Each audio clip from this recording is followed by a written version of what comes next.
to bed. It's gotta go, man. It's time!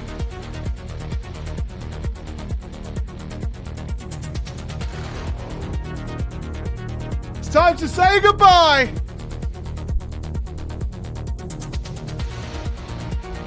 It's time. Good morning, good morning, good morning, good morning, all of you. I hope you're feeling tremendous. I hope you're feeling good, and I hope you very much enjoyed our Saturday night club night. I know I did. That turned out to be one of the most amazing MMO events I've ever taken part in. I didn't expect it. To see a queue that went all the way through the entire ward. And then to discover that we can't even get everybody in. So what do? Just move the party outside.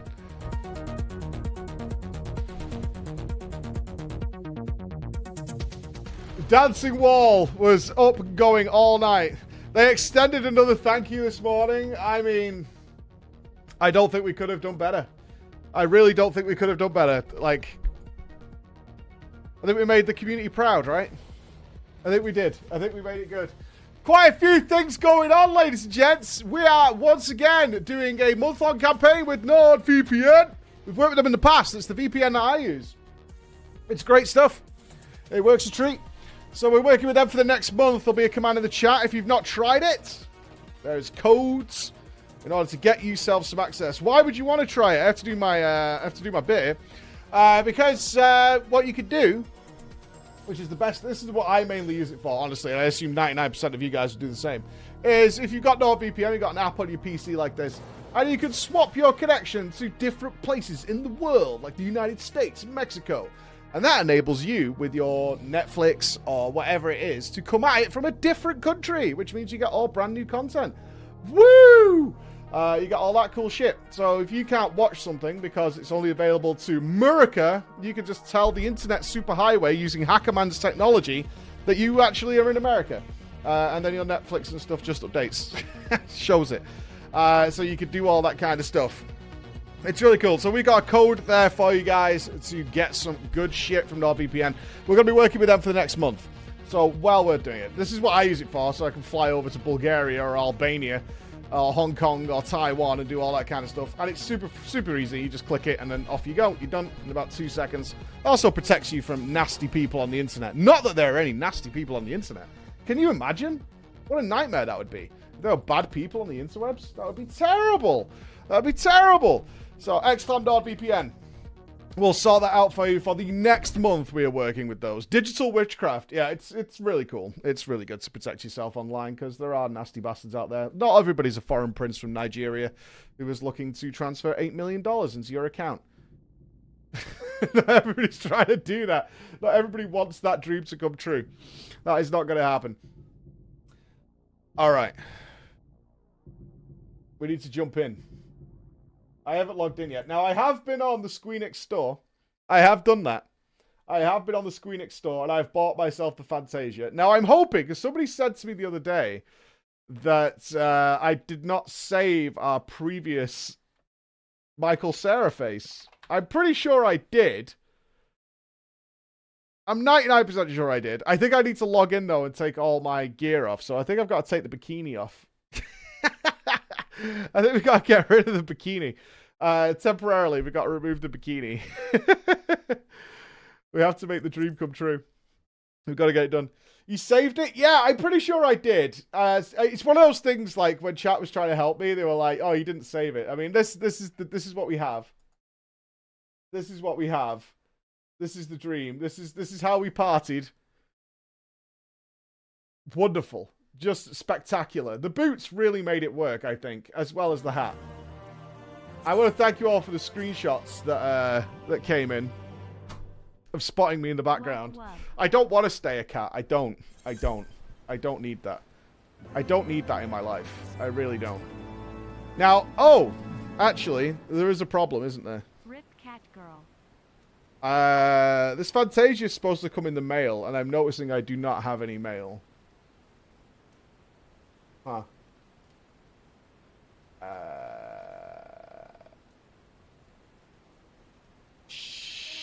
sugar tits. Right,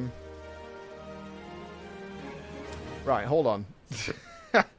hold on.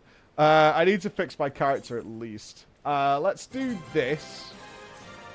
Okay. Alright, so we're part of the way there. Go Highlander smiley face. Don't do that. No, I want my shorts back. What were they called? Were they the casual half slops? Yeah, okay, we'll go with the casual half slops.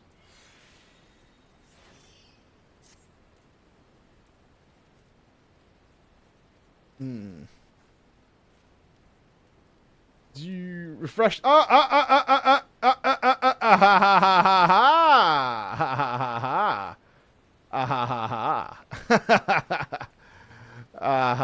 There we go. But I need to take off all my gear, don't I? Can I save what I'm currently as? Can I do that? Can I just save what I've got now? Is there a button for this? We haven't got any music either. Oh, we turned all the music off because we had the DJs, didn't we? Yeah, let's fix that real quick. Let's fix that too. Where's my music at? Happy Monday. Any plans to share for Preachmas? Any plans to share for Preachmas? Yeah, I mean, we've talked about it a little while. We're hoping. The team, well, Bex, I know, and Bex, and I think Nups, I've been working hard to try and get us 100 keys for Eco for Christmas. So part of the plan is right now, we have two plans that are currently at work for Preachmas. One of them is that we will have a server for Eco. It looks like we're going to do it over 2 weeks, where 100 of us will descend on this server. And the whole point of the Eco game, I haven't played it yet, is that we start with nothing, and we have 2 weeks in order to save the planet from an impending meteor in real time. So we have 2 real-time weeks to build up the planet's defenses to stop a meteor crashing into it. And the hope is that we can time it so it ends the day before Christmas Eve, that we could be there for the... we could be there for whether or not we succeed. Now, the game is interesting because I think it'll be an utter calamitous disaster.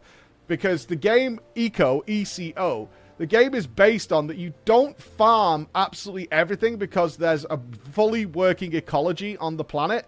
So if we just do MMO things, like if we go full New World and chop every tree down and murder every animal, the ecology of the planet will die. So we have to have some level of respect for the world while still trying to save ourselves from an impending disaster. So I'm kind of curious how that's going to play out. I kind of think it will be hard for some people not to just be like, well, I'm just going to sit here for 5 hours and murder everything I find. So it starts off, it looks a bit like Minecraft, a little bit simpler than Minecraft, is that we start literally by, building some wood logs and stuff, all the way up to factories and things like that, and industrialize ourselves. So that should be really fun. Another thing we're going to be doing is our man Crusher has requested that there has been an enormous Minecraft update recently. I haven't played Minecraft in about 7 years. I played it for a week, a pretty hardcore week, but Crusher believes he can guide us through, or guide me through, in order to defeat there's brand new bosses and things like that. There's all kinds of things going on. So that will be during December as well. Is going for that, as well as some other surprises. GG, how's it going? Is this the truth? The man is a Final Fantasy cat. Temporarily, I'm about to change it, Mike. I'm about to change it. It was a one-night-only dream. But the cat girl is going to say goodbye, unfortunately. The cat girl is going to say goodbye. For Halloween, we have Tormented Souls we're going to be trying. That's going to be next week. Halloween is coming. We've got Tormented Souls. We also have 4-player VR Phasmophobia over the weekend. I'm also hopefully going to be doing the Dark Pictures Anthology next chapter, hopefully with Mr. Nobble, to get that done over Halloween. We also have Path of Exile, the new Scourge. I haven't seen it yet. I've been saving it to watch it on stream. I know nothing of the Scourge League. That's going to be coming. We have that coming as well. And of course, we've got eventually Copium, Heaven's Ward Copium. We'll get to Heaven's Ward Copium. We also have this week, we're going to be doing Coils. We'll be returning back to the Coils to try and get the Coils done. In other words, we're pretty rock solid. And we also have the Outer Wilds DLC. That's going to be coming up on a Saturday. We'll get there, dude. We'll get there. We'll get there. And we're also up now trying to plan a Final Fantasy XIV party for New Year's to see how that's going to go off. So after the party we had this weekend in Final Fantasy, if we can arrange a mega party, an even bigger party for New Year's, that is something we are going to be working on as well. So stay tuned, man. We've also got the housing competition coming up in Final Fantasy XIV as well. Bex is working on that. I'll have details for you. We've got our team meeting tomorrow where I think we'll get more details on that for you so we can get some stuff out. Which will be a room decoration type thing. So, I mean, hopefully we won't find any more Lalafels in fish tanks or anything like that, which was definitely a little bit spooky. But we'll see what we find out, right? We'll see what we find out when we get in there. The New Year's party will be hyped because of the data center travel. Exactly. So one of the reasons I'm excited for the New Year's party is that we should have not only a bunch of new glamours that are coming with the new expansion, but also the data center transfer. So a lot of people could not make... Although we had hundreds and hundreds of people at the party this weekend, that's nothing compared to when everybody can go. So, you know... It should be pretty good. It should be. Right, let's see if I can get my Fantasia out of the mail, hopefully. I remember somewhat... Yeah, the Moogle's over there. Yeah, okay. Jabba there. I can finally come to the party too. Yeah. We're not getting data central by then. Unlucky. Okay. Well, that's fine. At least it gives plenty of time for people to... come over. If we announce it now, that gives plenty of time for people to come over if they want to come to that party, right? It's not as if you need a giga character for it or anything like that. Nope, that's not what I want. Alright, so I need to take off all my armor, don't I? Yeah. Oh, I'm in the wrong world. Whoosh. I need to travel back. So it remembered that I traveled to the other world. That's really interesting. I like that. That's cool. Go bunny girl? No. No.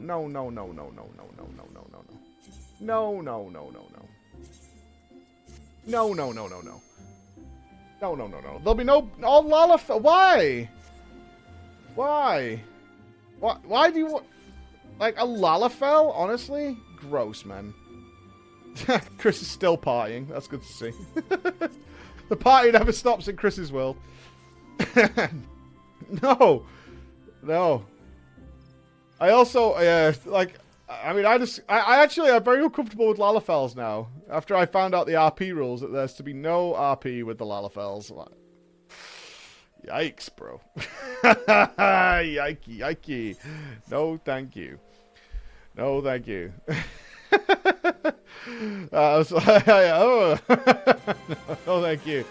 Oh, man, I was looking back. Okay, my kids are off school. What's up, mate? Can you what? I want to play with me. You want my phone? Is it to play Bloons co-op? What are you eating? It looks like you're eating chocolate for breakfast. Who gave you the okay for that? Mummy said it was okay to have chocolate for breakfast. You know what you should have said? You should have said, no, Mummy. I don't want chocolate for breakfast. Because I'm a good boy. And good boys don't eat chocolate for breakfast. Is that what you're going to say next time? Or are you going to say, yes, Mummy, I'll have the chocolate? I thought so. Okay. Close my door, please. 0 chance. What do we got? There we go. Okay. Thank you. Alright, so what I need to do is... isn't I inventory? Yeah, it is. Okay. You guys gave me so much stuff, man. I need to say that you gave me 714 bottles of champagne. And I spammed that button. And I still have 700 bottles of champagne left. I still have all the cocaine and apparently the purified cocaine that I was given.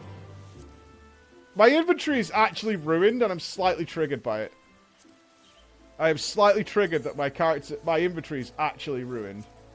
Right, unequip.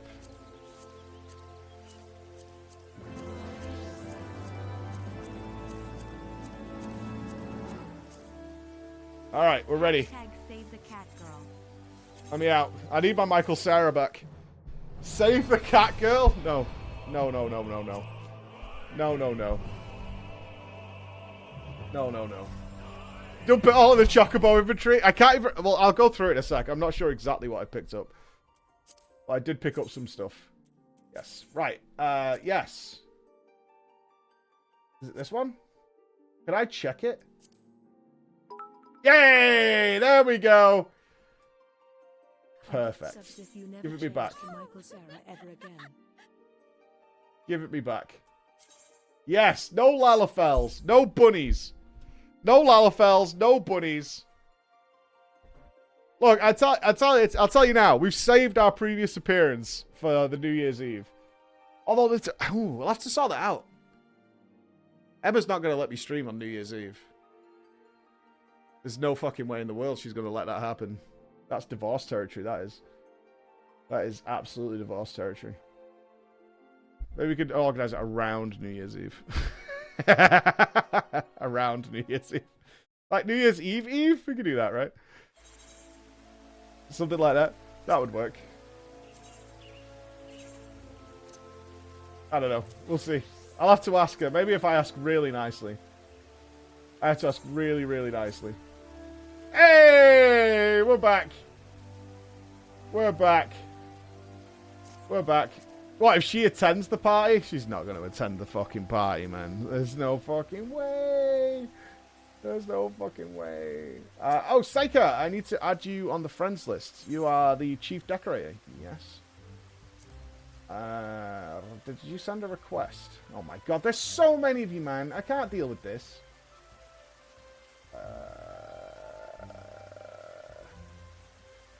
This is why I should have put busy on at the party. Can I just do it in front of me? Can I do that? There we go. There we go. Got it. Nailed it. Not you a different one? Someone in the Preach a different Psycho. I fully enjoyed the party. Thank you for doing it. Not even friends with me? Oh, right.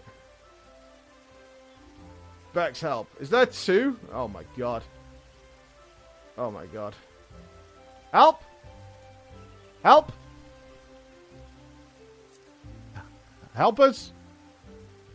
I'll sort it out in a bit. It's fine. Have a look at your friends. I did. Look at it, though. Right?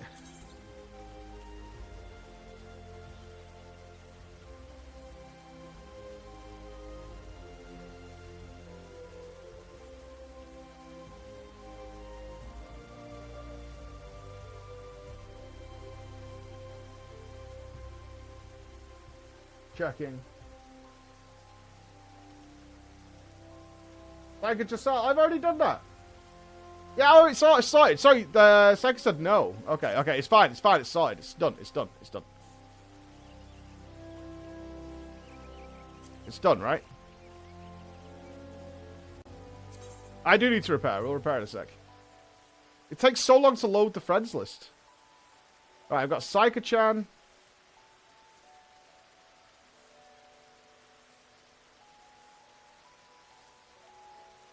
Yeah, we got it. Everyone's got such a name. Yeah, I'm friends. No worries. All right, sorted. Sorted. We're good. Right. Amenda. Where's Amenda at? What's the eye? It's over there. Okay, sweet. All right, we're almost set. Okay, we have a minor issue. And I'll need us to help for this. I do not remember where we get the next Hildebrand quest from. I know we didn't pick it up because we finished the Gladiators Arena. And I don't know where the next one is. We need to speak to Ellie somewhere. I think it's in Uldar. Yeah, maybe. I know it's Ellie who has the quest. I remember that when we logged in, Ellie had a quest for us. There we go. I think we've not got much of the Hildebrand quest left. Oh, Cackpot. Yeah, good call. Yeah, good call, good call. Good call. The Golden Carousel. Yep. True. True. That is real and true.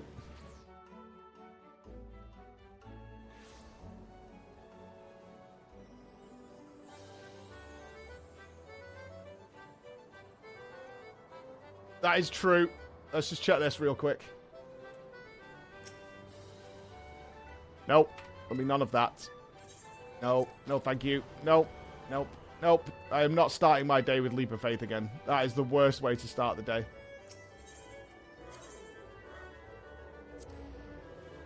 I can't start with Leap of Faith again. It's too painful. If it goes wrong, I just can't handle it. All right, here we go. Was it the cashier? No numbers match. Well, fuck you then. No numbers match. Fuck you, man. Really? Really? Give me that third place again, man. Alright.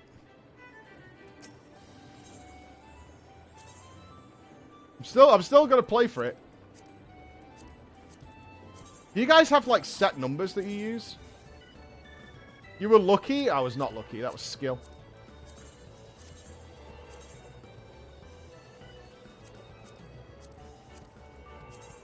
It was all skill. You play your birthday? You play your birthday? That makes a lot of sense, actually. I just randomize it every single time. We'll see. If I win, I win. Let's do the mini cat pot, though. You know there's some, like, crazy, insane science that people use to make it work. Like, some crackpot theory. Right, I want one win at this. Just one win.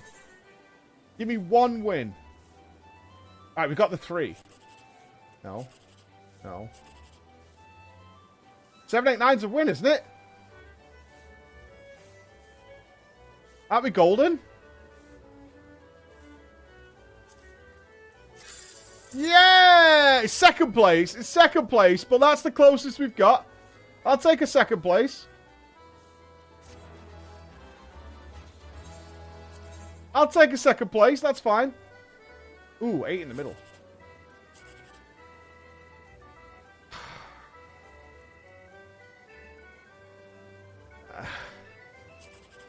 Fucker. God damn it.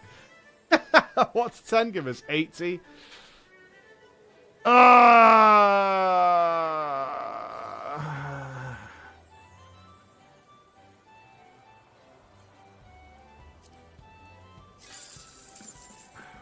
Whatever.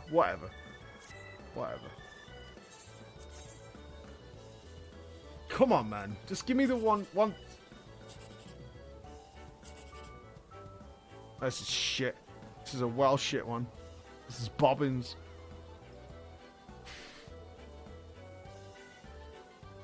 Well, whatever this is, it's bad. So, I mean, it's a YOLO from here, right? It's a YOLO. What could this be? What's above 12? There's a few decent ones above 12. 306. That's alright. That's alright. That's okay. I can take that. I can take that. That's fine. That's fine. That's fine. That's fine. Go to the Ironworks vendor behind you so you can get the car mount. I don't want the car. You feel me? I don't want the car. I don't know where that vendor is, though. Ironworks vendor? I don't want the car. I thought all the price claims were here. It might never come back. I still don't want it. Oh, there. I see.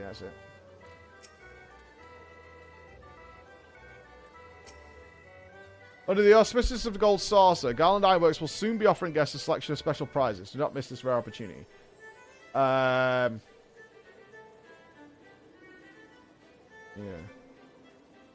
Okay. I need to do a quest chain. Well, I'm not doing a quest chain for something I don't want. That's crazy. That's fucking crazy. Right. We should check our transmog, though. Where is the transmog, man? Is it near Leap of Faith?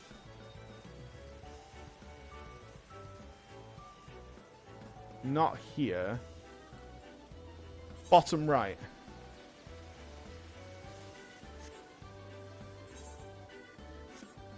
Ah, it's this one. Okay, it's the one with the big cactus. Yeah. All right, 72 to beat.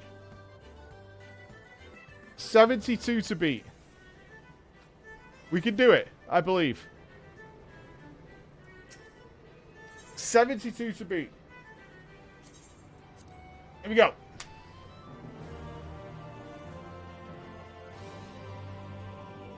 Here we go. Fell in love with a preacher man. I'm not changing my outfit. I'm waiting for fashion to catch up to me.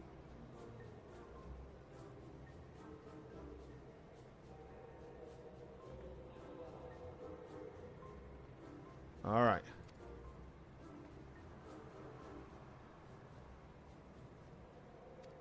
Here we go.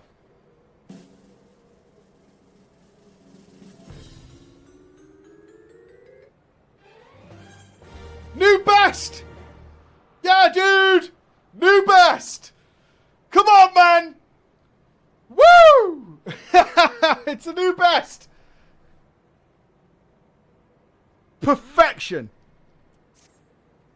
It's a new best! Thank you. Thank you. Thank you. 10,000. That'll do. That's alright. That's a new best. I'll take a new best. A new best forever, man. I'm chuffed. You can't take my joy away from me. It's a brand new best. Alright, let's go to Uldar then and see if we can find where this is. A new best. Murloc, thank you for the sub. Mr. Dan, thank you for the 51. Oh, God, I missed everybody. Hozar, thank you very much. As someone in the Preach Crawler free company, I fully enjoyed the party. Thank you for doing it. Thank you to the Black Sapphire for putting it on, right? And sorting all those DJs out. They just asked us to come. Wolfax, thank you for the 100 bits. I'll gift subs if you never change to Michael Cera ever again. Oh, I want to be Michael Cera. Thank you, Cage, Rabana, Cageton. Thank you very much. Tasty Giraffe. Can we watch the Scourge announcement? Yeah, we'll probably watch it today at some point. Yeah, for sure. I don't need to be thinking about PoE in the same way anymore with the blind playthrough. SLP, thank you very much. Waffle Tap, and of course, Mr. Gingy and Rainy. Thank you very much. Thank you, thank you. Right, let's see if I can spot this on the map. Way of the Samurai. Where would Ellie be?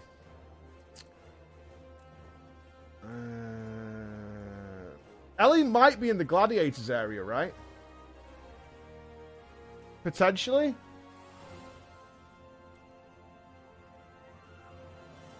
Yeah, I think she might be in the Gladiator area. Hold on.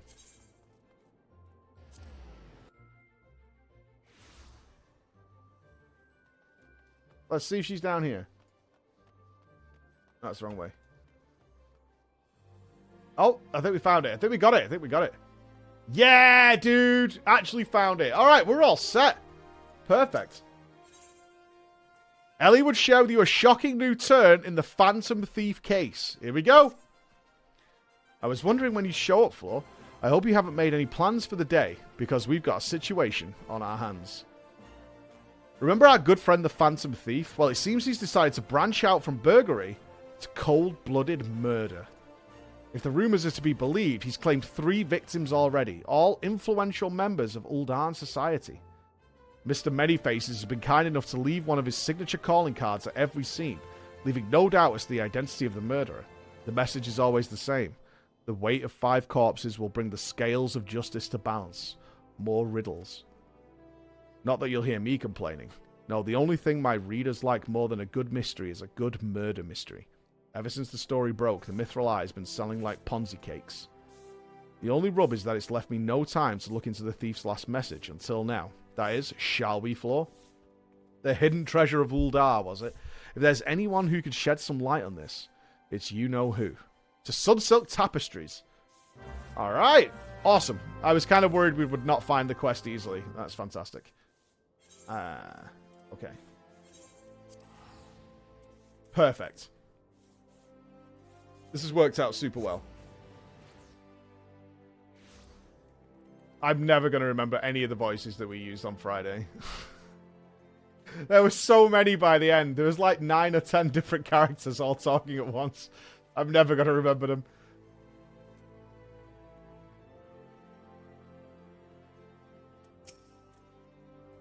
Well, now, if it ain't my favourite venturer and my favourite Mithril Eye reporter, along with tell me, what have I done to deserve the pleasure of your company today? I see. As much as I'd like to help two lovely ladies, I'm afraid you found old Wymond at a loss. Uldar has more than its fair share of treasures, hidden and otherwise. I reckon our phantom fiend could just be about any of them.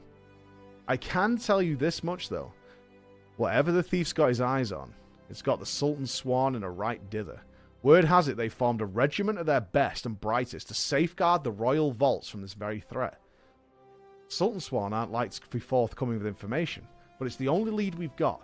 Come on, Flo. I'd say it's time we paid a visit to the heart of the swan. The heart of the swan. Oh, hold up there, Ellie. I ain't generally the worrying type, but you may want to think twice before getting yourselves involved in this.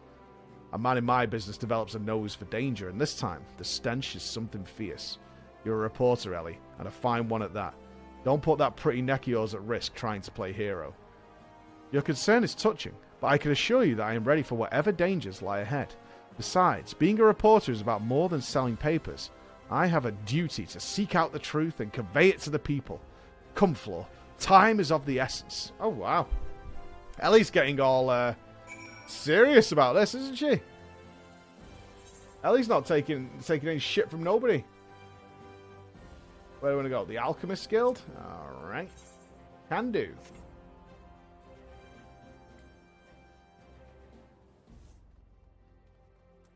Ooh, I don't think we got any more badges since last time. We haven't done any dungeons, have we? We have not. We are dungeon free. Come, Flo. I'm waiting for his intro. When's his intro going to come in? You know it's about to be Prime.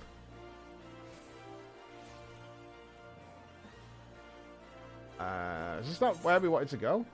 Am I a douche? Scholar's Walk. Where is it? Oh, do we have to look for something here? Okay.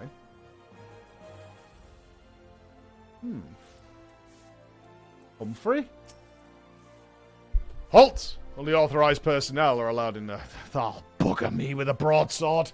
It's the Gentleman of Light's adventuring companion and that catty but cute reporter for the Mithril Eye. Well, well. If it isn't the self-styled Warrior of Light. Tell me, what tall tales did you spin to the Sultan Swan recruiter to land yourself in this position? Only the 12's honest truth, miss. Seeing that Gentleman of Light standing tall and triumphant that day, it moved me. To the depths of my soul, like. I vowed to put aside my sketchy past and serve the realm just like my hero, Master Hildebrand. The Sultan Swan were impressed with my commitment and my sword arm, and they gladly welcomed me into their ranks. Wait, don't tell me. You've come to assist Master Hildebrand in his investigation, haven't you? Caw, why didn't you say so sooner? It's the least I could do to help the two ladies who united me with my role model. You'll be wanting to speak with Phyllis. She's one of the Swan's best and something of a history buff, it'd seem. When she heard the thief was targeting the 4 relics of Belladir, she personally stepped forward and volunteered to lead the investigation. Hello, you okay? Yeah, I need... You have a nice sleep in? Yeah. I need the phone to pay. Oh, you got to pay the charities. Excellent. The kids have taken my phone to play balloons.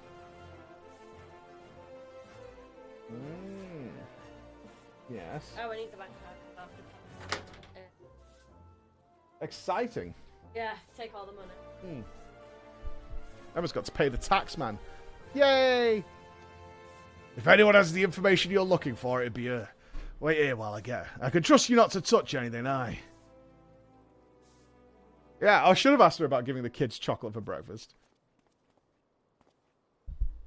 A pleasure to meet you, Phyllis. My name is Ellie from the Mithril Eye.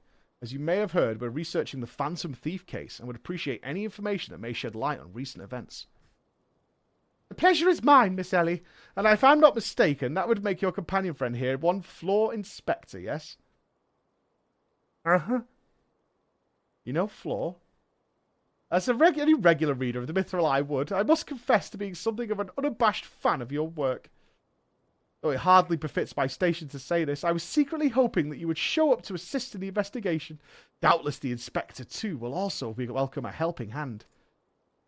Oh, here he is. The Sultan Swan, the elite of Uldar's elite. I can only hope they prove more competent than the bungling mercenaries I've dealt with thus far. Inspector Brian, always one step ahead of us. Miss Ellie, Floor, a moment if you would. Right there, very good. Now face me and don't move and... Inspector? What is that in your...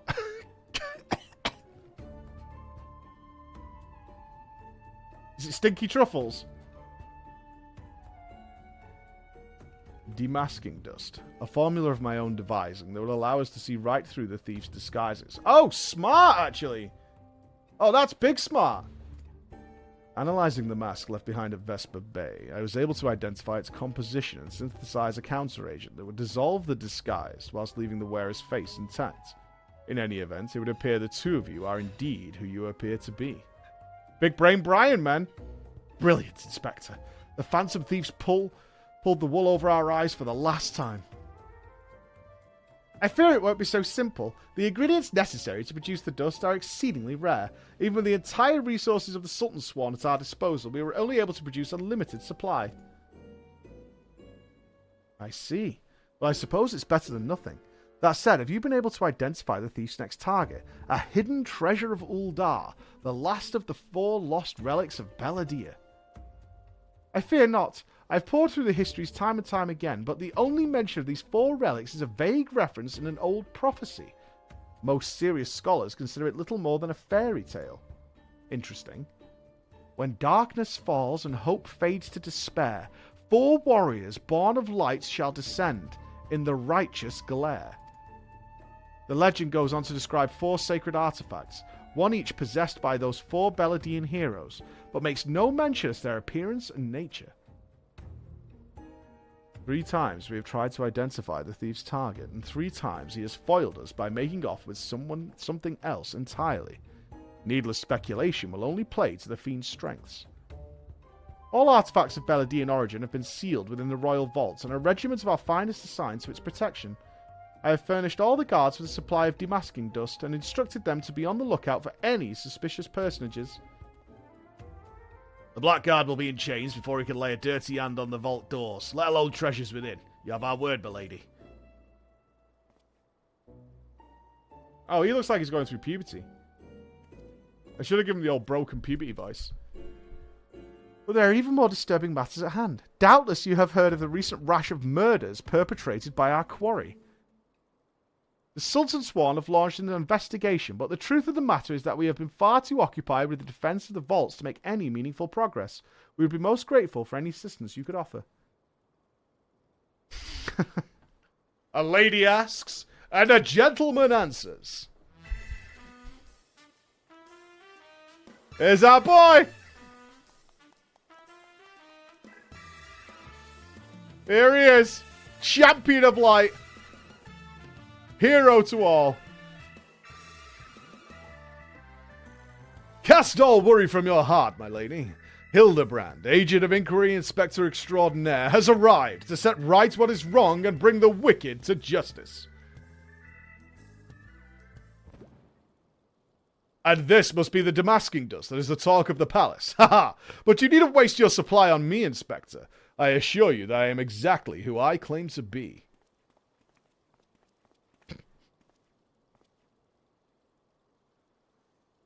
A shame, that. Inspector Hildebrand, we're not expecting you, but your services are most welcome. I will share all I know about the recent murders. Why am I facing... Oh, there we go. I was facing the wrong way. The killer has claimed 3 victims thus far. The head of a publishing consortium, a high-ranking government official, and an influential scholar. Other than that, they were all influential figures in their respective circles. We can identify no common threads connecting the 3. Oh, this will prove a most satisfying case to crack indeed. And what of the method of killing? Conked over the head with a cudgel, gutted with a great sword, strangled with a subligar, mayhap? I'm afraid that we've identified no pattern. In any event, the murderer plots the deaths of 2 more even as we speak. We must take action, and quickly. Understood, my lady. Clues may be scarce, but worry not! My realm-renowned powers of deduction are more than up to the task. I will see this burglar turned butcher delivered to justice. Your presence is heartening indeed, Inspector Hildebrand. Friends, please take this demasking dust with you. I fear we can spare but a single sachet, but I trust that you will put it to good use. Oh, with Hildy on the case, this is a free win. Come to accompany me on yet another case, friend. I like your gusto. But if you're auditioning to be my assistant, I fear that that role has already been filled most ably. Still, a gentleman welcomes the support of all his admirers. I shall henceforth name you thusly, Floor, my ever-loyal associate. And now, my ever-loyal associate, the investigation calls. I propose that we begin by inspecting the site to which the most recent victim met his demise.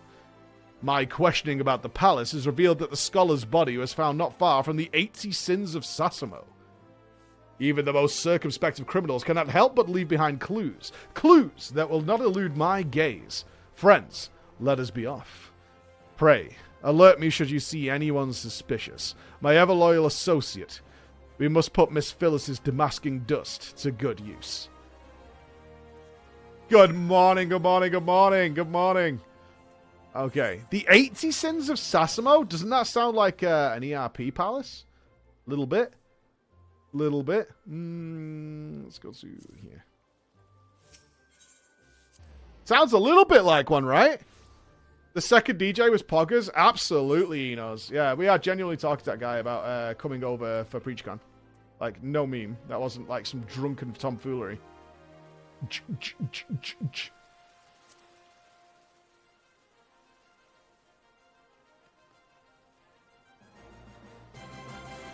And that would be Big Champ. Aloysia, thank you very much. Thank you, thank you. All my love to you guys as well. All my love. DJ Manmade popped off, man. That was like the night of his life, I think. It was so funny when he realized he was on stream as well. He's like, what the fuck? 50 Shades... Oh, is this getting kinky? The 50 Shades of Sildar? Oh. Okay. Okay, is this about to get real kinky?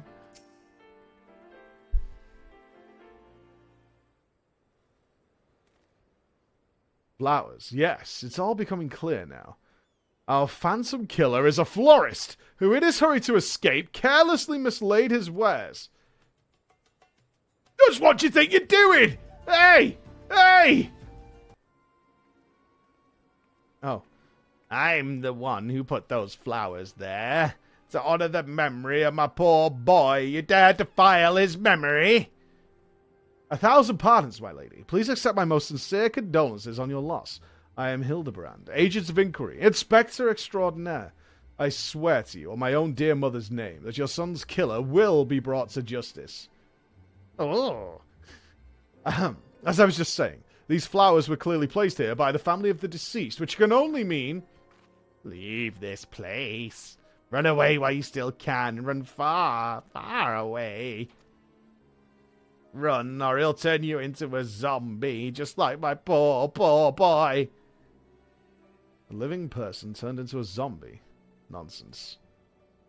Not nonsense, my boy. History.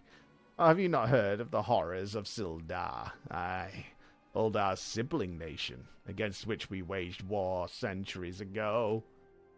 Much blood was shed by both sides. But I speak of far greater horrors than death. An unholy drought brewed by Sildan alchemist. Oh no! It's a World of Warcraft story. One with the power to turn the living into the undead. And his nation might command an army of mindless, deathless soldiers. The traitors spurn. They turned my poor boy into a heap of rotting flesh and ran him through. But you won't hear that from the Sultan's sworn. Thal alone knows why. But they whisked that body away before so much as I could pay my last respects. The traders spurn. I heard the stories, but I never thought them true. To be able to procure such a frightening thing. Just who are we dealing with here? A Sildan, I'm sure of it. Aye, only a Sildan would know the recipe. Well, the last remnants of Silda died 4 centuries ago, you say? They did. This girl's crazy. He calls himself the Phantom Thief, he does. But did it ever occur to ye that he might be an honest-to-goods phantom? He's a ghost? Heard the tales from my own great-great-grandma, I did. About the 4 relics of Belladea and the powers they hold. The power to exact justice. Sleep well, Hanats. Be good, brother. A spectre of Sildar has returned to wreak vengeance on us. Woe, woe unto us all. Have the 4 warriors of light forsaken us? My dear boy, if only you'd become a trader like your father. If only you'd kept your nose out of those history books and never so much breathed the accursed name of Sildi. But you did. And now we're doomed. Doomed. Doomed. Hi. Ghost? Ghost? Oh. We're having a flex off. We're having a flex off. That bleeding Horson's here somewhere. I can feel it in my follicles. The most... Oh, it's the hair guy. The most potent hair tonic the realm has ever seen. Aye, that it was. For all of a fortnight, before my flowing locks fell out all over again. And just as I was chatting up a lovely young lass at the quicksand, just to twist the knife an extra ilm. Oh, bank charlatan! I'll find that so-called inspector and his sorry band and pull every last strand of hair from their bleeding skulls. Why is he returning as a why is he a returning character?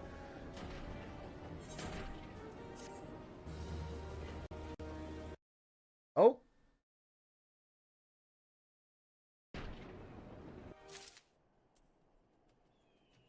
Do we need this guy back in our lives? Do we?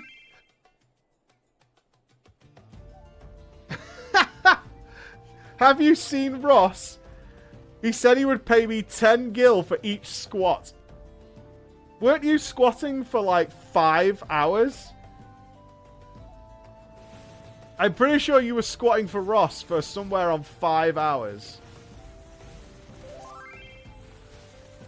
Actually, it was 3. Okay. Actually, it was 3. It's all becoming clear to me now. That dear old woman's testimony has confirmed that which I had suspected from the start. Like a zombie picking its way in its rotten flesh, Hildebrand, agent of inquiry inspector extraordinaire, has peeled away the foul scab of uncertainty to reveal the truth within. Open your ears and feast your minds on my fruits of flawless deduction. Our phantom thief is a phantom indeed, a wayward spirit caught between the realm of the living and dead for nigh on centuries since meeting a tragic end on the battlefield. As such, our course of action is clear. We must placate this tortured soul, that it might abandon its vengeful vendetta and travel to the next life in peace. But what is the true nature of the spectre's grievances? Without this knowledge, we cannot hope to assuage its rancor. Pun's Blazing's done the math. 108,000 gil is owed by Ross. I think he'd pay it. Let us begin our search of the Thaumaturge's Guild. Doubtless the tomes there contain a wealth of knowledge on the ill blood between the sibling nations. Notwithstanding the abject stupidity of everything else that came out of your mouth. Oh, it's Brian. Notwithstanding the abject stupidity of everything else that came out of your mouth, some knowledge of Sildi might serve as well. Go, research as you will, and do take as much time as you need. You can count on me, Inspector Brian. Whatever knowledge is to be gleaned at the guild, it shall not escape my inspector's eye. Oh, please be Coco, Boosie, and Co.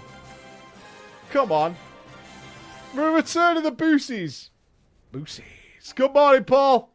Paul, Ross needs 108k for all the squats that he watched. It was an estimate. It was an estimate, yeah.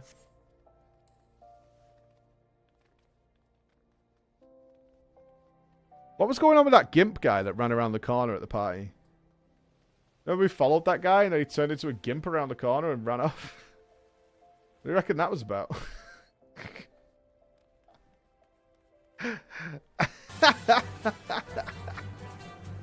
What do you reckon to that? Karuna! Thank you for the 5 gifted subs. And Raven! Thank you for the 5. The legs were burning. Yeah, just enjoying the night. Yeah. We bumped into some weird shit that night, didn't we? Do you remember we went into the changing rooms and we bumped into the ERP? So I was sat on someone's face. And it ran off. Scatter! Oh, man.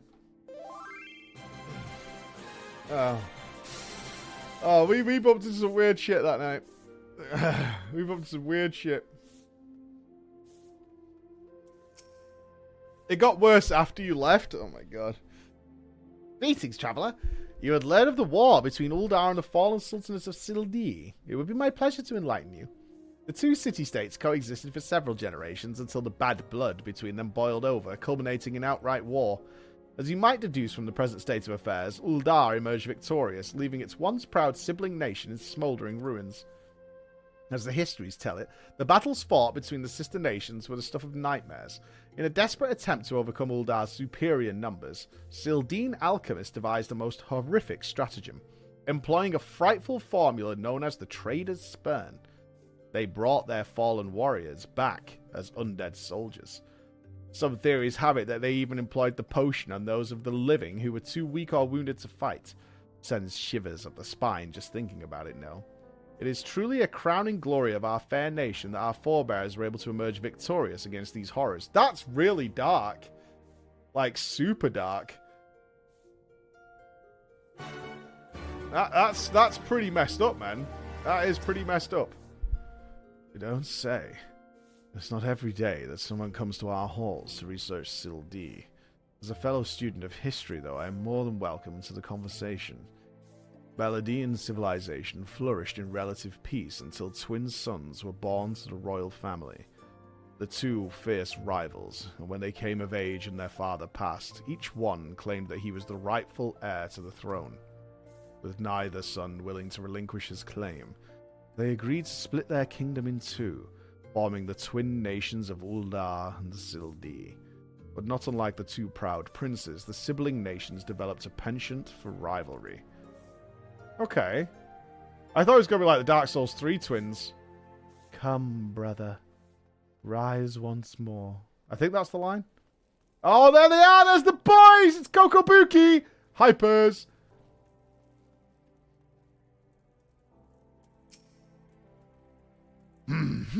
What's that you say? You seek knowledge of bad blood between Uldar and Sildi? I suppose I can spare a moment or two, but take good notes. I am not fond of repeating myself. 2 scales, one of gold, one of silver. The gold of Uldar weighing prosperity and power, the silver of Sildi weighing knowledge and power. But the power sought by the two nations differed greatly. Yes, greatly indeed. The power wrought by Uldar and prosperity was that of justice and good, while the power wrought of Sildine's knowledge was horrific beyond belief.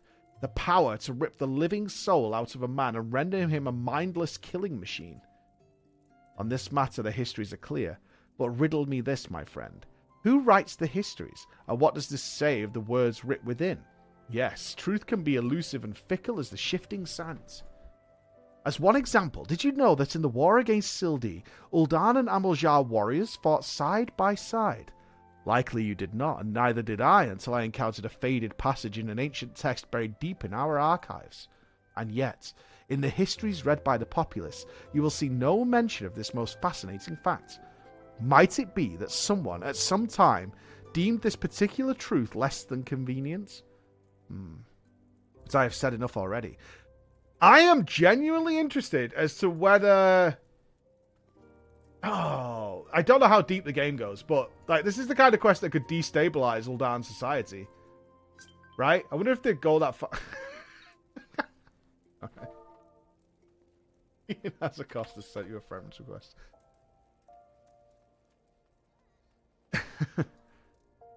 We no mocking of Ian around here. I like Ian. Good man. Okay, one more. Woohoo.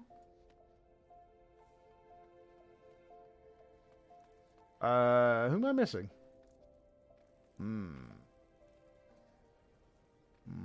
They must be not inside the building. Is it Crackers? Is Cracker still at the door? Stop cleaning the floors wherever I go, man. Gods be good! You're the adventurer who saved me back at the ruins. Researching the ancient feud between Uldar and Sildee, are you? Why, I'm pleased to say I have more than a passing familiarity with ancient history. To understand the history of the sibling nations, one must go back further still, to the birth of their mother nation, Beladia. The Fifth Astral Era was an age of untold wonders, when the arcane arts burgeoned and the great civilizations that commanded such powers flourished. This age of enlightenment would not last, however. Power bred avarice, and avarice bred resentment. It culminated in the War of the Magi, which brought the great floods of the Sixth Umbral Calamity, which in turn swallowed once proud nations and left a battered wasteland in its wake. Mages were reviled and persecuted for having caused the catastrophe, with many forced to leave their homelands or face death. It was a small band of those survivors that found their way to Thanalan, where they would found the nation of Beladia some 8 centuries agone. Ah, imagine. A government of mages, by mages, and for mages. What wonders might have been wrought had Beladian civilization survived to this very day. But alas, this was not meant to be. Okay. This is some good history, actually. This is kind of interesting. This is actually kind of cool. It's not silly yet. I know it's going to get silly, but this stuff is kind of cool. My ever-loyal associate, tell me, what have you learned from your questioning of the scholars in these halls? Indeed. As it happens, I have learned much the same. Let us take a moment to review and allow my peerless powers to deduction to work their magic. A war of succession divides the great civilization of Beladia, giving rise to the sibling nations of Uldar and Sildee. The two nations coexist for some generations until ill blood boils over, culminating in outright war. Daunted by Uldar's superior military might, Sildee employs their advanced alchemical knowledge to horrific ends, transforming their own citizens, alive and dead, into a fearsome undead legion. Yes, I believe I have it. The facts at hand have led me to an unassailable conclusion. Our phantom thief is a descendant of doomed Sildee, who seeks vengeance against those who reduced his countrymen to slavering zombies. To pacify his soul and send him peacefully to the next world, there is but one course of action. We must find the Sildeen statesman who conceived this dreadful stratagem, and have him apologize to the thief in person for the suffering he has wrought.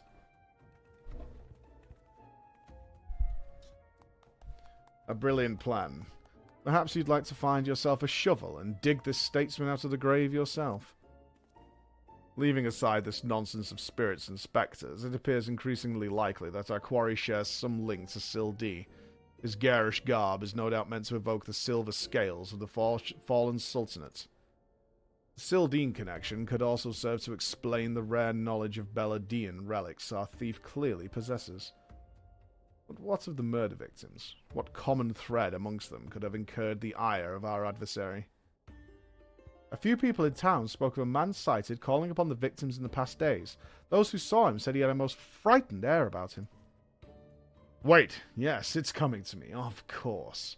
My keen investigator senses ring out with a voice loud and clear.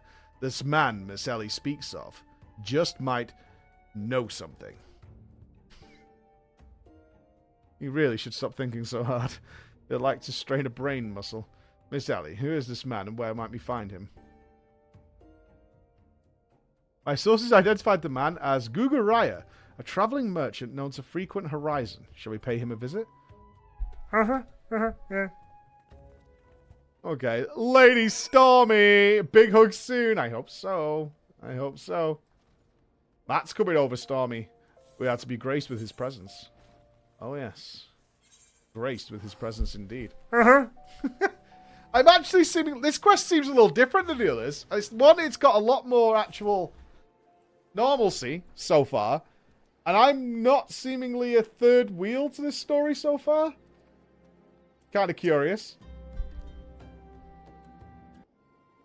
Oh, spooky. Yes? If you've got business, make it quick. My time's too valuable to waste chatting with every stranger who passes by. Forgive us, good sir. My name is Ellie, a reporter with the Mithril Eye. Never blinking, all-seeing, you know the rest. I was wondering if we could trouble you with just a few questions.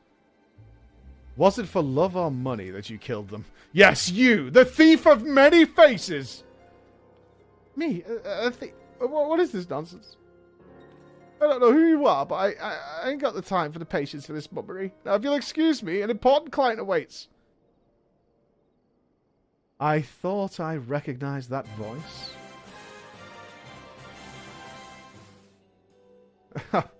Lady Dorilda, well met indeed. Pray tell, what brings you to these environs this fair evening? Why, I live here, you ham-headed half-wit. I Inspector Brian. This is an unexpected pleasure. Do you have some business with my associate here? Pray tell. Oh, Dorilda's next on the murder list. Gugaraya, we can discuss business after. Pray, lend the inspector here, the handsome one, whatever assistance he requires. But Lady Dorilda, what about... Ah, yes, my dear Maria's name day present. I had in mind one of the prize pieces from the Esteem's latest seasonal collection. You would be able to procure one for me, yes? Shall I eliminate the middlemen and make the trip to Uldar myself?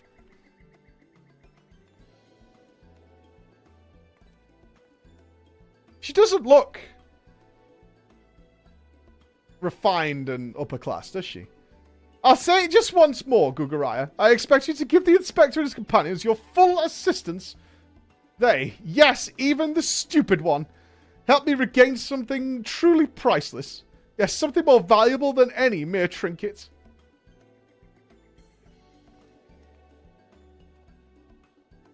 Hildebrand looks classier, right? Am I wrong? Alright, alright. I'll tell you what I know. But you didn't hear it from me, got it?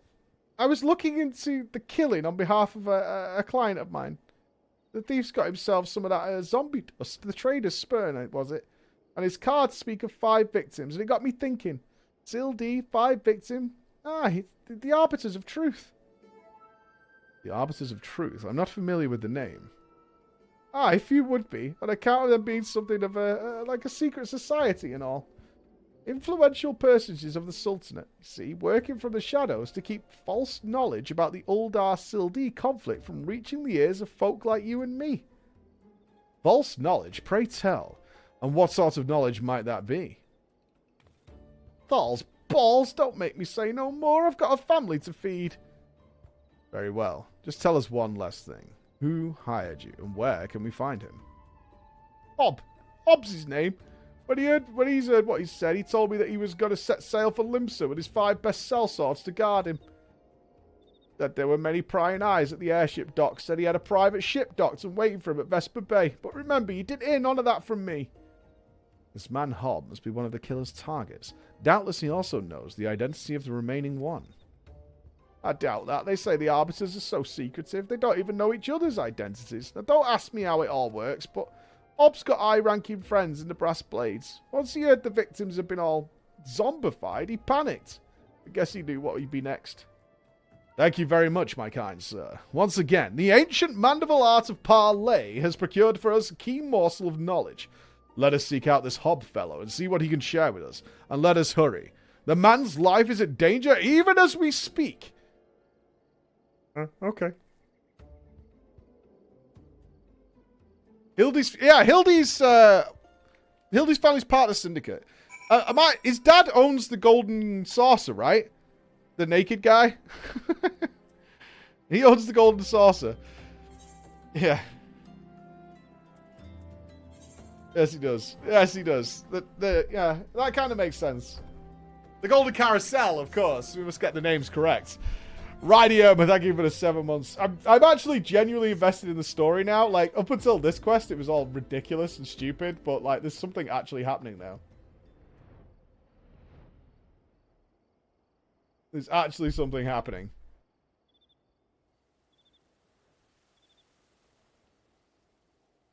I don't think it's wealth that allows you to walk around naked. I'm pretty sure you could just do that.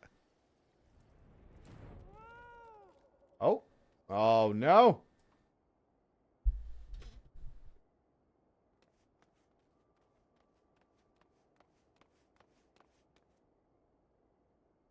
Master Hob, is everything quite alright?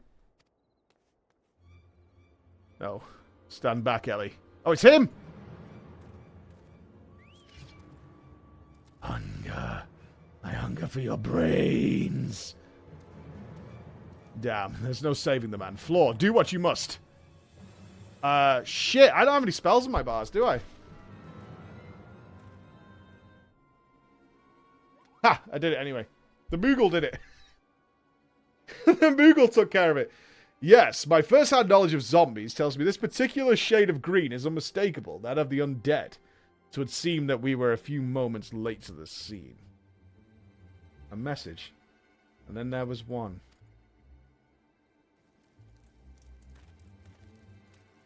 Who's this guy?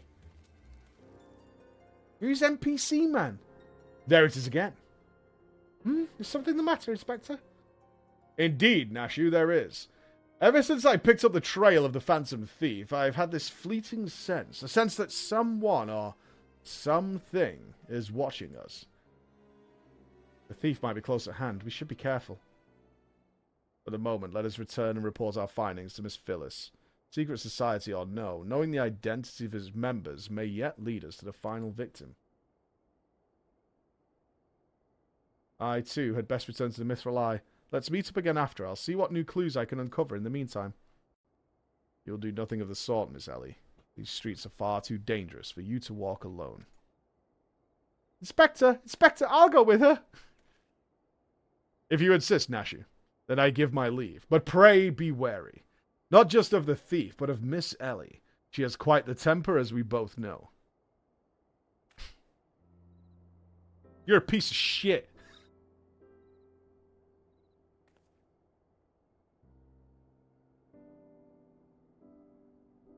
Is this like a final goodbye? Doesn't this feel like an ending?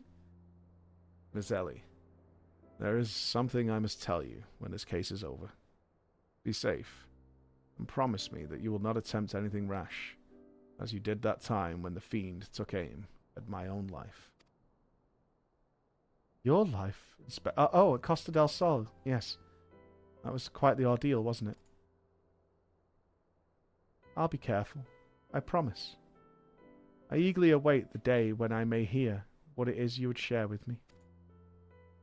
Hey, fucking. A secret vow?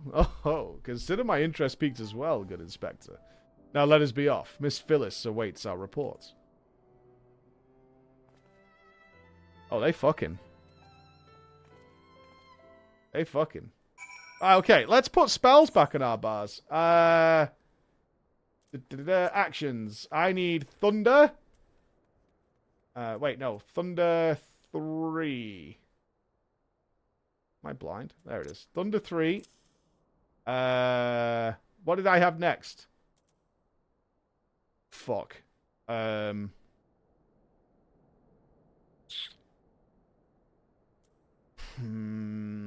I have fire?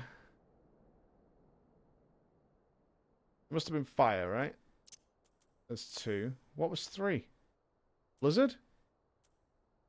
I think it was Blizzard 2 or Blizzard 3. Oh.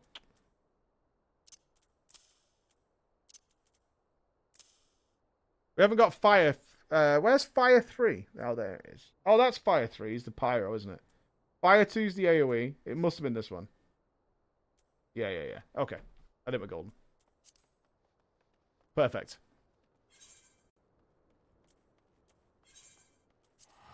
I think that's correct.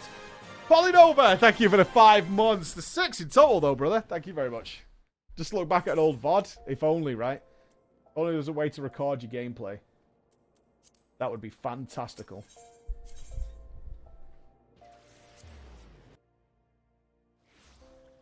Why were your binds messed up badly? Baldy? Baldy? The fuck? Baldy? I'll have you know, I can run my fingers through my hair. Yeah? I'm kind of a big deal now, Vappies. Fucking Baldy. My bindings were messed up because we went to a party, Vappies. And I had things like champagne. Look at my inventory. It's fucked. I had this all set up. And now it's all fucked. I've got tables, cocaine, biscuits. I've got condoms. Oh no, I can do what I want with my hair. Look, I can even pull on it. It's amazing. It's amazing. I can do whatever I want to it. It's not, it's not like going to fall out if something touches it, you know? That would be a real bummer if like a strong breeze just has it all fall out. A fourth victim? Thal, have mercy. Were you able to glean aught of a connection to the other victims? Arbiters of truth? No. Cannot One be. year finally. Help! Help! Help! Ellie's in trouble, but she promised. Miss Ellie? The voice comes from the direction of the vault. We must hurry.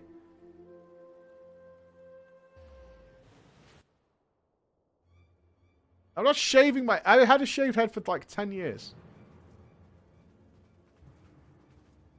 Miss Ellie, are you hurt? That man. I only thought to ask you a few questions before I knew what was happening. He was upon me. I could only... Bash his brains with a conveniently placed bottle of mead, it would seem. Haha! Remind me not to get on your bad side, Miss Ellie. That said, is Nashu not with you? You saw a figure lurking in the shadows and went off in pursuit before I could stop her. This man wears the armour of the Sultan Swan Squire, yet his face is unfamiliar to me. Something is amiss.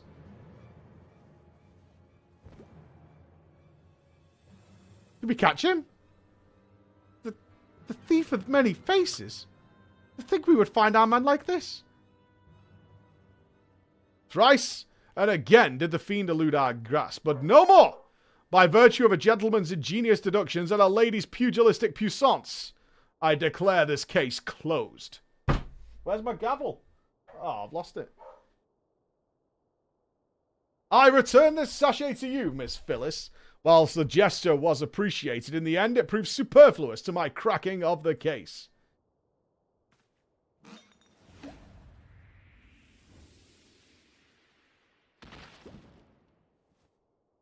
A face within a face? While you're at it, is there anything else of immense value that you'd like to once and destroy?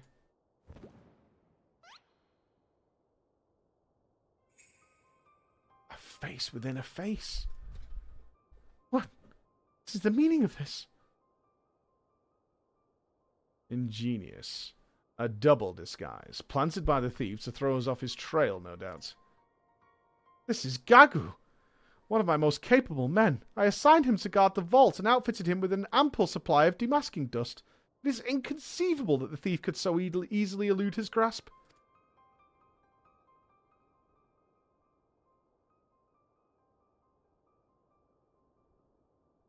Unless the thief was not wearing a mask.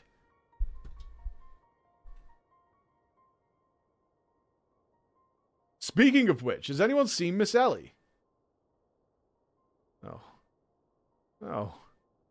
That's impossible. Of course, it all makes perfect sense.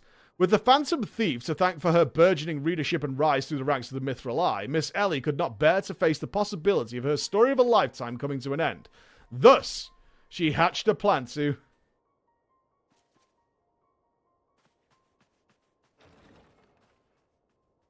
I think Miss Ellie's been kidnapped. My lady, the vault has been breached. The wise man's whisper. It's gone.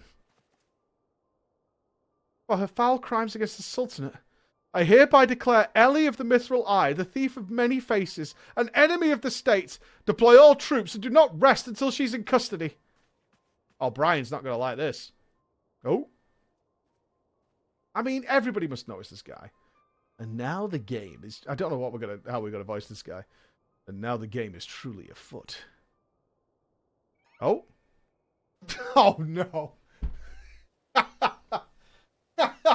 Fuck off, man. Ah! He's back. Ah, what's the meaning of all this racket and rumpus? And just as we were about to make our triumphant return, isn't that so, Enkidu?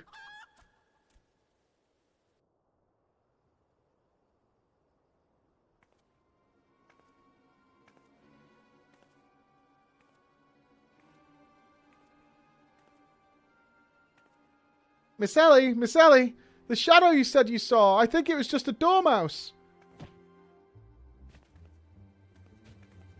We have a Nash you down. Code 4, we have a Nash you down. I think he'd literally stumble face first onto the second mask. His good fortune truly knows no end. But not to worry.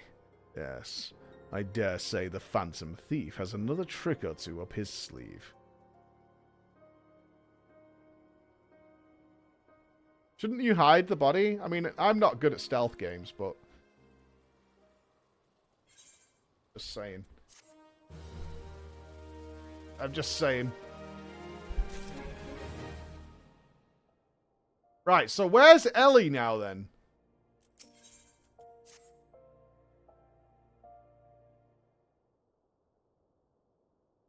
My ever-loyal associate. We must find Miss Ellie, and quickly. Surely if confronted by her constant companions, she can still be convinced to abandon this fool plan. Aho, Miss Phyllis. I thought you had already departed in the company of your men, but for all for the better. Shall we conduct the search together? I feared I would only put them at greater risk. You see, the fifth and final members of the Arbiters of Truth, the Phantom Thief's final target, is none other than... Hildebrand Manda. Me, you idiot. Mind you, it's not a role I sought of my own accord. My name and my passion for history are somewhat well known in the Sultanate. One day I received an anonymous letter stating that a position in the committee had opened and I had been chosen to fill it. This letter went on to enumerate my duties, to prevent the spread of historical lies that would sully the name of our illustrious nation. As a high-ranking officer in the Sultan Swarm, it was deemed to be in particularly unique position to serve as an arbiter. I knew there was other members of the organization, but I was told nothing of their names or identities.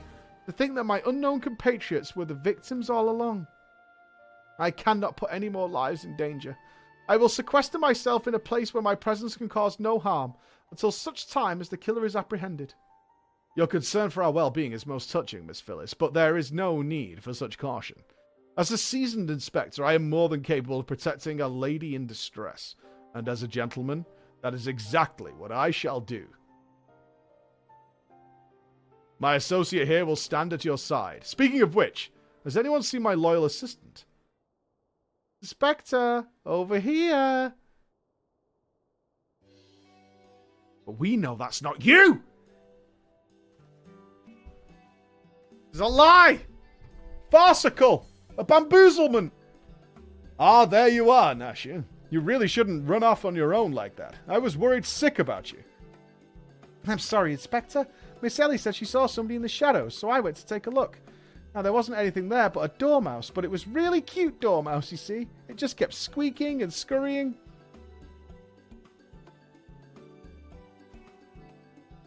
Pardon me for a moment, Nasha. Yes, my inspector's sense speaks to me. Someone is watching us. Floor, let us split up and canvass our surroundings. Uh-huh.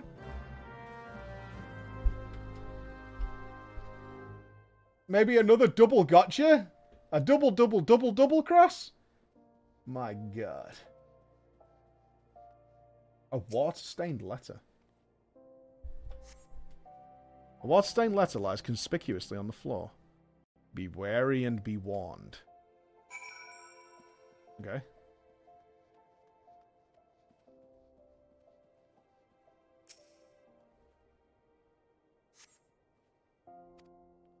Trust no one, and your friends all the less.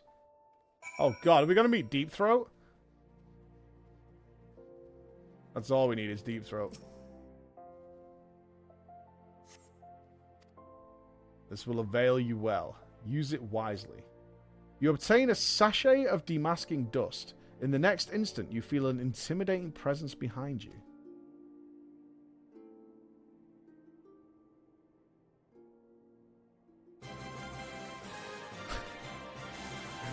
Ho ho ho! If it isn't my beloved staunch companion, the mighty Floor!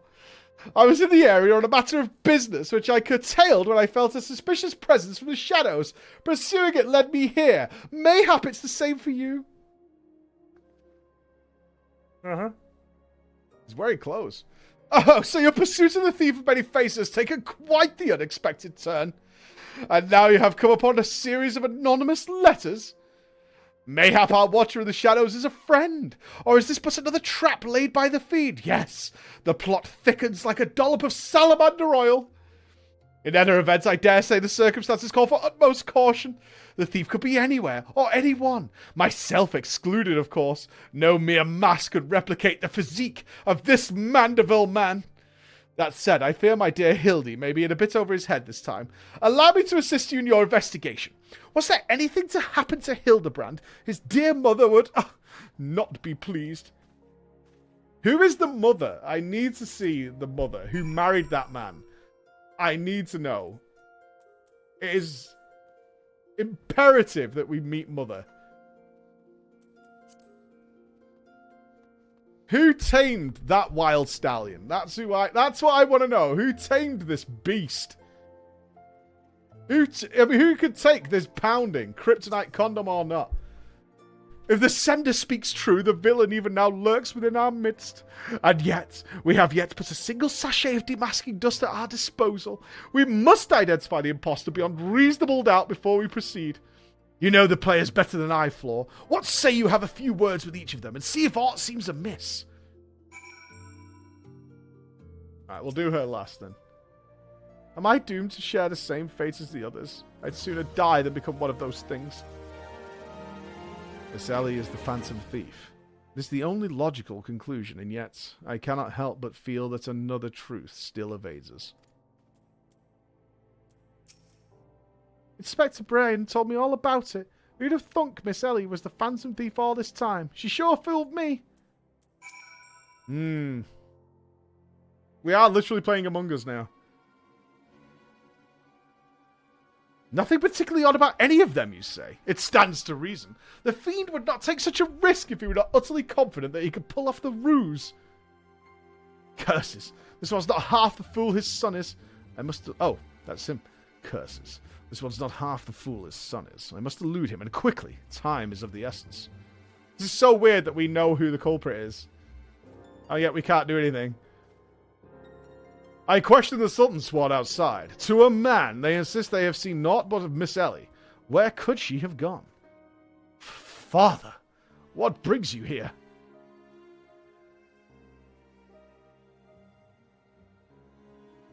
Yes, finally the pieces are coming together. Now, if you would kindly stand still and shut up, the fiend already stands among us. Literally among us, there you go. Inspector Brian! I should hope you are not doubting me. Well, I am quite convinced that even a master impersonator would struggle to recreate your particular brand of idiocy. The fact remains that anyone here who has spent even a moment alone must be considered a suspect. The thief has proven to be highly efficient at assuming new identities. An astute observation, my gangly friend. I'd say this occasion calls for a dose or two of that powder floor here found earlier. There wouldn't happen to be another sachet or two lying about, would there? What remains of our supply has already been distributed to the search party. But worry not, they should be reporting back within a bell's time. Time might be against me, but just you watch. I'll wiggle my way out of this and turn you into reeking, drooling corpses you deserve to be. I fear that is more time we cannot afford, Miss Phyllis. Fortunately, my powers of deduction will lay the fiend's face bare within minutes. We know that, given the choice, the thief prefers to impersonate familiar personages. As Miss Ellie has only a passing interaction with my dear father, we can safely eliminate him for the consideration. That leaves myself, Nashu, and Floor here. Nashu and I, in particular, have had a close and extended relationship with our suspect. I shall begin by questioning my own assistant. I assure you that no one knows her better than I. Brilliant reasoning as ever, Inspector. Go on, ask me anything. Of all the times for this overstuffed buffoon to start talking sense. If he asks me anything too obscure, my cover is as good as blown. He's going to ask her like a favourite colour or something. Okay. My relationship with Nashu is so close, I dare say at times it is as if we share a mind. If this Nashu is truly my ever-loyal assistant, she should have no trouble completing my thoughts. I am a Mandeville man.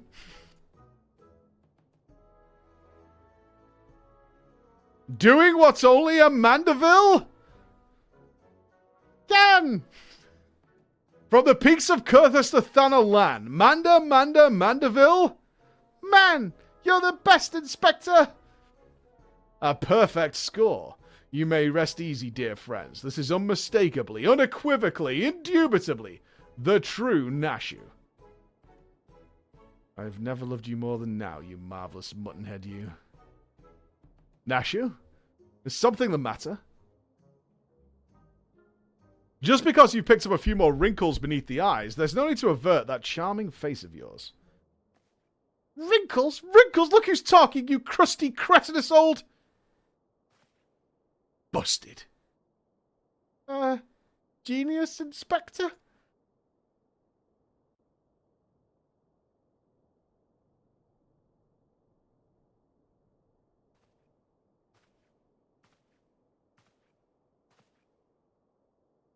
The charade is up, Miss Ellie.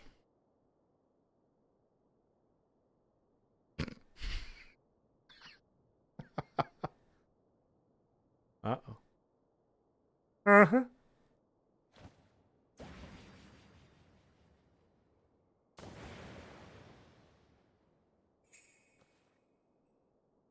Wait, it is Ellie? That's not Ellie. Miss Ellie. You look somehow different.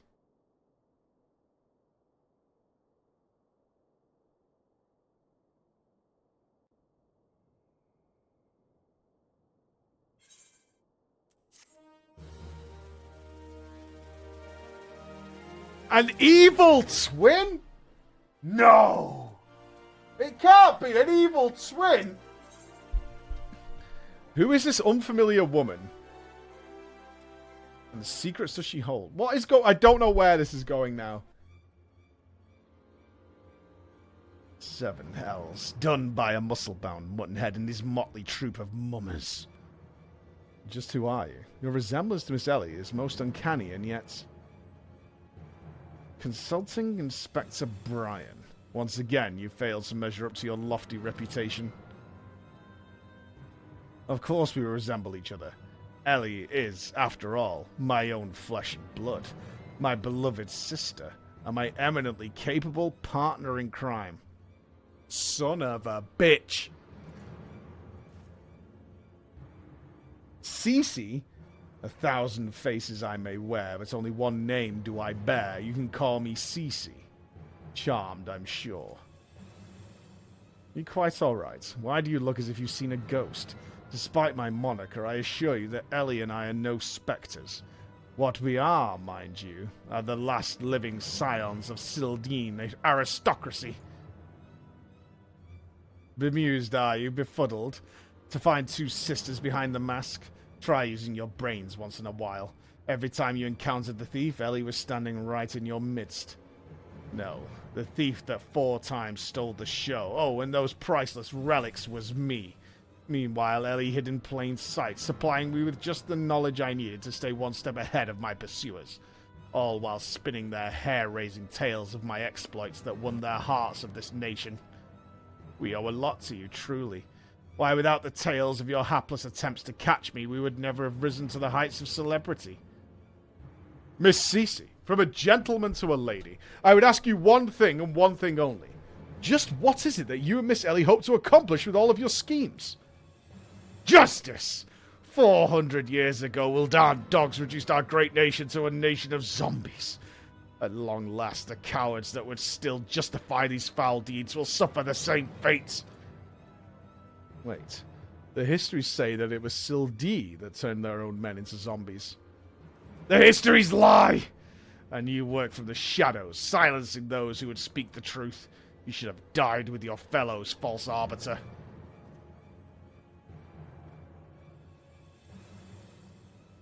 It was Uldar that ordered the creation of that dreadful powder, and wielded it as a weapon against our proud ancestors. The history of your glorious sultanate is built on a lie. What is this madness you speak of, woman? Not madness. Truth. The power in my possession was stolen from the Uldan army 4 centuries ago by one of my ancestors. They say it was his final act of courage in the moments before his leg fell off and his rotting head dropped from his shoulders. This is the truth that the histories don't tell. The truth that this doe-eyed Sultan Swan would kill to keep buried in the sands of Thanalan. But by that, your reckoning is nigh. Oh yes. Before long, you and everyone else in this rotten nation will know firsthand the horrors my ancestors knew. And what do you mean by that?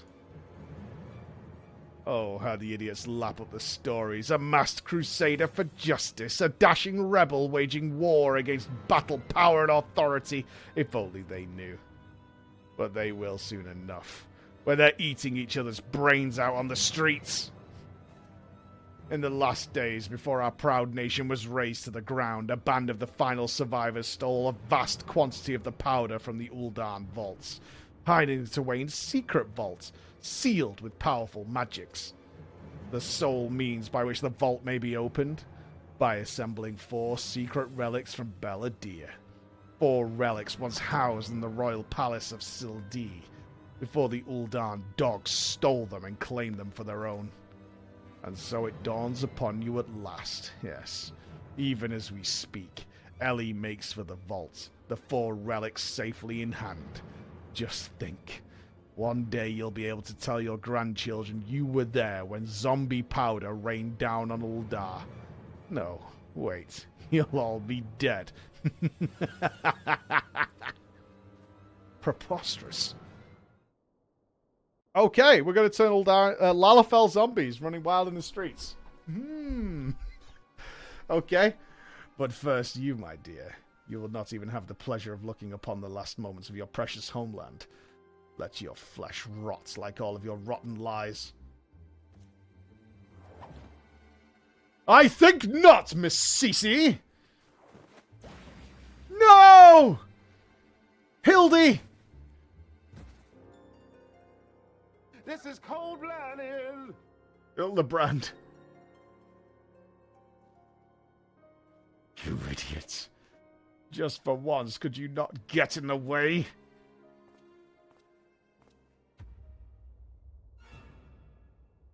Godbert Mandeville. I can't see... That can't be his wife.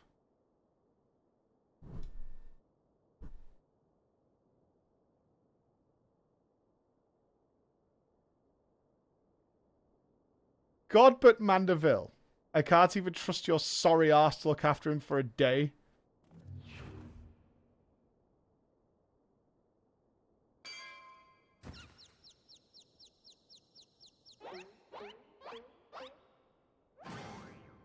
I knew it! That presence watching over us from the shadows, it was you, my dear wife!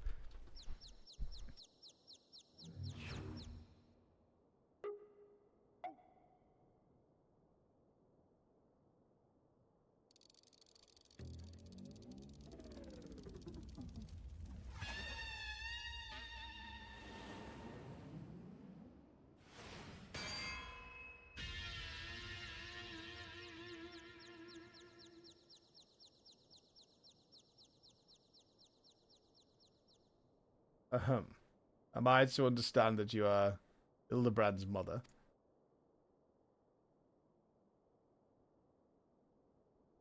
Oh, God.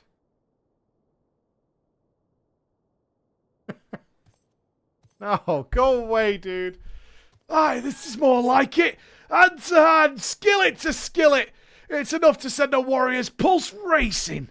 Prepare yourself, Floor. The time of our final confrontation is nigh!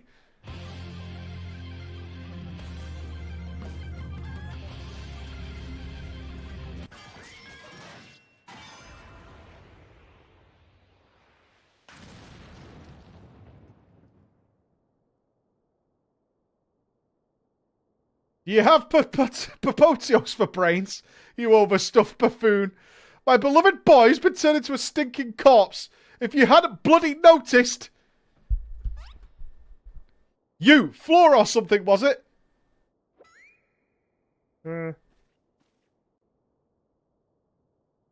You're just a bit young to be his mother. Hildy's told me all about your hijinks together. Pleased to meet you. My dear boy's always had a bit of a rebellious streak. What can I say? I came on a bit too strong at times. But can you blame me? This time I thought I'd sit back and leave things to my sorry-ass husband here. And look what that got me. You'll help me out, won't you? Okay.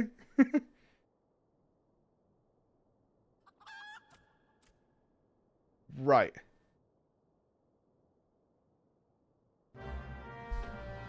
I think our priority should be to stop the zombie powder. Right?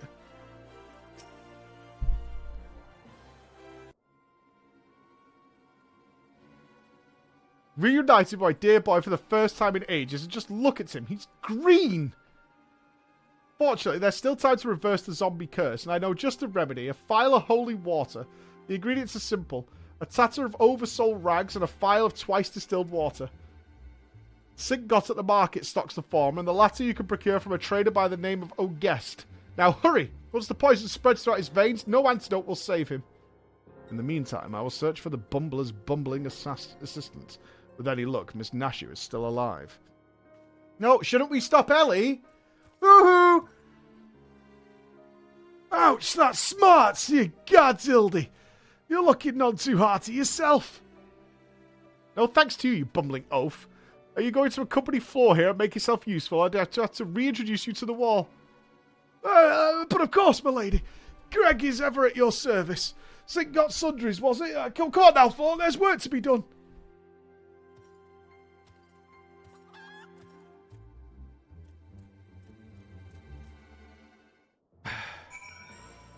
Okay. Okay. We should really think about stopping the zombies. Like, genuinely. The Sapphire Exchange. It would be, I just think we should do that, right?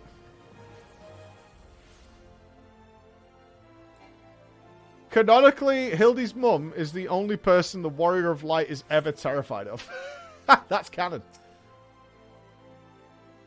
Alright, alright. He's always got everything, this guy. Oh, we're so rags, you say? I fear I've only got a single tatter left in stock and it's already spoken for. But my good man, you must reconsider. My dear friend's life, and quite possibly mine own as well, hangs in the balance. I sympathise with your plight, friend, but a man has to make a living. I've been promised a copious supply of rare chimera membrane for these rags. Unless you can offer me the same, it's no deal. God, you expect us to be able to summon such a rarity out of nowhere at a moment's notice? I don't know who this is. Well, look what we have here. If it isn't the Warrior of Light from the Colosseum. Funny who you meet in the markets. Oh, it's Alvy.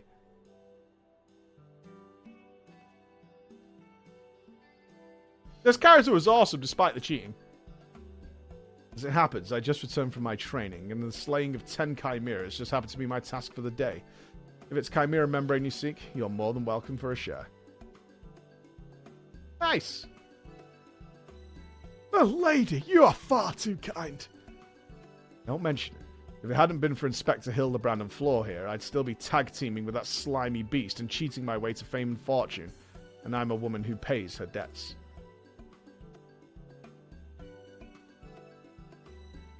Uh-huh. Bye then. Oh, take me if it wasn't a villain of Tempest. Ever since she confessed to her trickery and started climbing back up from the bottom of the ranks, I've been proud to call her one of my biggest fans. Why, I've half a mind to give you the rags you seek simply for the privilege of meeting her. Do you know when you will play the Outer Wilds DLC? Are we playing the Outer Wilds DLC? Bex can probably give you the date. It is on the schedule. I don't know the exact date. It's 2 Saturdays from now, I think. A kind sentiment, my good man. But we're more than happy to uphold our side of the bargain, aren't we, Flo? And with this, our task here is done. Now let's find the trader named Guest. I think it needs 2 streams, though. Right? Didn't we check? It's going to be about 10 or 11 hours? Something like that.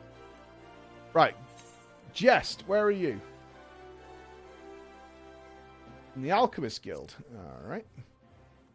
Yeah, apparently it's decently long. One of the things we do check when we're trying to schedule in when we're going to play stuff is how long the game should last-ish. I think it's 2 streams worth, I think.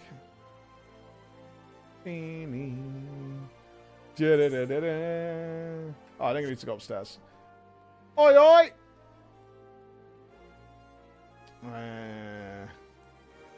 Where's the stairs? I'll just teleport upstairs. Uldar is far too complicated for my small, small brain. It'll be here then.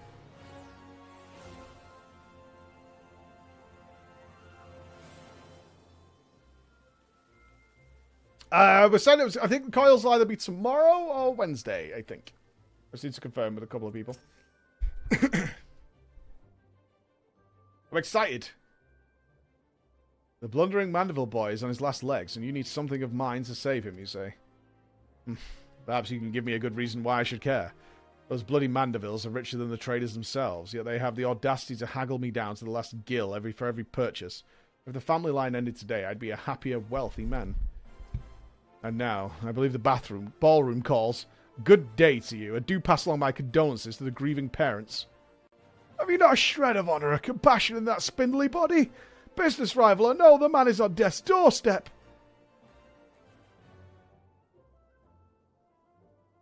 After the events of that day, my father will not so easily forgive and forget, but it matters not to me.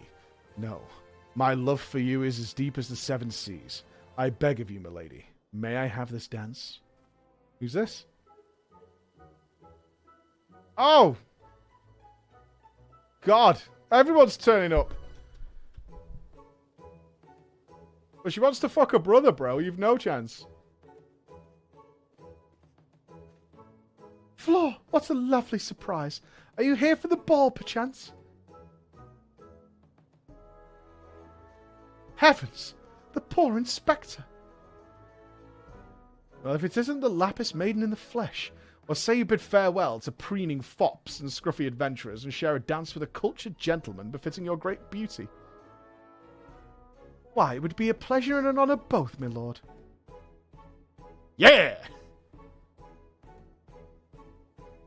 Provided you first provide my good friend Flo with the bottle of twice distilled water she seeks. Lapis Maiden, I'm stuck. Gross. So fucking gross.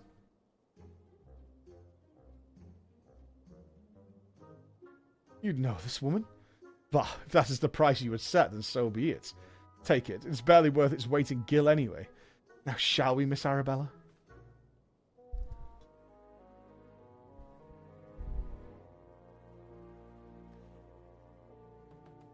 Discord? Hold on.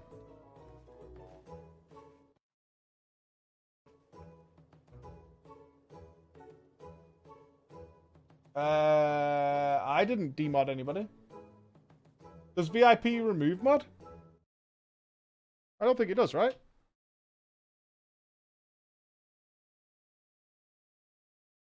Oh, maybe it does. It does? Oh, okay. Yeah. You got downgraded, Zoe. That'll teach you. That'll teach you. Is it re-added? It should be. There you go. I was trying to give you more crystals next to your name. I was trying. All I tried to do was add more crystals to your name for your birthday. That's all. I knew Hildy had to be a worthy rival, but to think he was this beloved by so many. Clearly, this realm would deeply mourn his loss. Quickly, Flo. Let's deliver these goods while there's still time. Toxic. I know, right? Uh-huh. How does this guy take a shit, honestly?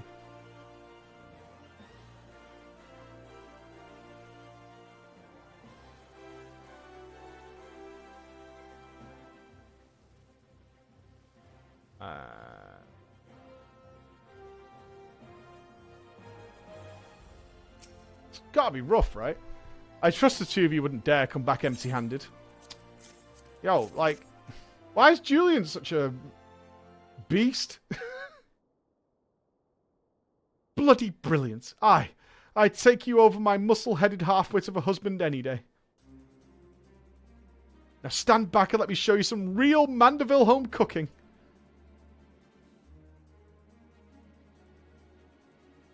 Oh, you bloody bugger. Guide my skillet. Oh, she's cooking. Happy birthday, Zojibear. Aye, that should stop its spread. Now it's up to Hildy to flush what's left out of his system. Don't worry, he's my son after all. I reckon he's still got some fight left in him.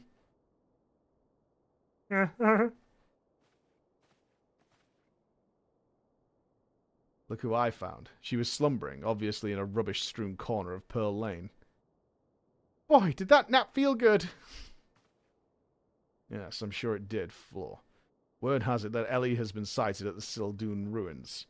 We must go there with all haste. Oh, but you loved her. Okay. You've done well, my dear boy, today. Don't worry, I'll handle things from here. There's a nice warm bed for him, and I think I know a few specialists who might know a thing or two about his condition. What in the seven hells are you standing around for? The future of Uldar is at stake.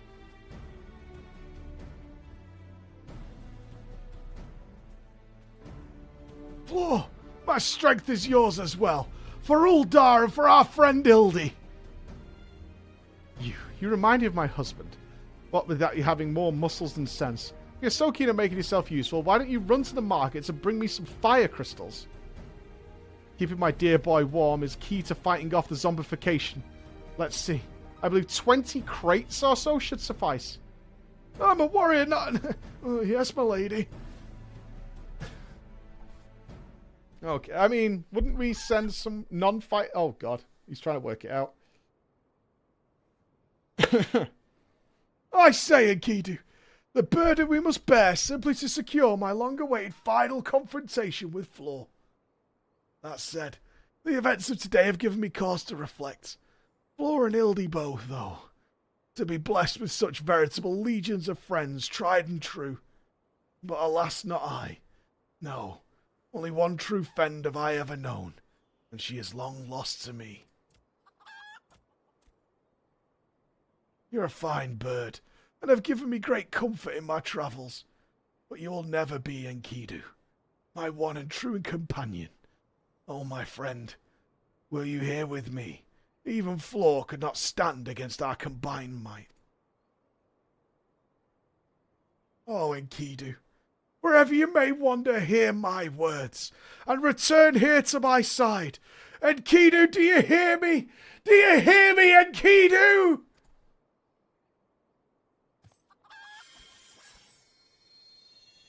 Ye gods! What was that flash from the heavens? It nearly blinded me, and what? The crystals, where have they gone? Fancy meeting you here, old friend. That voice, could it be? My faithful companion. Why must you always make me wait so? Enkidu returns? Is Enkidu gonna solve the zombie problem? What are you doing dilly-dallying around here? Let me jog your memory. There's a moon-sick maid digging around that Sildee excavation site with a mind set on turning Uldar into the land of the walking dead. Your concern for Hildy is most touching, but don't you worry. Mommy Dearest isn't going to let her beloved son kick the bucket that easily. Mommy Dearest. Sure. Sure.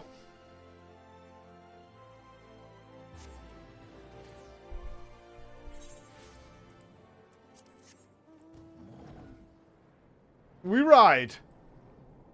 I'm really sad that Ellie turned out to be a baddie. I'm sad for Brian.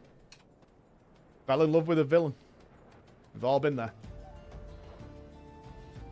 You just hope for more for Brian.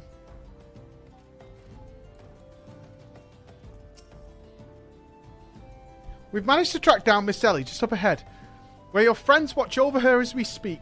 Yet no matter how many times we try to reach out to her, she refuses so much as answer. Needless to say, we consider physically incapacitating her, but that crate she's sitting on isn't just a makeshift chair, it's filled to the brim with the trader's sperm. One misstep and the consequences could be dire indeed. You are our only hope, Floor. Even in her single-minded rage, surely the time you spend together must still count for something. You need not put yourself in undue danger. I only ask that you step forth to where your voice may be heard and call out your friend's name. I beg of you, Floor. Surely if anyone can convince the woman to abandon her madness, it is you. With the chat mode in /say, use your keyboard or the software keyboard to call out Ellie and convince your erstwhile friend and companion to listen to reason. You have to type it? What? What the fuck? Woohoo, Ellie!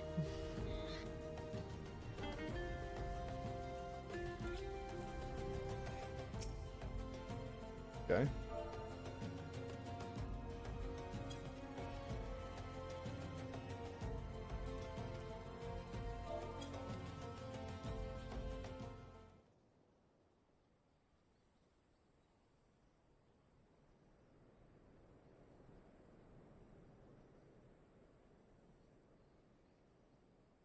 Law, I suggest you leave this place while you still can. I bear you no grudge, but should you so much as think of interfering, I'll not hesitate to turn you into a zombie too. Brian's got to convince her. So it was you after all. Consider me disappointed.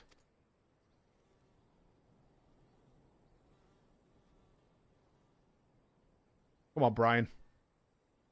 Show her that love can get us through this. Your sister Cece is already in custody. Surrender now, and I will see that no harm befalls her.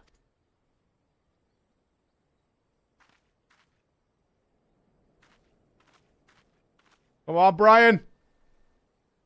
Brian! How little you understand us, Inspector. Then again, how could one born into a life of power and privilege ever hope to understand?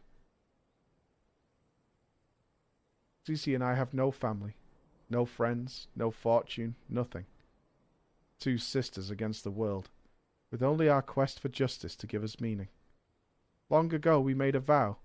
Should the worst happen, our mission takes priority over all. Yes, over our own wretched lives. You see now? Anything I might have once had to lose, I lost long ago. Now stand down or suffer the same fate as the old armed dogs you would defend. Ellie, stop this madness. I am sorry, Inspector.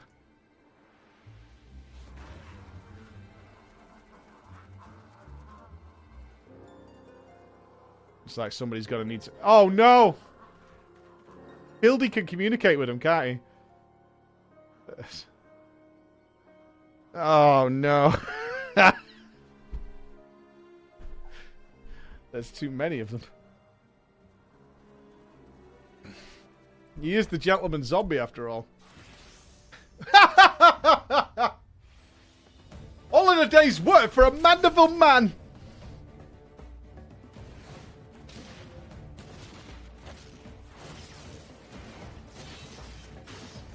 Yo, that guy's got a big hammer.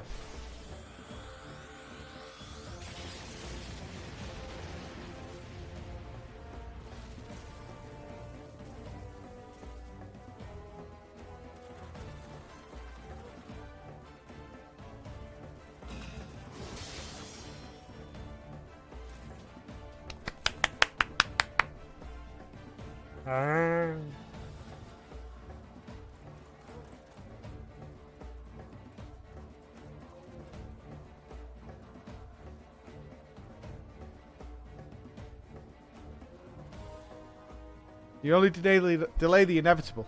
I have an entire legion of the undead at my beck and call.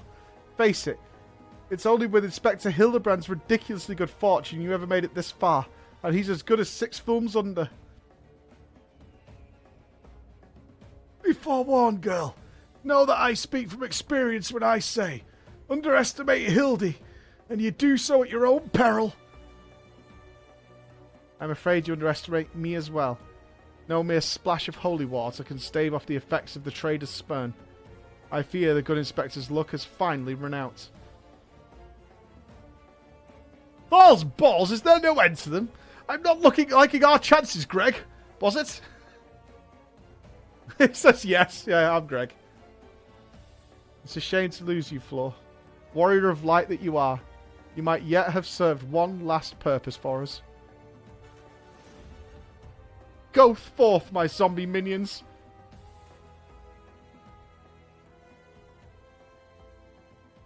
Here he comes! I knew it. Oh no.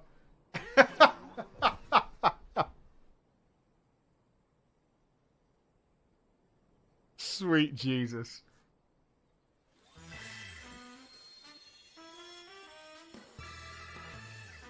Oh, he's got the bald man with him again? When darkness falls and hope fades to despair, 4 warriors born of light shall descend in the righteous glare. Bugger me with a broadsword, are my eyes to be believed? That pose. No, these are not 4 warriors of light that I see.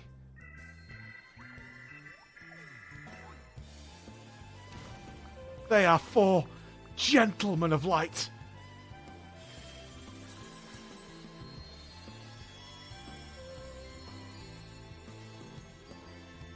Just so, my good man.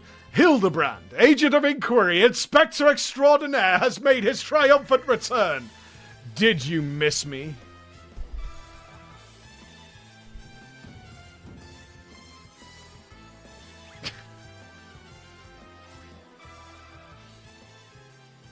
Aye, with me again, girl.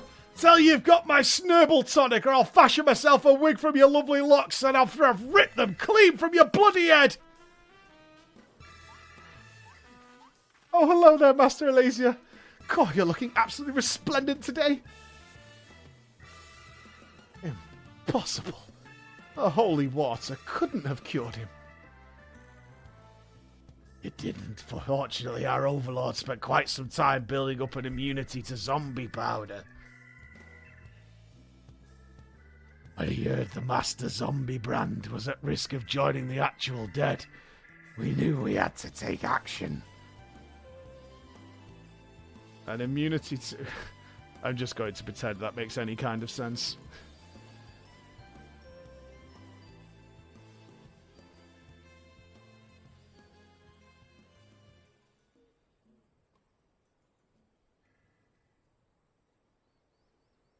The game is up, Miss Ellie. Pray, abandon this madness. Besides, plots of mass murder hardly suit a lady like yourself.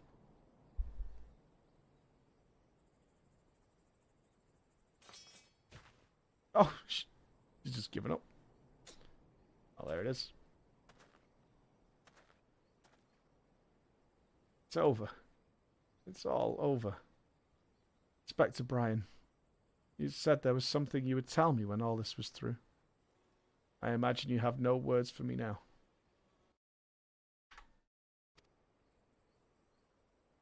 Come on, Brian. Ellie. Your powers of deduction are wanting. You said that you had lost everything, and everyone you had to lose, did you not? As for me, I have found something. Someone. With whom I intend never to part. He still wants to be with her?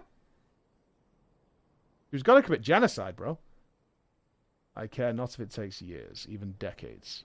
When you emerge from your jail cell a free woman, I will be there. What say you?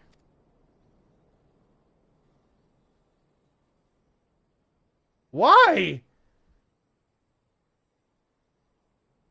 Genocide, bro!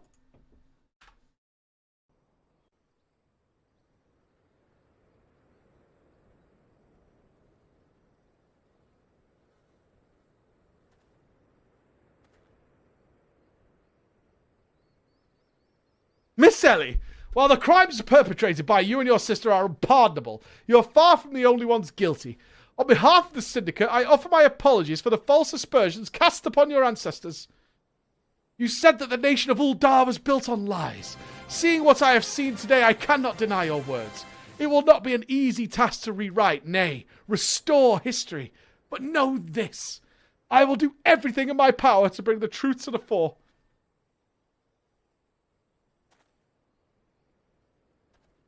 Hey, the zombies are happy. Oh, that's nice to see.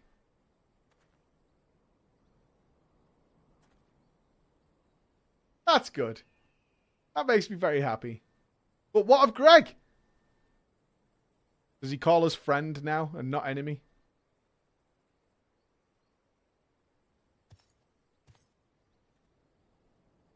Are we not forgetting someone here? By someone, I mean me!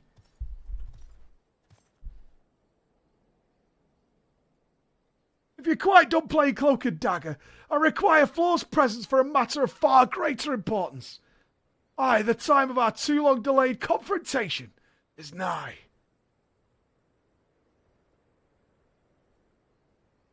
Aye, the long face, friend. Ah, but mayhap this will have you singing a happier tune. He still doesn't understand it, does he? At all. He just doesn't get what... Could it be the Treaty Blade? And the true one at that? He still doesn't understand. None other. And I have not the slightest intention of parting with it. Save to the one who would defeat me in single combat. Ah, but I misspeak. It will not be single combat this time. Is that my cue, old friend?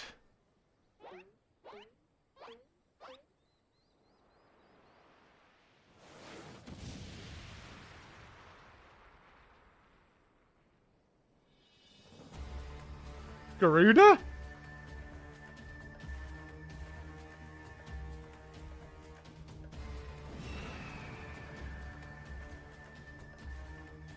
Oh, be merciful. What is this abomination? Some new breed of void scent? Abomination? Oh, thank you to address my companion with courtesy, girl. Ah, but 'twas the most curious thing. There I was, hauling a handful of a crate full of crystals for Hildy's mother, and thinking how much better things would be if my dear friend Enkidu was here. Then came a flash from the heavens, and the next thing I knew, there she was. By the gods, it makes perfect sense. Doubtless the crystals heard Greg's heartfelt plea, summoning forth his friend. Nay, no mere friend. It's a primal? Greg's friend is a primal that hangs about with him.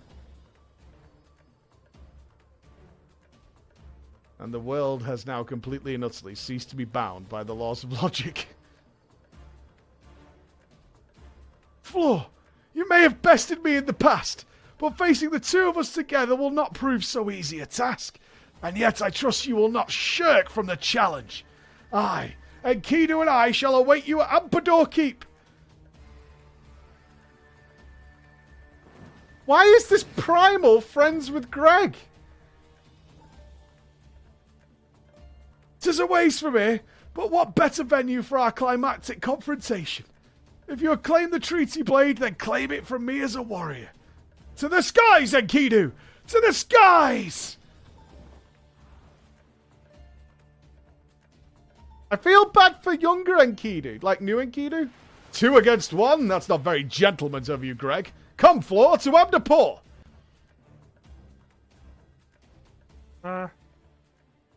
This is a grave development indeed. To think that one man could summon a primal on his own? I must send word to the Scions at once. I'm a Scion. Oh, but of course. I near forgot we had a warrior of light in our very midst. Please, Floor. You're our only hope to slay the primal and reclaim the blade. Oh, okay.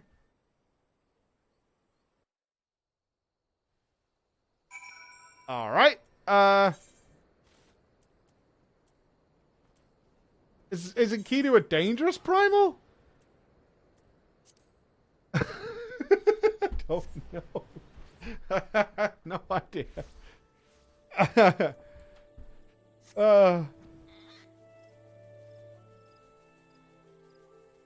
mean, Beardy Boy wasn't dangerous, right? He was just looking after the little, the cabbage people.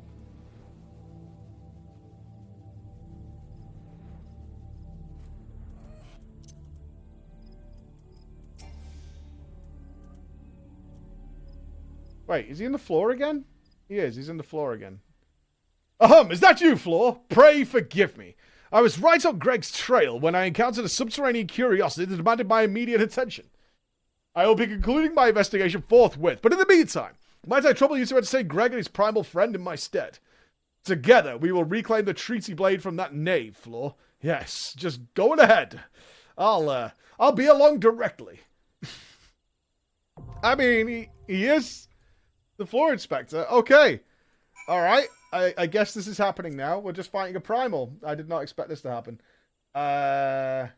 Shit, what was it called? Fuck. I didn't read it.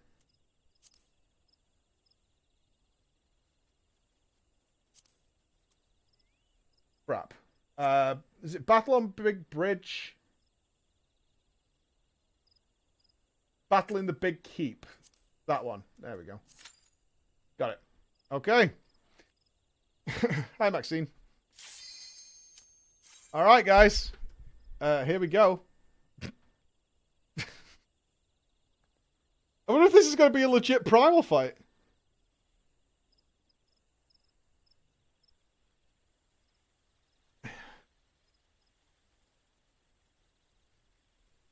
Well, the last one was kind of good. It was good. The gauntlet with all the chickens that we did last time, that was kind of cool.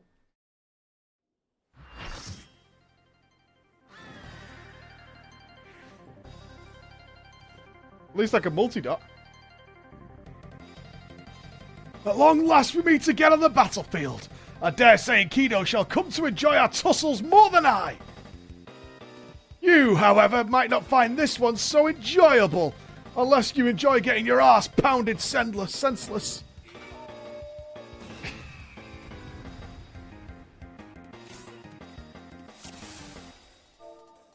Ahoy, sailors!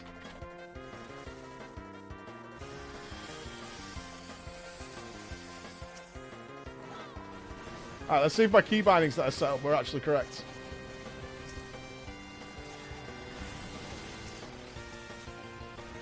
Nope, that's wrong. That should not be Blizzard. Any swappers?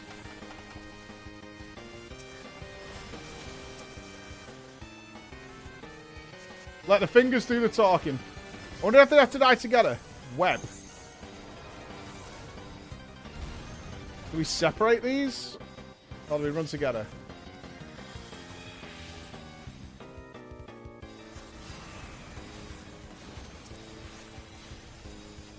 We run together, okay?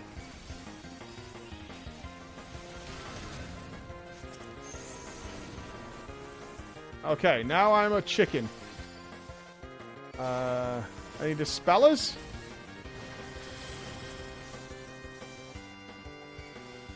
Help! Ah, do I run to this?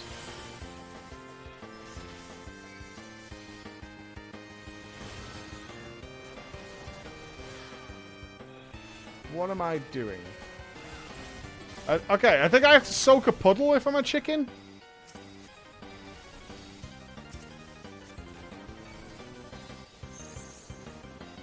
I'm a chicken again.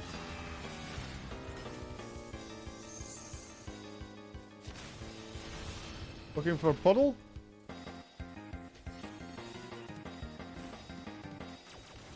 That it?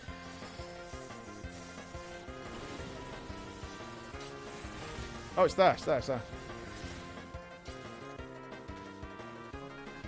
Ah, it's the whirlwinds. Okay. Okay, I have to sort the tornado things.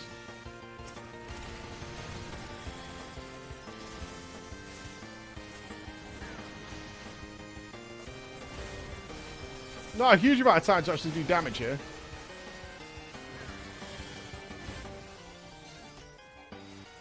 Right, Enkidu down. Oh, that's only phase 1 is killing Enkidu.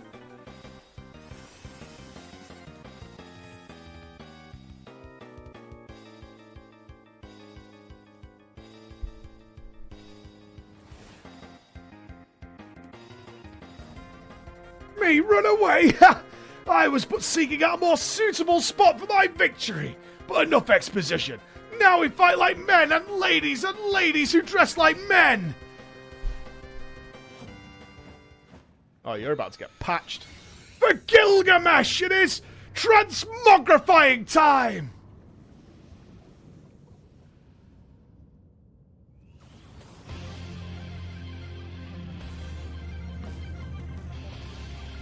What? The mightiest warrior ever to grace Eorzea stands before you! I, Gilgamesh! Prepare yourself! Dude, why has he got so many arms?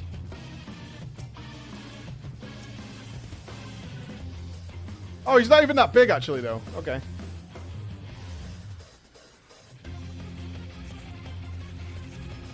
I thought he looked like he was going to be bigger than this.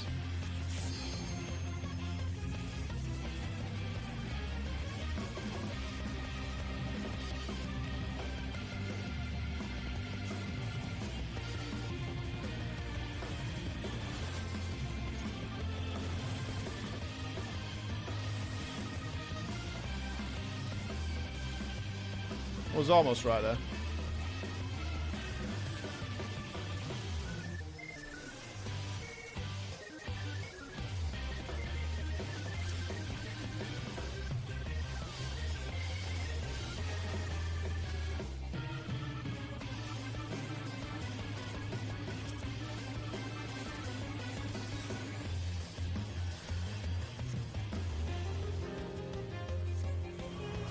Fight with all my strength. Oh, is he AoEing us? Then we need to spread for that. Did we kill? I think we killed.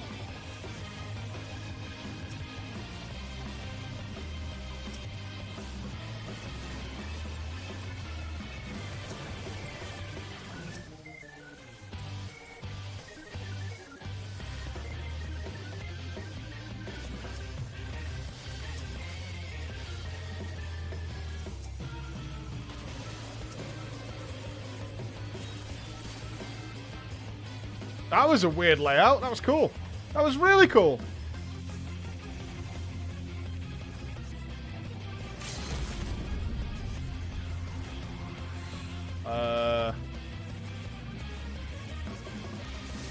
Breed.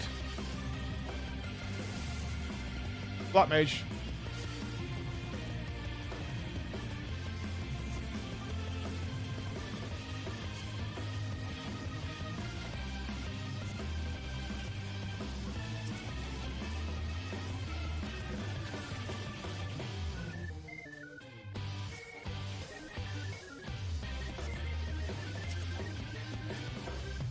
It's fine. Look, you're bound to take some damage at some point, right? But look at the dam. To pull off the immense dam.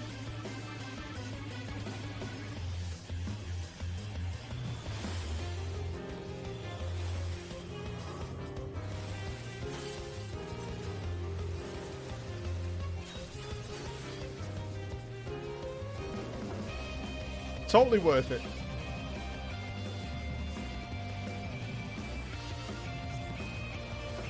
And now for something truly shocking.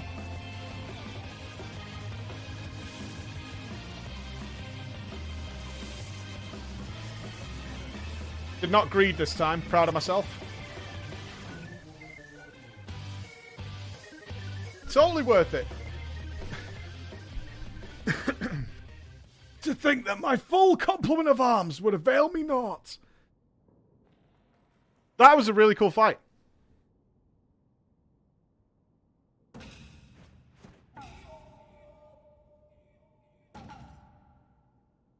No more hijinks from Gilgamesh. You have my word. The Treaty Blade 2 I shall return, just as soon as I remember where I hid it. You've got all these swords. Anyway, I yield to your unparalleled puissance. Spare me, please.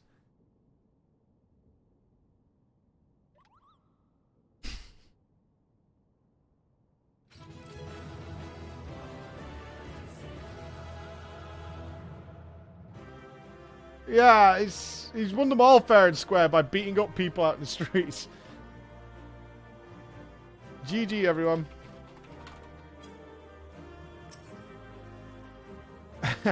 Sure. Oh, we got Enkidu! We got Enkidu! Yes. Hashtag victory.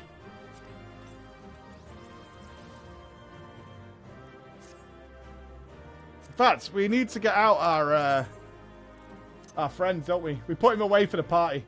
Oh, you can't summon him here. Okay. Good job, team. That was cool.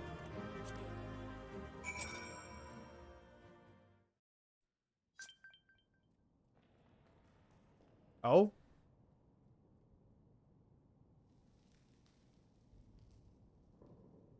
Oh!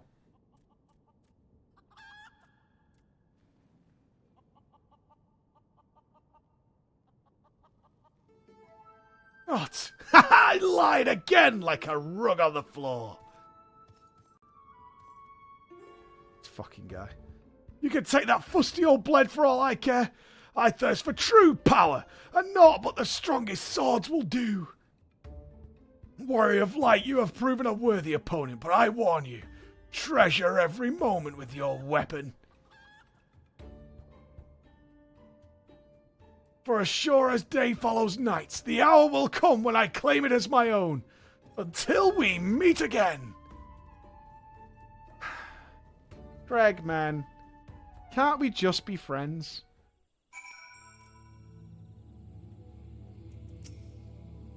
What ho, Floor? Have you seen Greg and his oversized avian companion? Lead them to me at once, and we shall deliver the coup de grace together. The battle has already been won. This is triumphant news, indeed. Clearly the lessons you have learned from me have not been for naught. And what's this, you say? The treaty blade lies hidden somewhere in the nearby wood. Worry not, my ever-loyal associate, for no buried treasure will escape the keen eye of Hildebrand, agent of inquiry and inquisitor extraordinaire. Now, which way's the forest again? The coup de grace. Have you tried the Palace of the Dead? Never heard of it, so no, I have not. Oh, is everybody here now? The whole team. And there's the sisters. Floor, what news of the Primal and the Treaty Blade? I killed him. Remarkable. I knew the Warrior of Light would emerge triumphant. Let us hope that Inspector Hildebrand enjoys similar success at finding the blade.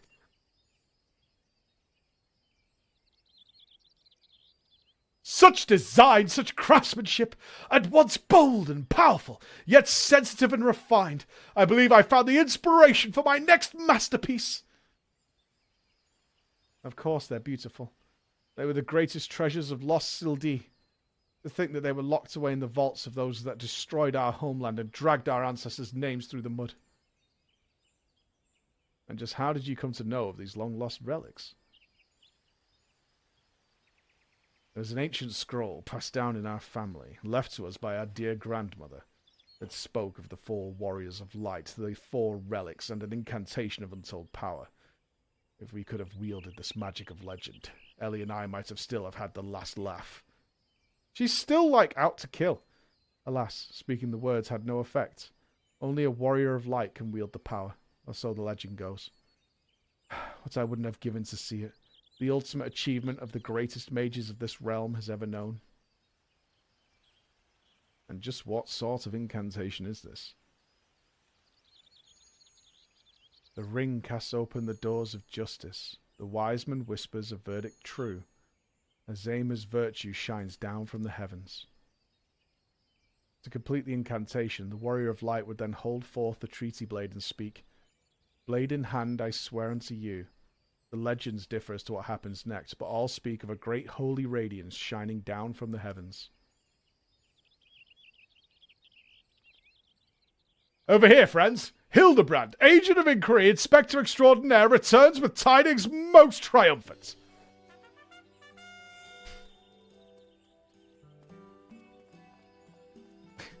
Oh, he's so happy. So happy. Behold, safe in my hands, none other than the treaty blade, and the real one this time, I swear unto you. Yes, yes, just like that, I swear unto you, then. My word, whatever is this odd tingling sensation? Ridiculous. Hildebrand isn't a warrior of light. He's just some fool who thought he could stop the lesser moon with his own bare hands. It would seem the Treaty Blade is just as confused as the rest of us. Wait, are we doing close encounters? No, the light. Someone stop it. I won't stand to see the legendary power of our forefathers wielded by this muscle-bound buffoon.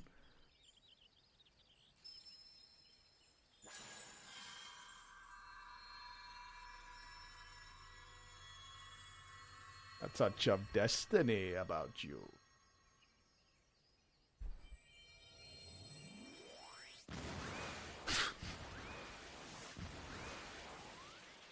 Skyward ho!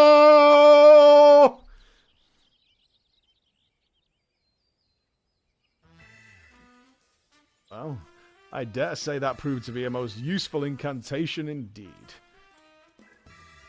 And so the light of justice that shone from the Treaty Blade banished the shadow, returning peace to the land. And so the legend ended. I must say, I never expected it to be quite literally a beam of light. I suppose it wouldn't have been much use to us after all. Yeah! Get it! Balls, Hildley. First you mostly die at your poor mother's feet, and now you fly off to God knows where without even giving her a kiss goodbye.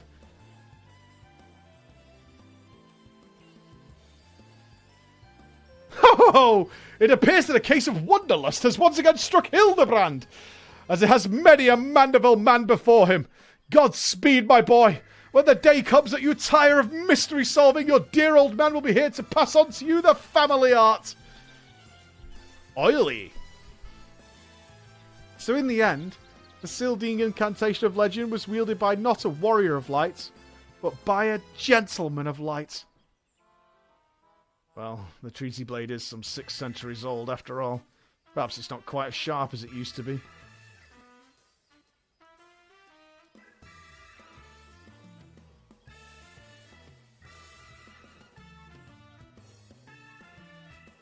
The magic that brought peace and happiness to the people of Balladeer. It was every bit as beautiful as I imagined. To think I would see it with my own eyes. It's nothing short of a dream come true. He bumbles and stumbles through yet another case, and still he manages to make a girl's dream come true. Fucking Hildebrand. A gentleman to the end. The bloody bastard.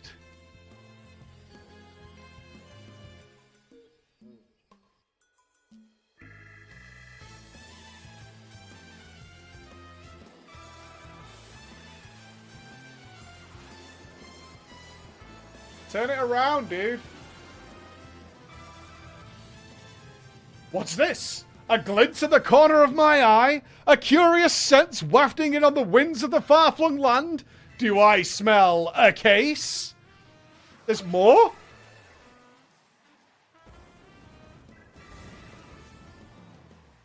Worry not for me, my friends, for wherever the wronged want for succor, I, Hildebrand, shall be there.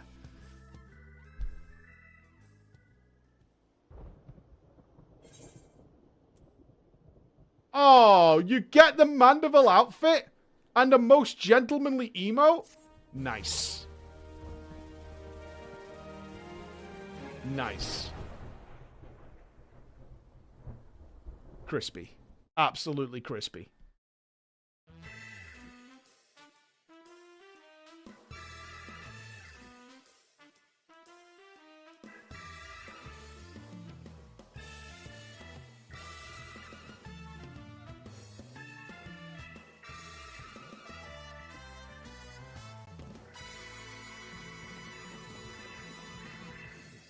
Hildebrand will return?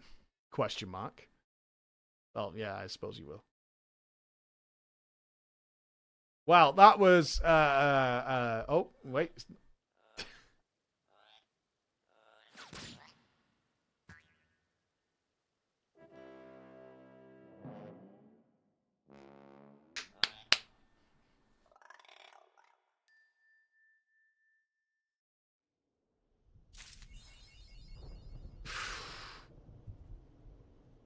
There it is, dude. There it is. We did it. Wow. That was an adventure. That was an adventure. To be sure. Oh my god. Well, we're back to MSQ after like a 12-hour detour. Check your titles. Oh, am I a gentleman now? I do remember how to do this. Bug girl, gentlewoman. I am indeed the gentlewoman. Although I'm still going titleless for now. I'm still going to roll titleless for now. We are on MSQ.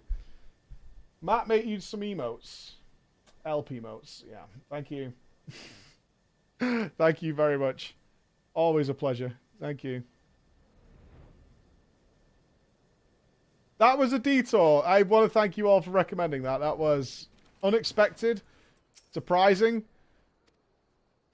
exciting, very fun. All right, now we've got the Goblet Ethernet. Sweet. Cool. Right. Uhasi was where we were up to, so we're gonna head. Let's head here. Lady Iceheart is who we would... Right, so we were up to... We got diverted mid-Lady Iceheart. That's where we were up to. Right, let's take 2 minutes, go and have a pee, stretch our legs after our wonderful adventure with Hildebrand, and get back to the MSQ, finally. We'll be back.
How's the floor looking? Is it looking good? Why are you still in your party outfits? You even got a matching chocobo?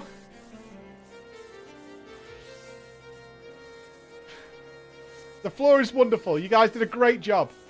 You did a fantastic job. I'm very happy.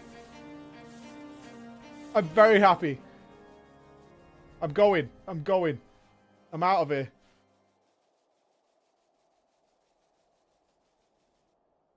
The party should end. The floor has been inspected. It is passable. Yes. It's a good quality floor. Well done.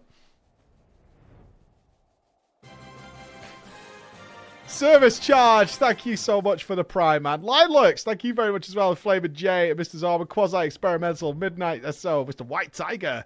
And Karen hit the 1 year anniversary. Hey, congratulations, brother. Thank you. Check your friends' requests. Yes, I know. Ian has accosted us. Yes, I see it. Wait. Yes, I can see it. I can see it. I saw it when it came in.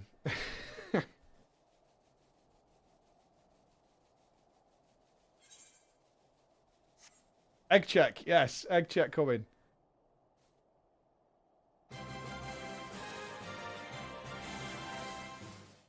Blood Speaker, thank you very much for the 4 months as well. We're back. Egg it up. I think we've been level 55 now for like a week and a half. Alright. There you are, Floor. Commander Leveler instructed me to wait for you. Your assistance is most welcome, believe me. Most of the third hail from the Uldar, and for a man accustomed to the feel of sand beneath his boots, the crunch of snow can be rather disconcerting. But to the matter at hand, nary a moment ago I received word that the heretics we seek have been spotted making for Dunafin Pass. My braves are already in pursuit, and I should be grateful if you would join them. So the next big thing we need to find out is the identity of... We got a name of Lady Iceheart. Well, who is Lady I... We got a name, but who is she? I also think Alfie's about to make his return, isn't he? We haven't had Alfie for a while.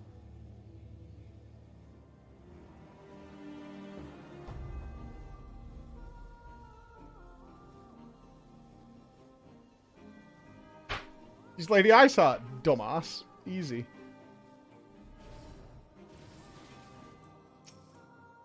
Oh, balls, my ankle's on fire. Caught my boot on a rock or something and it's twisted as I fell. The others went on up ahead and done it from pass. Hurry, you might catch up.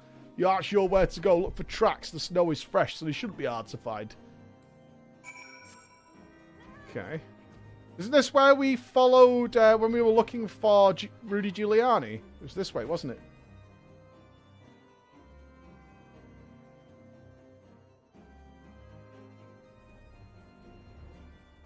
It was. This is where we were following Rudy.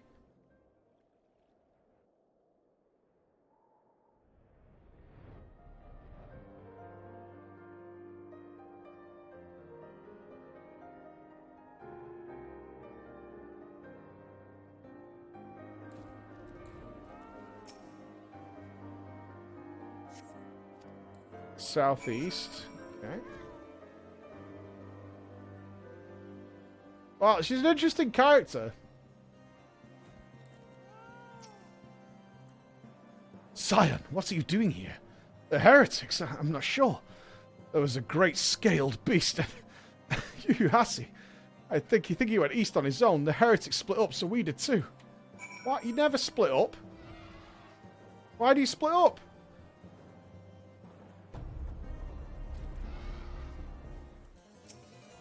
A hateful harrier.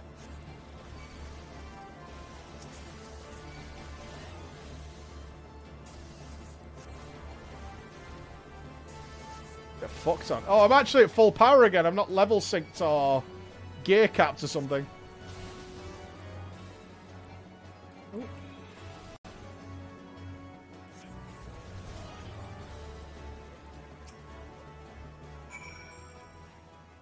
Oh, embarrassing. I was so intent on following the heretics' tracks that I almost failed to notice they had doubled back. Almost, mind you. One tried to sneak up behind me and got a knife in the gut for his troubles. I thought myself alone, so I started searching the dead man's knapsack for anything of interest, and lo and behold, before his friends found me, I came upon this. What? Withdraw in groups of 3 or less to the observatorium. Give the signal and wait. The merchant will be watching. Be late and be left for dead. Speaks for itself, does it not? They can't possibly mean to rendezvous inside the place, so we should restrict our search to the surrounding areas. Let me rephrase that. You should restrict your search to the wilderness around the observatorium. I'll need more than a moment's rest to recover from these wounds. It's down to me again, is it? On my way! With my trusty dodo bird! We will rescue this situation. Oh, Quer's a waste of time, man. Keeping Quer on the move is not easy. Eggs, on the other hand, are easy. Suspicious. I am through with listening to your excuses. We leave now. Ow, the woods are crawling with those blue coats and the knights are searching every wagon that passes through the gates. Well, stay with her then if you think you'll fare any better. Oh, it's inbred! Now, there's no need for that.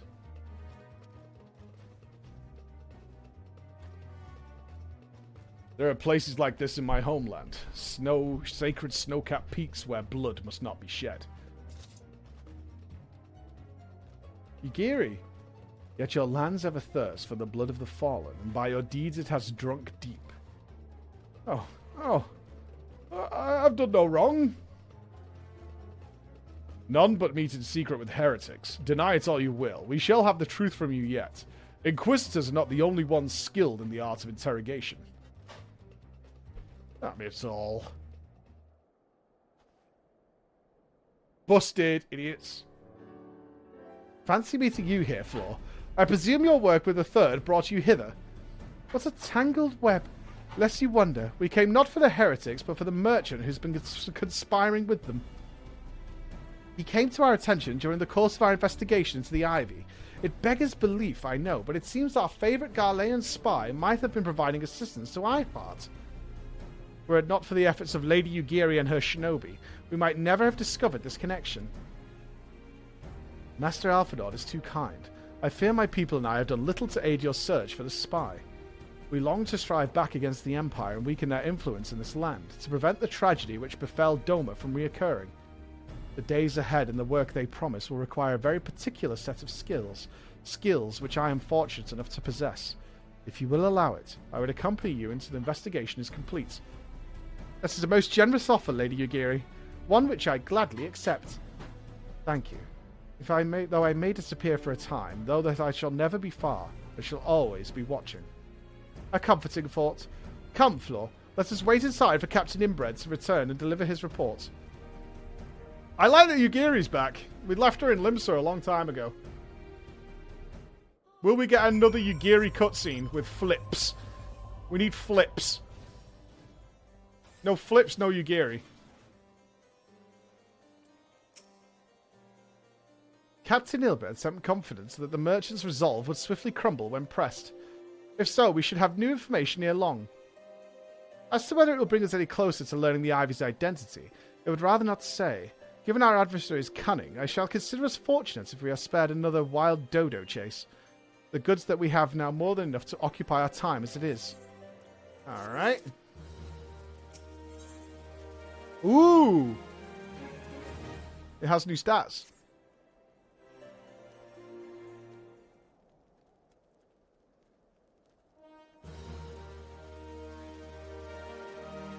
Hey, Bertic Sean, 1 month away for the big 2 years, my dude. There. Captain Inbred, your report if you will. Aye, Commander. Firstly, with regard to the heretic we captured, I regret to say that the man could tell us naught that we did not already know of Shiva. We have since handed him over to the Ishgardian authorities. Henceforth, the Holy See will pursue the matter independently. Our inquiries concerning the Ivy, however, have proven more fruitful. We have ascertained the channel by which the heretics acquired their information on the shipment routes. Go on.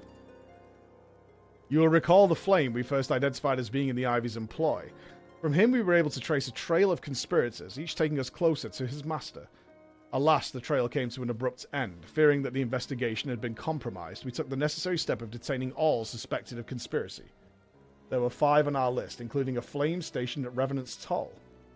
The man's primary duty was to keep an inventory of donations from abroad, the particulars of which he would share with benefactors, thereby ensuring that needs did not go unfulfilled. By virtue of his role, he was privy to the details of all shipments bound for the settlement. Needless to say, that included those originating from House Fortemps. He knew the precise route the caravan would take, and he sold that information to a merchant. I think I can guess which one. None other. With a little encouragement, he soon confessed to knowingly aiding and abetting the heretics. Well, this is one mystery solved at least. But what's of the Ivy? Are we any closer to prizing off his mask? I dare say we are, Commander. Our relentless pursuit has forced him to commit a grave error. In a desperate bid to cover its tracks, the Ivy resorted to exercising certain administrative powers available only to high-ranking members of the Immortal Flames.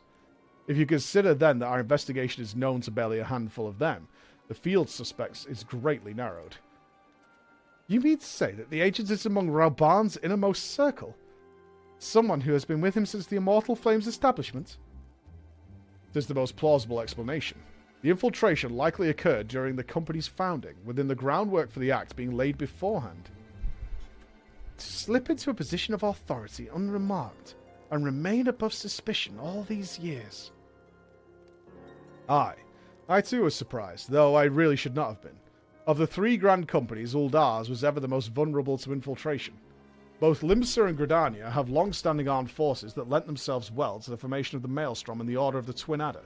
To all intents and purposes, it was the same people, loyal ones, mind, under the same leadership, only the banner was different.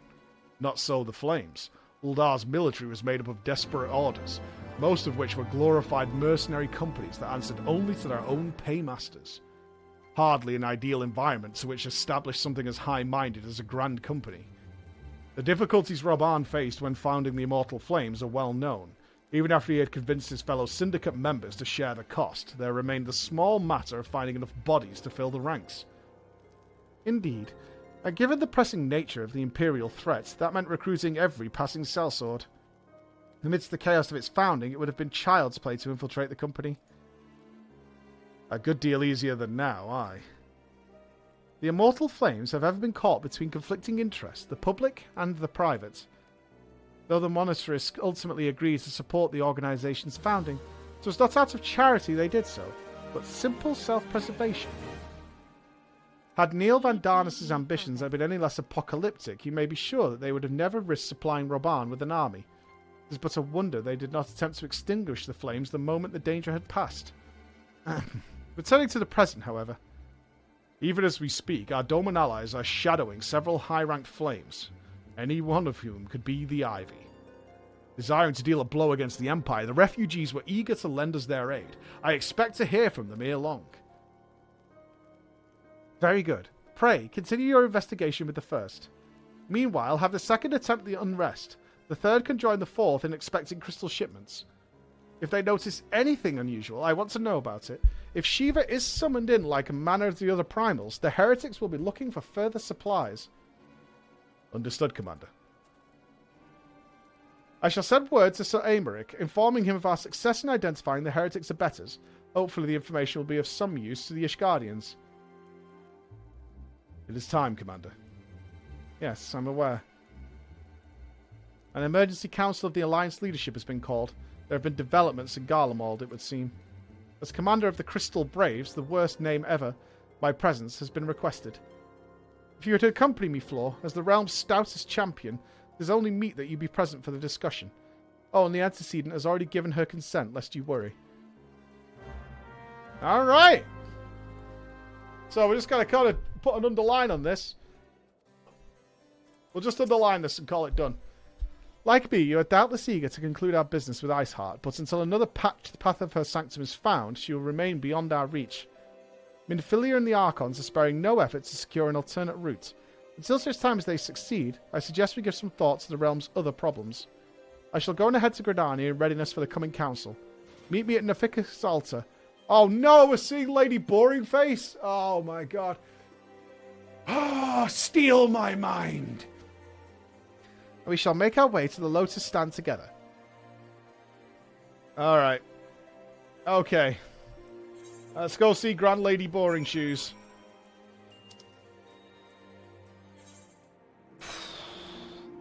She is one of the main characters. You should just deal with it. I like the idea you're getting upset about it.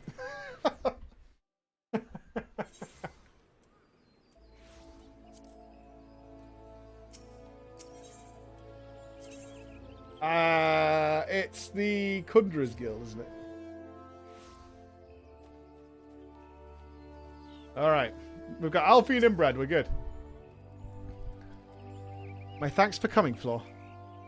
When you are ready, speak with the Kundra yonder. She will show us to the Lotus stand. Alright. Ah, the silent Kundra.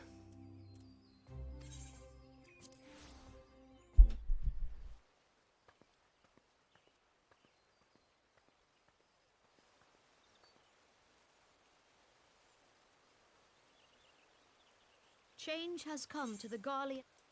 Oh, my bad. Sorry. The rumours are true then? Hey, Merly Boob's here.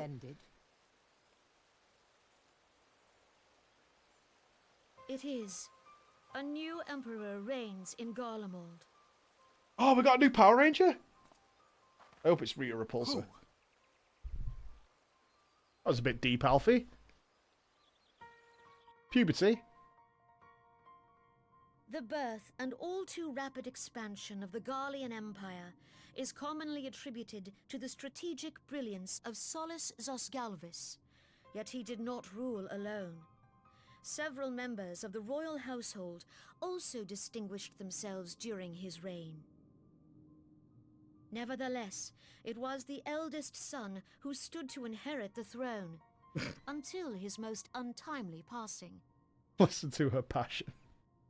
He's got to look at that fucking wall again. Oh! I was fortunate when I learned that the Emperor had died without naming Yo, his yo, successor. yo! That's some smarky shoulders, brother.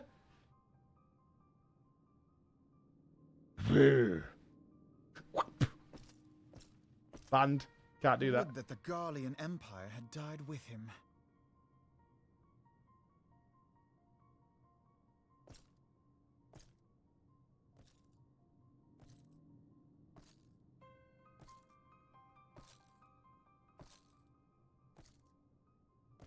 Jesus Christ, I'm not walking with that guy. 'Twas the grandson and his uncle who had the strongest claims, was it not?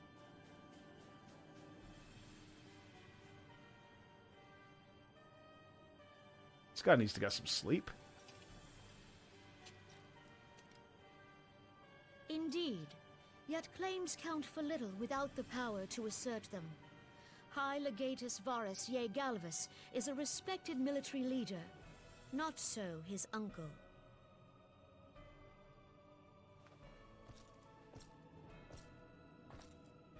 So young Varus has torn the crown from his uncle's grasp and taken his place at the head of the Empire.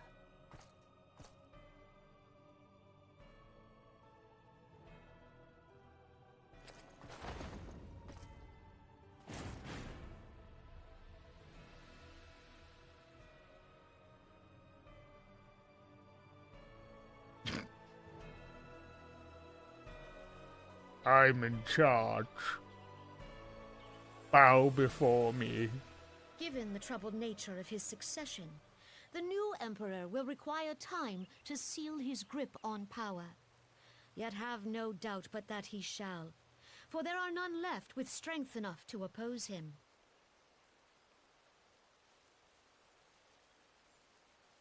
Since the success of Operation Archon, the remnants of the 14th Legion and the forces occupying Alamigo have done naught but fortify their positions.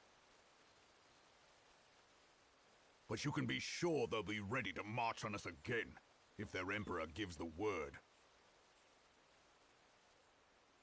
When, not if. They say this Varus was so set upon Eorzean annexation that he spoke out against the Meteor Project. Plainly, the new emperor's intentions are of great concern to us all. True. I propose that we set aside the Cartano dispute for the present, and discuss what measures the Alliance might take to prepare for a resumption of hostilities with Garlemald. Moreover, I move that we re-examine the question of how our former allies in Ishgard might be persuaded to retake their place at our side. Could Eorzea but stand as one, 'twould deal a grave blow to our enemies' ambitions. Oh, just the volume after this. We might have turned it down during the party.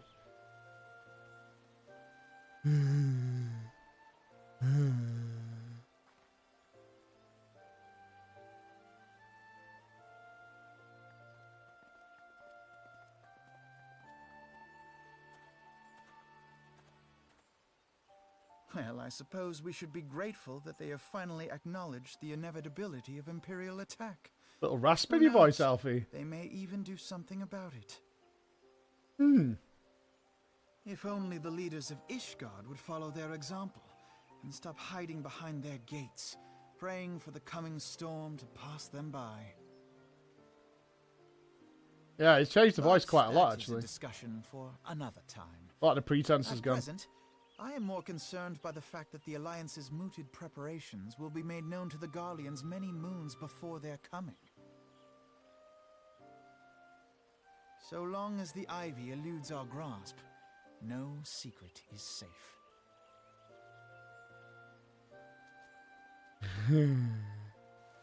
Uh-huh.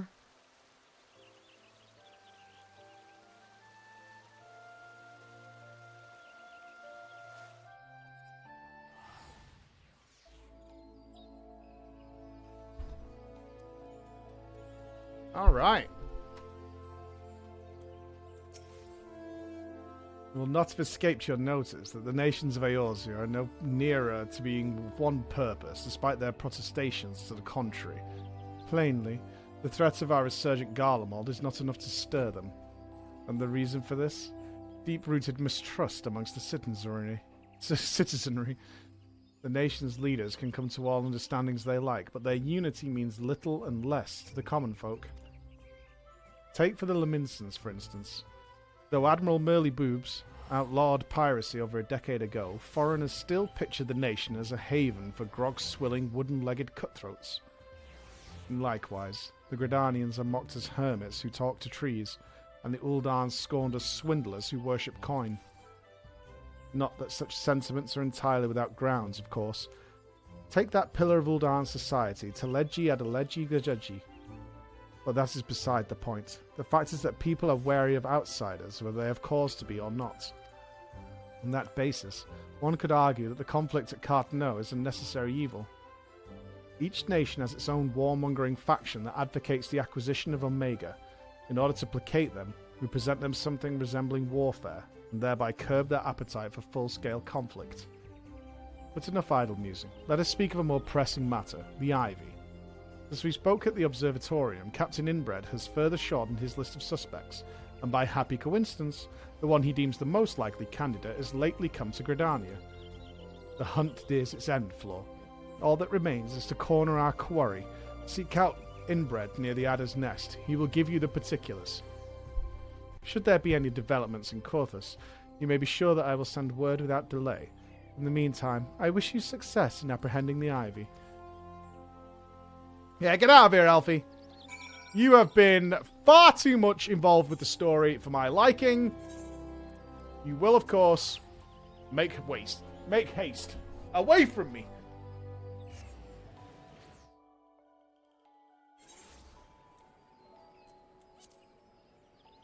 This way. Ooh, so you want to be a carpenter? No, I do not.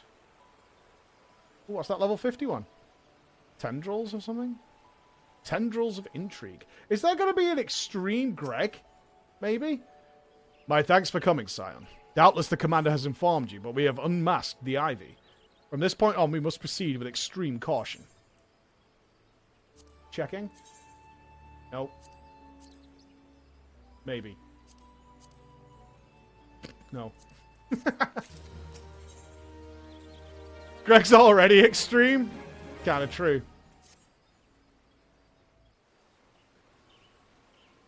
Oh, I didn't check the volume settings, did I? Sorry. Listen well. The spy we have been seeking all this time is none other than Flame Marshal Eileen Raoul, Roban's second in command. Prior to joining the Immortal Flame, she was a mercenary of no small renown. They say her skill with a polearm had to be seen to be believed. Of Ishgardian birth, she is the highest-ranked foreigner in the Immortal Flames, barring the Flame General himself, of course. When he formed the Grand Company, Roban chose people based on their worth, whence they hailed was of no interest. The Monitors saw things differently. Having funded the enterprise, they reserved the right to reject candidates nominated for high-ranking positions. And 'twas no secret that they did not favour foreigners, Ishgardians especially, after the way the Holy See forsook the Alliance.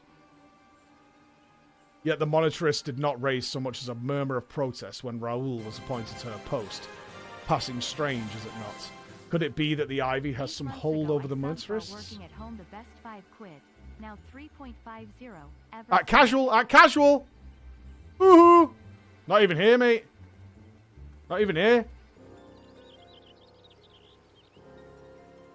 But these revelations are secondary to our current mission. Our foremost interest to us is Raoul's presence here now.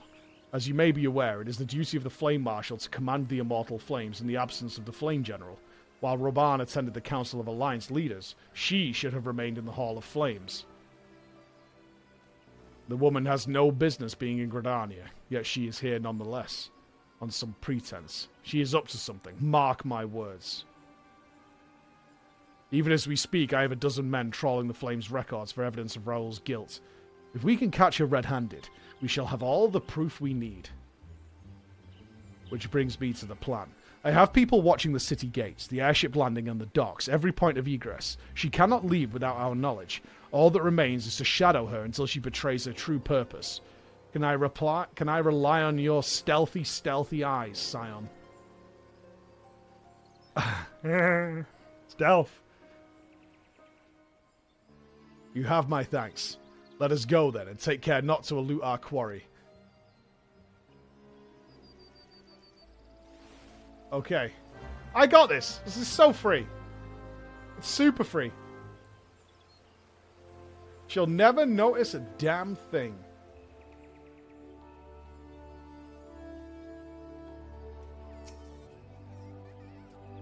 Raoul is headed in the direction of the Blue Badger Gate. With me, Scion. Okay. Watching. Blue Badgers, you say?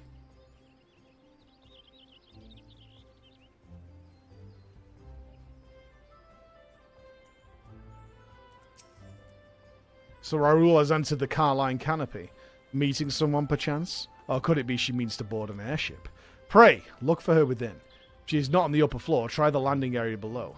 One of mine is stationed there, and she may have seen something. Ephemy is her name.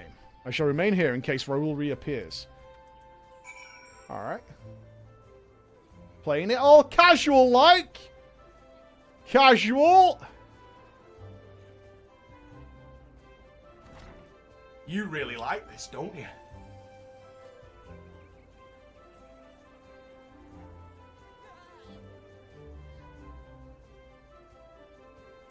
I'll pretend to be talking to this post.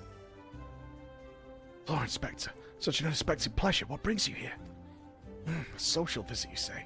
How pleasant. No, she didn't come this way. I've noted every passenger and none before any resemblance. Well, don't let me keep you. Alright. Alright. Alright. Alright. Keep it cool. Keep it cool.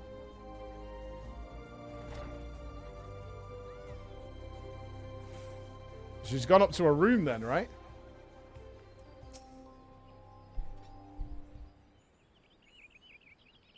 Not there. Nowhere to be seen, you say?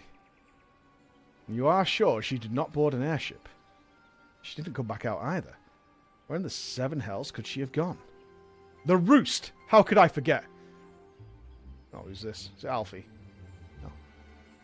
Greetings, good sir. Might interest you in some mud toy tonic? A cup a day, abuse a man with great vigour. You'll have an hard-on, hard as nails. If you take my meaning. I mean a big hard dick. Perhaps another time, friend. Wait, that necklace. You are a shinobi of Doma. The woman you seek has left Gridania by way of West Shore Pier. She was attired as a merchant, but these eyes are not so easily deceived.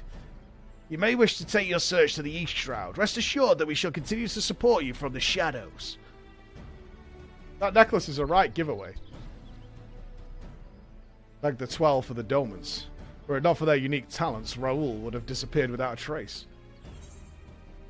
Check in. Maybe.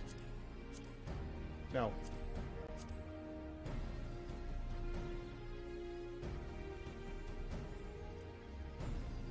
This one.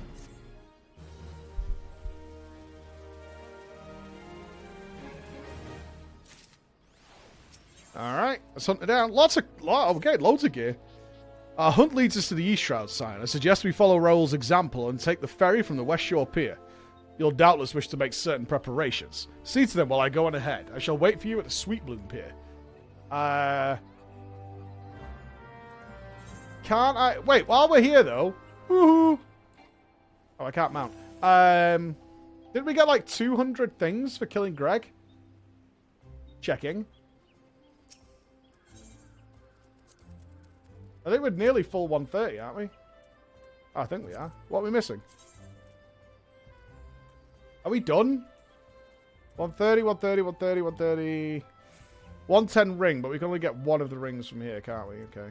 130, 130, 130, 130, 130. Oh, we're done. Oh, okay. Can I get a second ring? Do I have to buy like a lower eye level one? You can get two. Oh, I thought it was only one, so I can get two of these. Awesome. Checking. Equippers. Nice. There it is, team. We're full item level 130. Basically winning the whole game. Winner. I'm going to take the ferry. I'll just fly. Ferry's for losers. We basically won, right? Although we've got to do Extreme Leviathan. Maybe we do that tomorrow.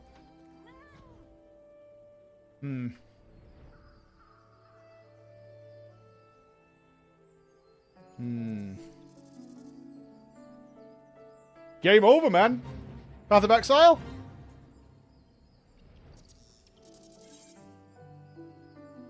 What are we going to play in Path of Exile?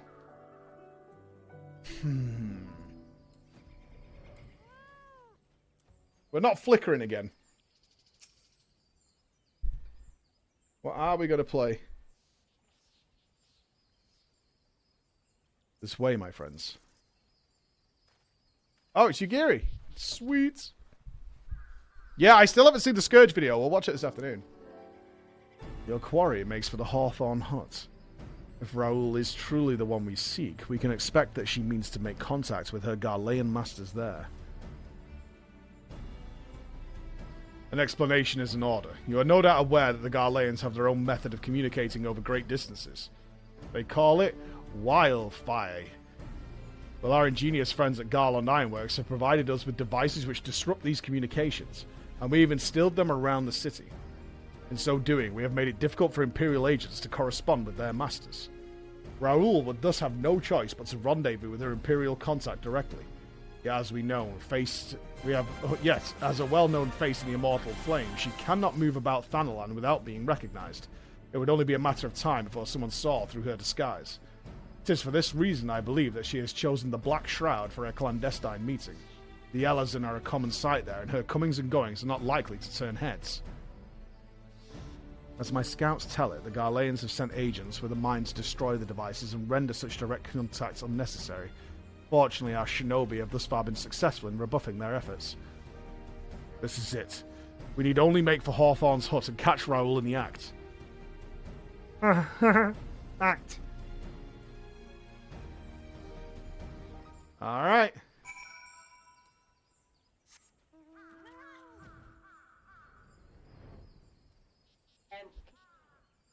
I'll log in and just double check it because I've got all the information from the employee. Okay. Right, so there's so much happening at once in the story now. It's kind of... We've got that crazy Pope that the Asians are, like, touching his fiddlers. We've got Lady Iceheart's up to something. And now the Power Rangers are back. So, is this gonna tie... I hope this ties up well. I'm sure it will. My people report that our quarry has departed for the Bramble Patch. The Ivy returns to the Gnarls when she came, but perhaps it is all for the better. To convict someone of her standing will require damning evidence against her. What could be better than to catch her in the act when she meets with her Ghanaian masters? My countrymen and I shall wait in the shadows. Tread warily, my friends. Man, I would trust Yugiri with literally everything. Any popers? That Pope is a fiddlesticks.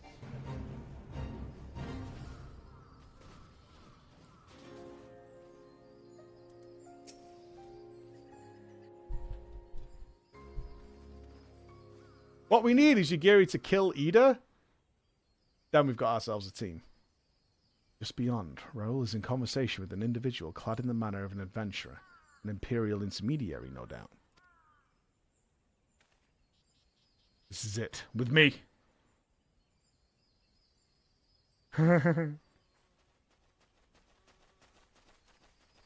Leave Ida alone. And we're not calling Ishtola Yashtola. That's never happening. Flame Marshal Eileen Raoul, you are under arrest for treason and espionage. You were followed, you bloody fool.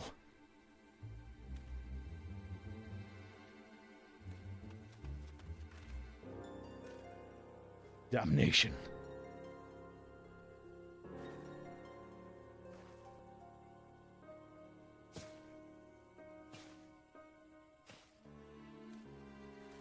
Get Shinobi done.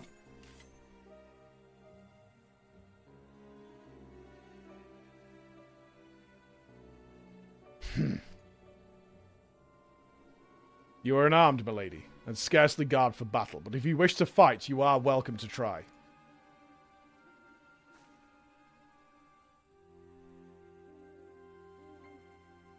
What's the meaning of this, Captain? Would you arrest me for strolling in the 12s wood? When last I looked, that was no crime, and neither was conversing with passing strangers. You would feign ignorance, then. Very well. If you do think of something to say, there will be plenty of time to say it later. Now, come quietly or I shall make you wish you had.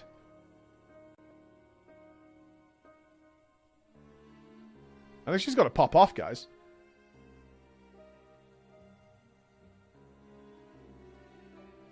I will offer you no struggle. After all, I have naught to hide.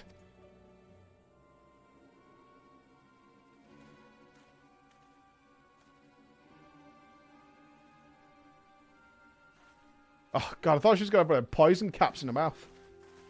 That was a really nice arrest.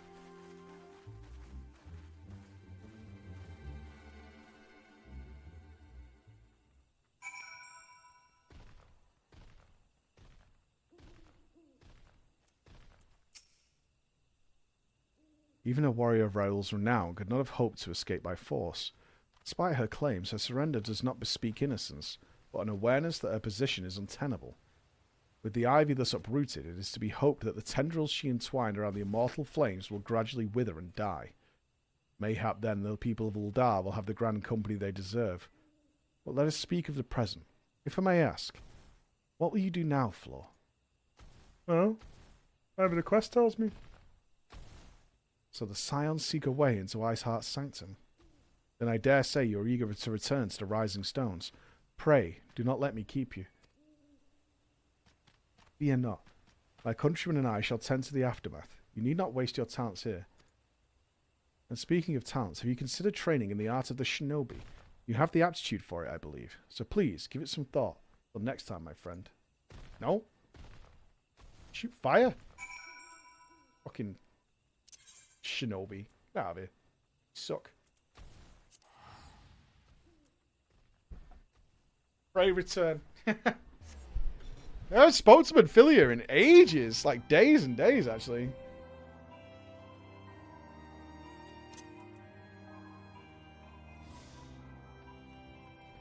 everybody!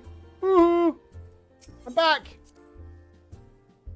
Is Thancred is chatting up Minfilia's mother again.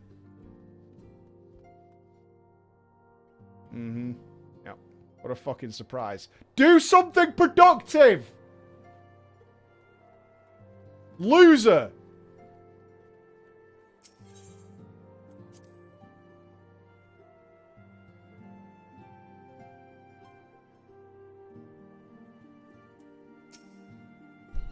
Welcome back, Floor. I understand that Alpha Nord has a task for you. May I ask what it was? Charges of treason and espionage against Aline Raoul. I can scarce believe it. Could there not have been some manner of misunderstanding? No. It avails us naught to dwell on it. Whether the truth may be, we must trust to the authorities to uncover it. Let us speak of another matter. I am pleased to report that we have made progress in our efforts to find a way into Iceheart's sanctum. Nice! I want to go in there. Sort me out. As you may recall, Iceheart used the Aetheryte in the depths of Snowcloak to teleport a short distance to the west, most likely to a sanctuary of some description. It is there that we suspect she means to summon Shiva using the crystals she stole from House Fortamp's caravan. The heretics believe they are bringing about the second coming of their patron saint, but if, as we suspect, they mean to hold a summoning ritual of the kind employed by the beast tribes, it seems likely that the result will be something more akin to a primal.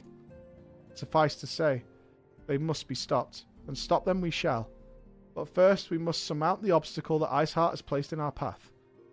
Ordinarily it would be a simple matter to tap into the established Ethernet and thereby follow our quarry. However, despite our best efforts, we have been unable to ascertain the position of the Aetheryte to which she teleported. Our prevailing theory is that she destroyed the second Aetheryte upon arrival. A reckless, desperate measure, but also an effective one. After discussing the matter at length with Urianger, we have concluded that we lack the expertise to develop a solution. Oh. We need a third party. Which is why we have called upon the aid of one who does possess such expertise. A colleague of ours who is currently en route to Revenant's Toll from Charlian. She would be arriving within the hour, in fact. Since you are here, mayhap you could welcome her together. I am certain she would appreciate the gesture. Let us make our way to the northern gates and await her coming. I mean, it's cold outside, right? Why not just grab a beer and wait for her to get here? Let's go stand outside.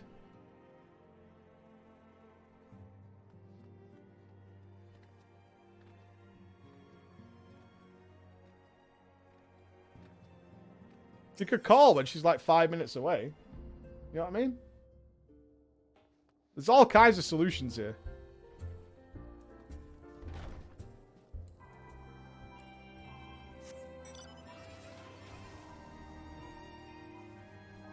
Alright. Let's see who we get. Another one to join the Scions. Hopefully with better skills than that big boulder fella. The hairy boulder. What do you think Minfilia talks about on her downtime?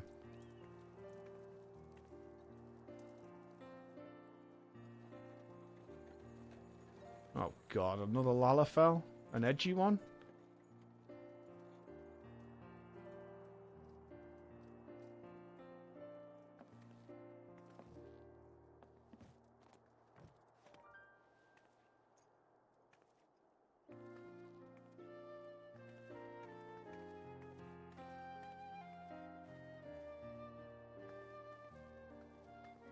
Minfilia, am I right?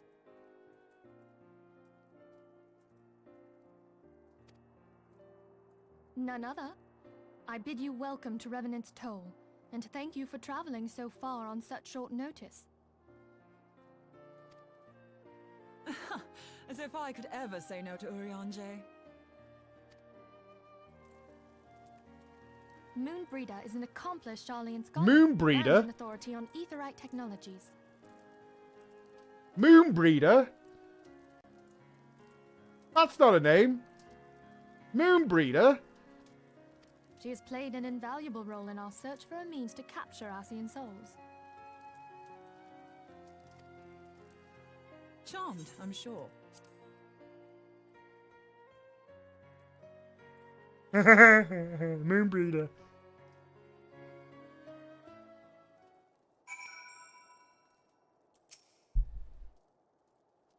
Let us return to the Rising Stones at once. We have much to discuss. Moonbreeder.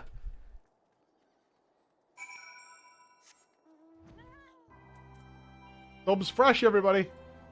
Thumbs fresh.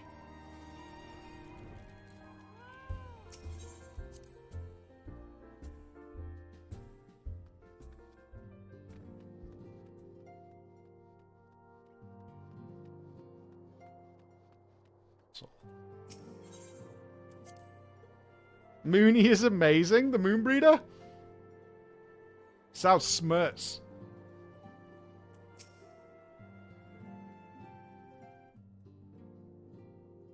Oh, he's here. Okay, now.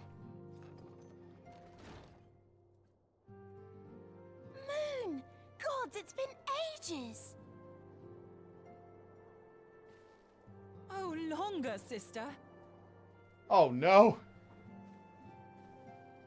Oh, no. A joyous reunion indeed. Well, of course it is. I have chicken. Moon and I are like twin sisters. Save in appearance and aptitude.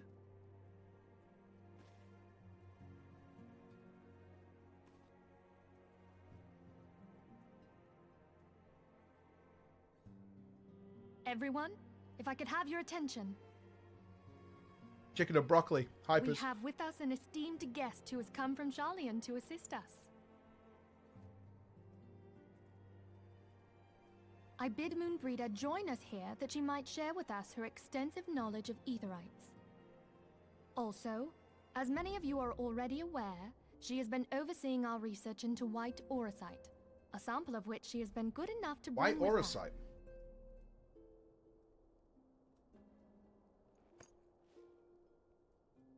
Well, I had to come, didn't I? You'd have to be bloody daft to turn your nose up at a chance like this. Where better to conduct my final tests than a land so steeped in ether you can taste it? He's very excited. 'Tis plain the passage of the years hath done little to dampen thy youthful spirits. And nothing at all to reform thy youthful manner.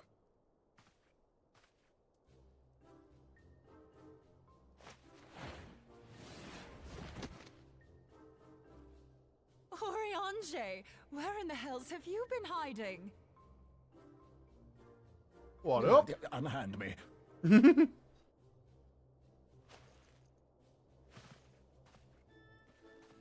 I come all this way, and that's what you have to say to me.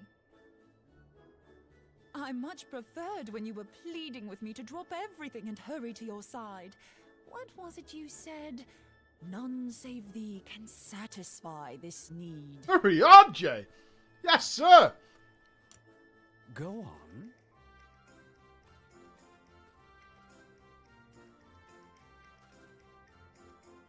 Thine artless attempts to misrepresent mine all-too-innocent motives do thee little credit. Mine intent, as well thou knowest, was but to impress upon thee the gravity of the circumstance. Lest thou doubt, a deiform entity shall shortly be summoned, save if thou and no other grantest my compeers thine aid. You still haven't found it, then? Your missing Aetherite? Oriange wants to spank that ass. We have not. No. We know that Iceheart teleported to an Aetherite not far from the first. Yet even after careful analysis, we could not locate the second beacon.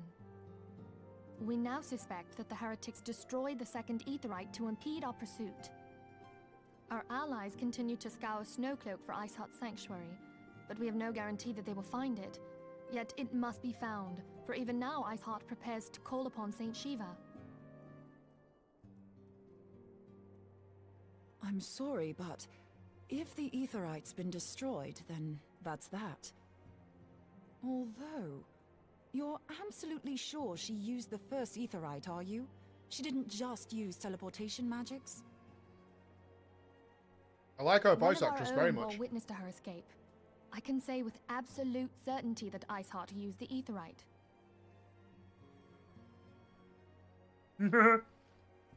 You pressed the thing. In that case, there might be a way, so long as the ethereal current is still flowing. Truly? How? We use the current to recreate the beacon. As you know, Aetherites are a bit like lighthouses. We use them to reconstitute our physical forms when crossing the ethereal sea. Without them, we'd lose all sense of direction and our essence would dissipate. However, we don't rely solely on these beacons. There are currents of ether which flow between them, currents which help guide us to our destination. Now, these currents will gradually dwindle away to nothing if an Aetherite is destroyed. But if even a sluggish flow remains, we could theoretically use it to direct a surge of concentrated ether towards the void left by the beacon, and thereby fill it up again. Like opening the floodgates to fill a dry riverbed. Though, correct me if I'm wrong, but would we not need a veritable reservoir of ether? You are wrong. In concert, Prick. we might manage to channel a sufficient volume, yet that is not my chief concern. To direct the flow of so great a volume of ether with the requisite precision would be a nigh impossible task in itself. It's Tola can do it. She's done it before. I barely succeeded in facilitating travel to an unattuned beacon. That which you describe sounds considerably more difficult. I believe in you.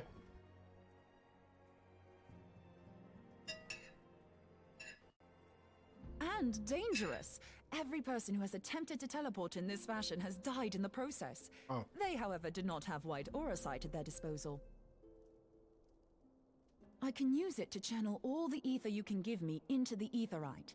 However, white aura sight cannot retain ether for an extended period of time, so we would need to infuse it immediately beforehand.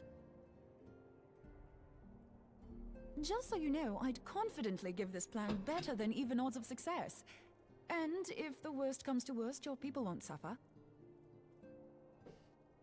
Though it risked the lives of our best and brightest, we have not the time to seek other options. Yeah, you can go first.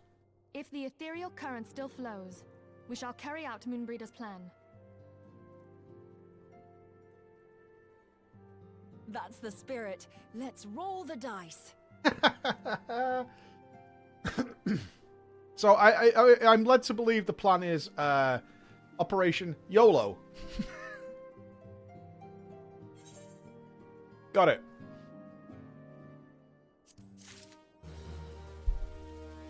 Kinda.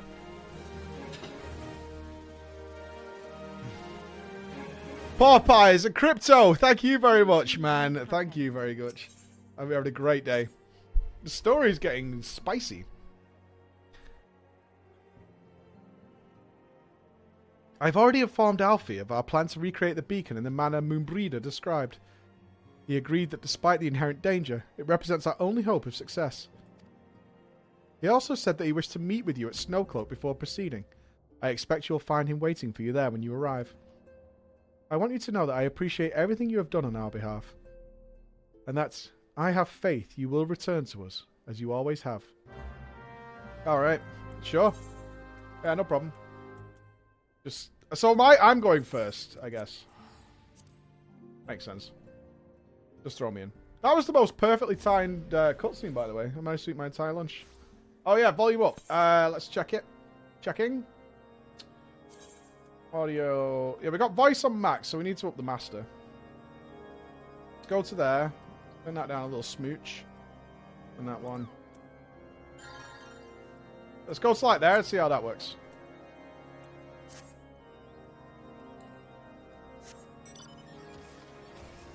Seems good.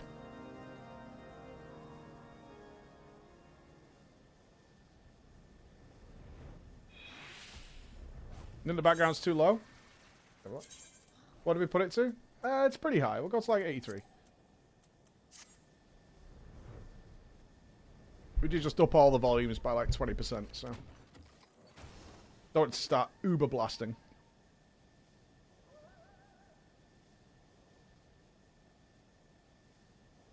There's no music playing here right now, but there will be.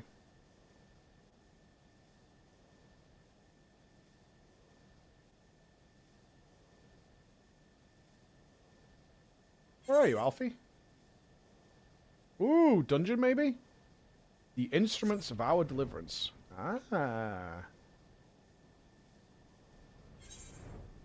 More dongaroos. This is quite a journey. Although we've been here before. This is where we went in against Iceheart. Oh, Snowcloak! I remember Snowcloak Dungeon. It was awesome. Good to see you, Floor. I was starting to wonder if you're having second thoughts. Captain Inbred sends his regards, by the way. He attends to the interrogation of Aline Raoul in Uldar even as we speak. I shall not distract you from the matter at hand. We can discuss the Ivy upon your return. I trust that, by which I mean to say, the others are waiting for us at the Aetheryte. After you, Scion. Okay.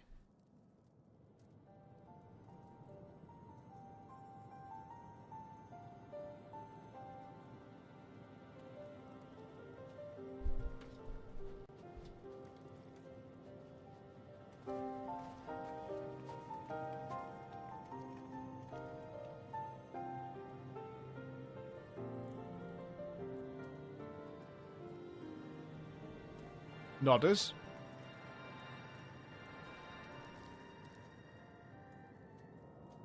Can I do that? I'm a Scion.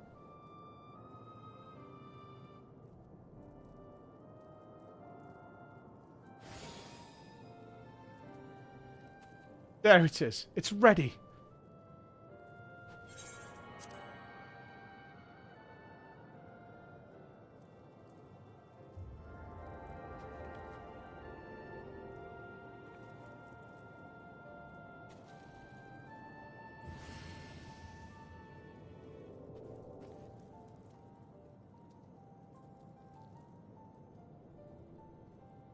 Ha! It worked! I have no idea if it did or not, but it worked! Try attuning to the Aetheryte now. Feel for the current and try to locate the beacon. Okay.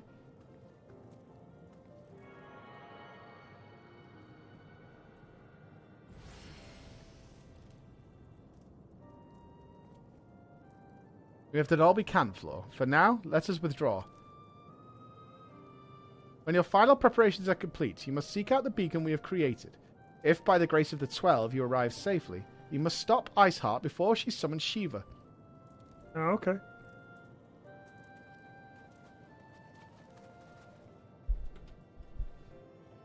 That's what. We'll just go now, right? We'll just go now.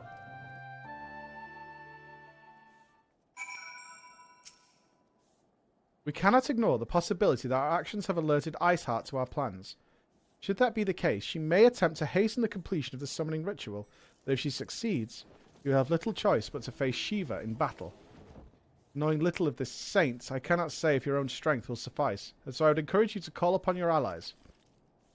Some may have reservations about wagering their lives on the success of Moonbreeder's experiment, but others will surely agree that desperate times call for desperate measures. Before you assemble your party, pray, speak with that knight. I believe he has a message for you from Sir Emmerich. Okay.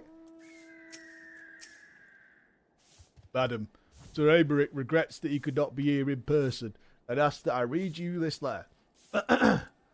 Ishgard faces an unprecedented threat, yet in our hour of need, it is not her knights who stand poised to defend her. Lord Inspector, the warrior of light, saviour of Eorzea, your deeds this day shall not be forgotten. Where others would flee, you chose to remain. Where others would falter, you rise to the challenge. Where others would use their gifts for selfish ends, you wield yours in service to a greater cause. May Halloumi bless you with good fortune and see you safely home. That's the letter. A far amphitheater hard is now available. Let me in! Let me in! Is it a trial? Is there going to be a primal in there? No. Is it a donga? Yeah, king. Is it here? There it is. Ooh. Cool. Well, let's egg it up. There we go. Huge thank you to everybody who like knows dungeons coming as well. Like queues up with us. Thank you. Okay. Fine.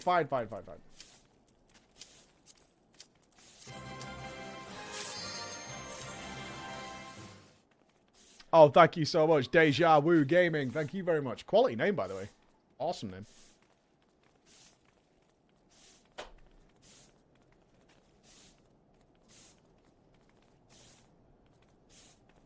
Come on, let me in.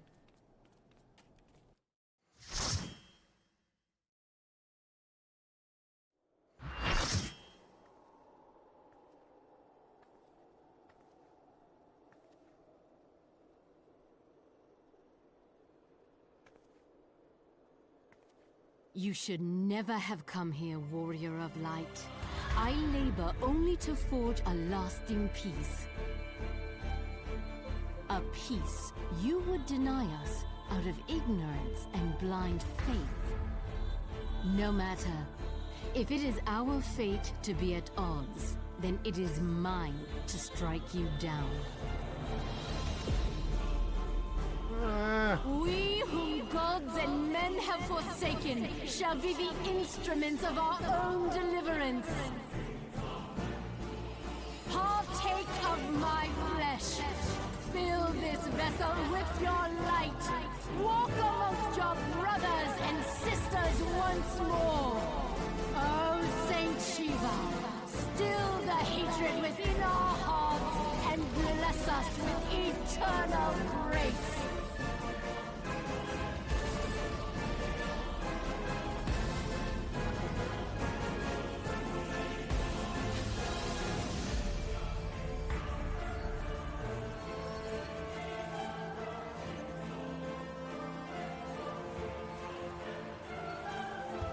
Bye.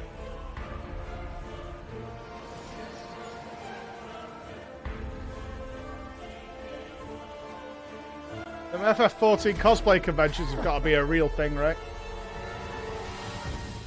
Eyes up, lads.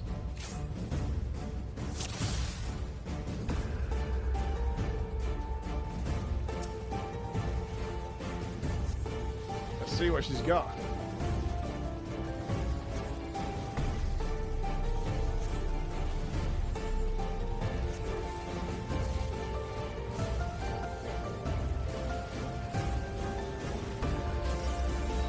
Spread out with those.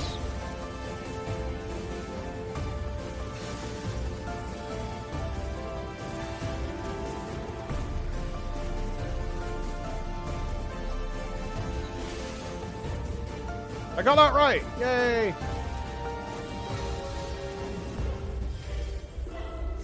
Such a good games player. I'm dead. Is that a frontal cone? I guess that's just a frontal.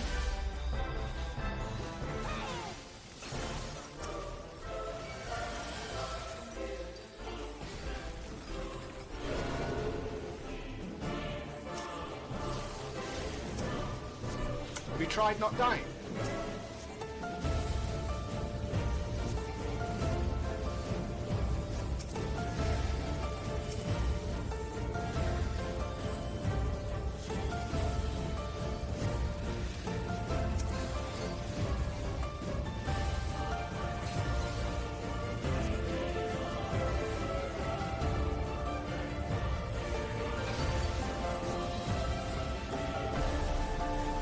Try to see if she's still doing that frontal over there. Is that a tank buster? Glacier bash. Okay, it's a tank buster. Okay, that's fine. Embrace the serenity, renounce the hatreds that consume you.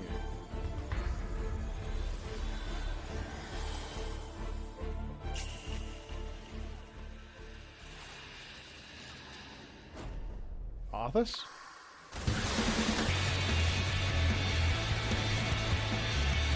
What?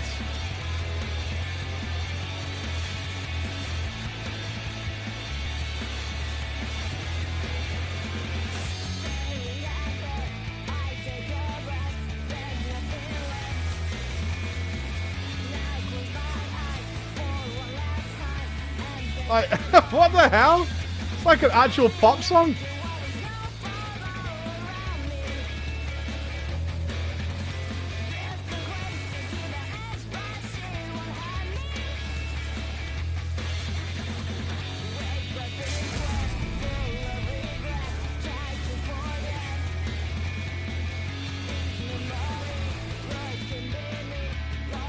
That was so random. I hope she's got extreme.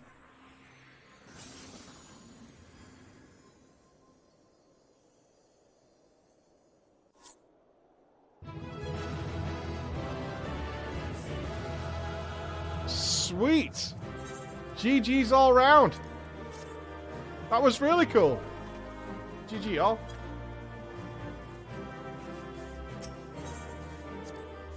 She does have an extreme? Oh god, so we've got Leviathan and Shiva extreme. Alright. Puppies!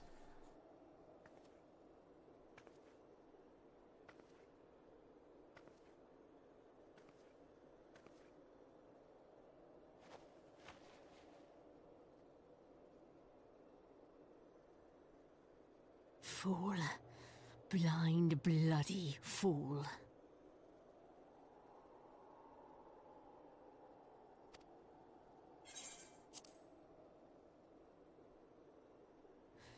You, of all people, should understand the suffering war begets.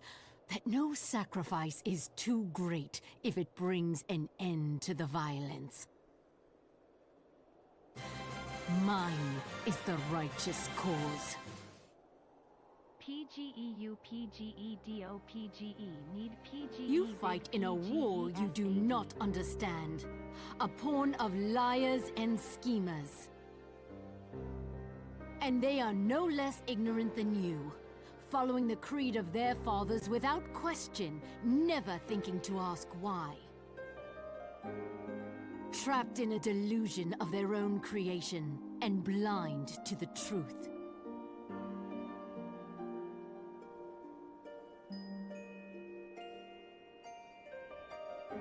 Warrior of light, redemption is not beyond us. We who walk before may lead those who walk after. Change the camera, I beg. Seek the keeper of the lake. See with eyes unclouded.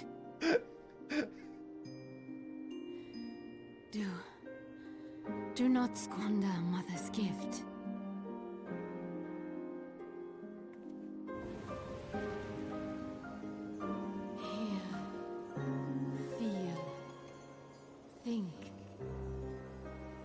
Sounds like Heidelin.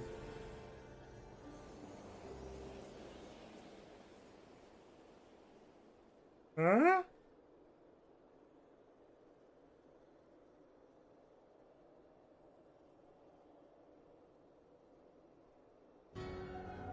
Oh no!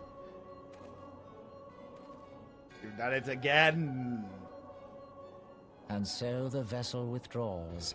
A predictable outcome. Quite, isn't it? Nevertheless, La Habrea will be pleased. How unfortunate.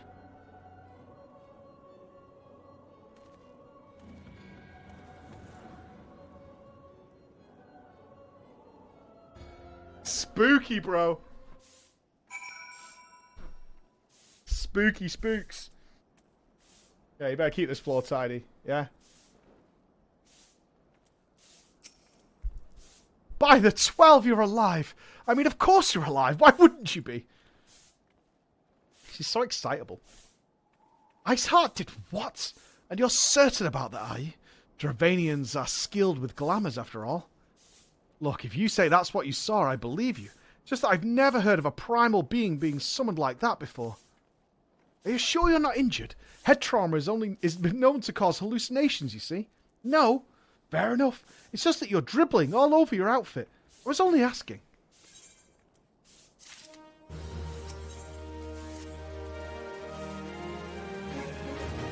If you ask me, there's naught to be gained from mulling over the implications of your story in the freezing cold. Let's save it for the Rising Stones, eh? I'll get everyone there to meet us. Ah, but before that, you'd best pay a visit to Whitebrim Front and speak with Alfie. He probably's worried sick about you. That, or he's busy playing politics with the Ishgardians. Either way, I'm sure he'll be delighted to see you hale and healthy. Speaking of which, you don't have a headache or anything, do you? No? Blurred vision? No reason. You just look a little, I don't know, distant. See you again soon. I'm being called out here. I'm being, like, straight called out for being a dribbler.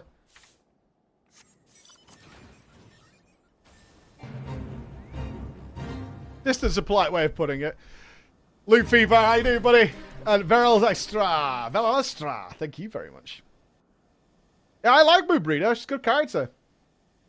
I like the way she's the only one who can tame Marianje's fire. Because you know he stokes a furnace, that boy.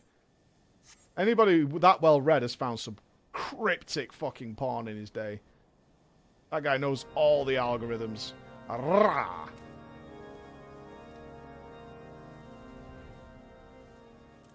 He's always doing that research.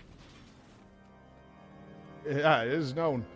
Hello! Pshaw! I'm here. I haven't read a book in a few months, actually.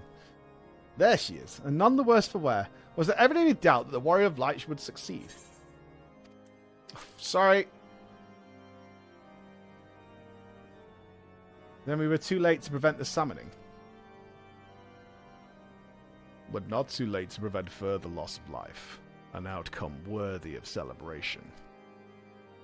And one for which we have Floor to thank. Yes, you're right. Of course, Sir Emmerich. We should be content with what we have accomplished. I, for one, could have wished for a better outcome. Shiva is no longer a threat, and the heretics have been routed. Aye, there is the matter of Iceheart's escape, but she cannot run forever. Whether it takes days, weeks, moons, or even years, my knights will find her. In the meantime, Lord Drillamore, is the caravan ready? The supplies that your men recovered have been prepared for transport, in accordance with your wishes. Rest assured that my knights will see them safely to Revenant's Hall. Of that, I have no doubts. I take it these are the self-same supplies the heretics stole from the House 4 Times caravan. Let the crystals which comprise the bulk of the shipment, yes. Scarcely a fraction of which was promised, but a meaningful contribution to your cause all the same. On an unrelated note, Lore, might I trouble you to accompany me to Camp Dragonhead at your earliest convenience? Got a secret for us, Emmerich? How about you stop locking yourself up in that city and come and help us out for once, you flashy armor, prick? It is not for my benefit.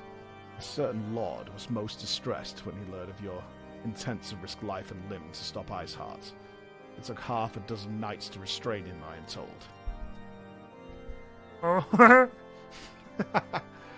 Men, give vent to their anxieties in myriad ways. Pray, do not think less of him.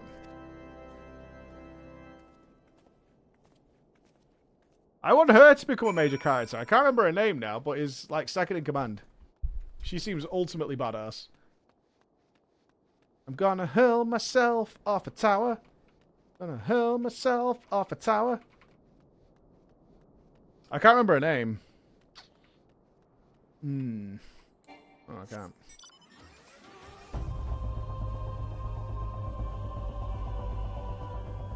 She's cool though. Don't forget you can mount indoors. It feels wrong. I don't like doing it. Bit of respect. Goes a long way. How do I get around here? Can I get around here? Woohoo.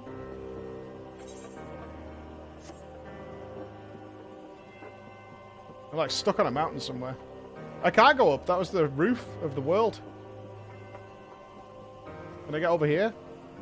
Yeah. I was in the roof. Alright, we'll go along this way. God, the music here always reminds me of Game of Thrones. Every single time. How was the club? Did you miss it? It was extraordinary. Is the only word I have for it. Club night was pretty fucking ridiculously good.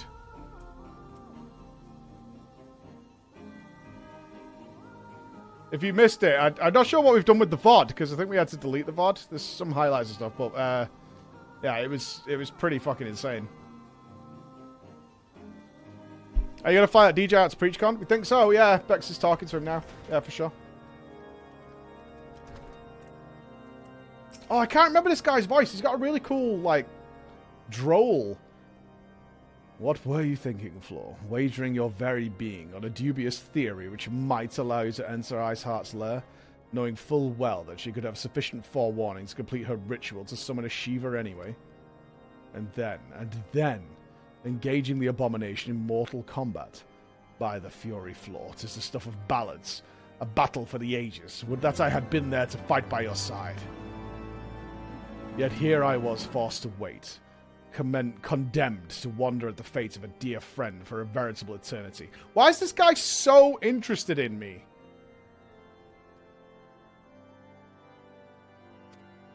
I would not wish such torture on my most hated enemy. But you're here now, and that is what truly matters. Let us move on. Sir Emmerich wishes to have words with you and Master Alfie in private. He awaits us in the intercessory. It's not. No, this guy's taking more of an interest in me than literally anybody ever. That makes me very suspect. I mean, I know I'm the champion with the wounds and the whatnot.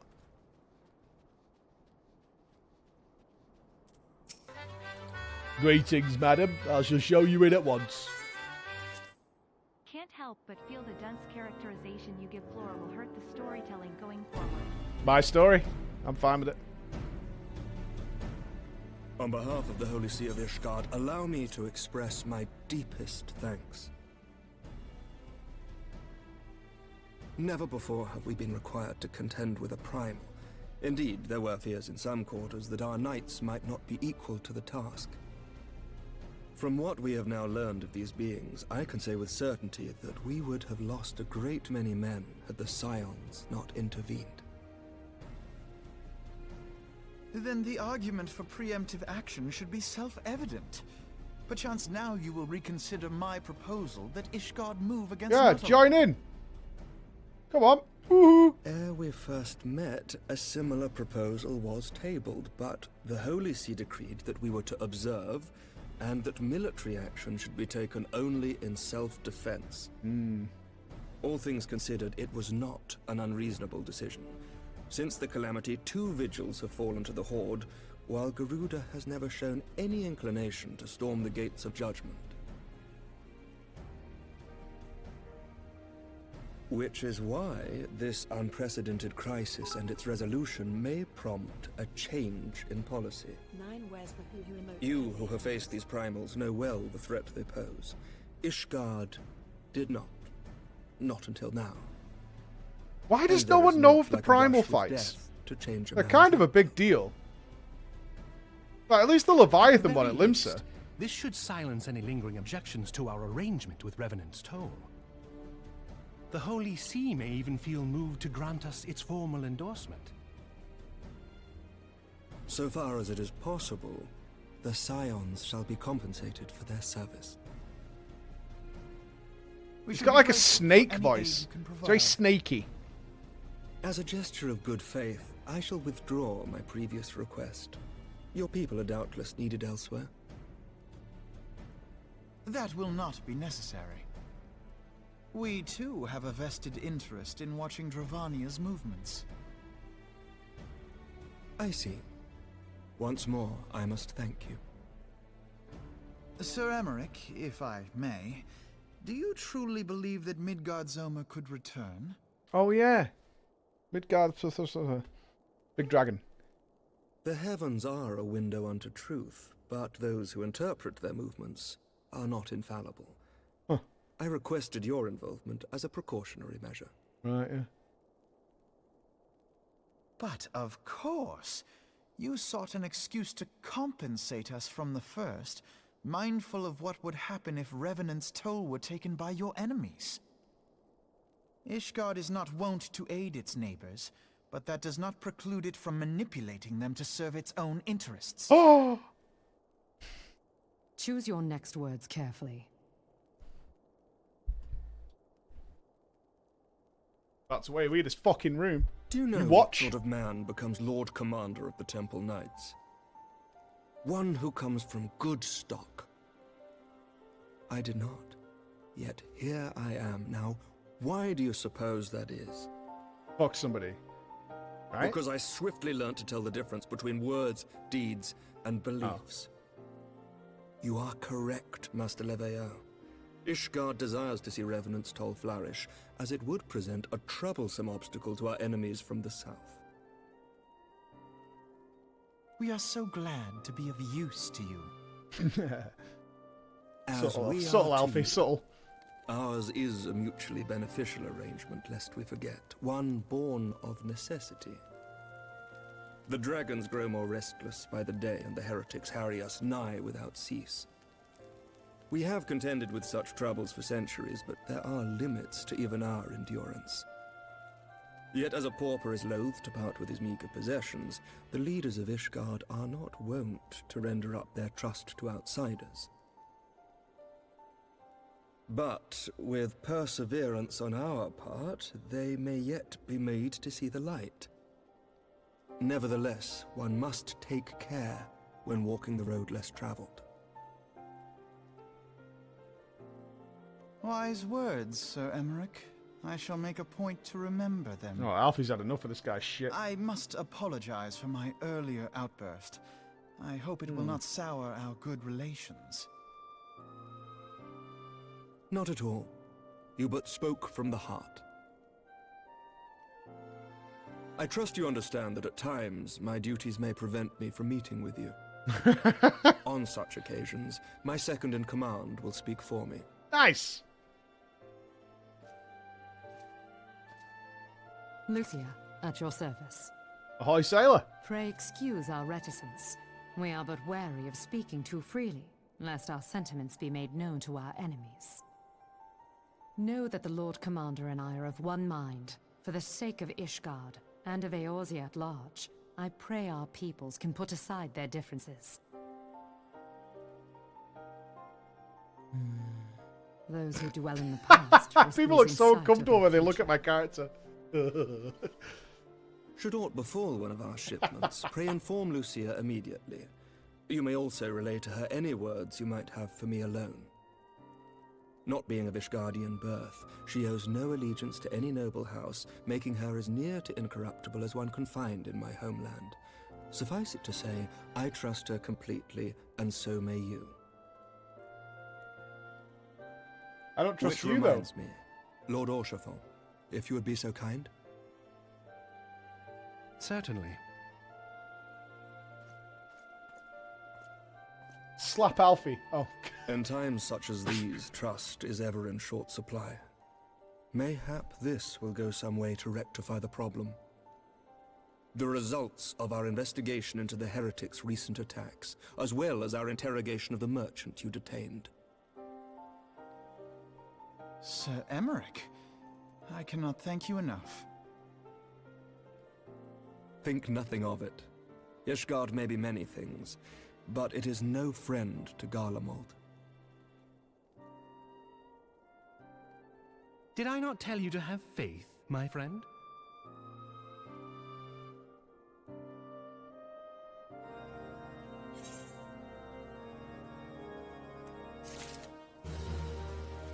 You can say pray in real life, just don't say mayhap.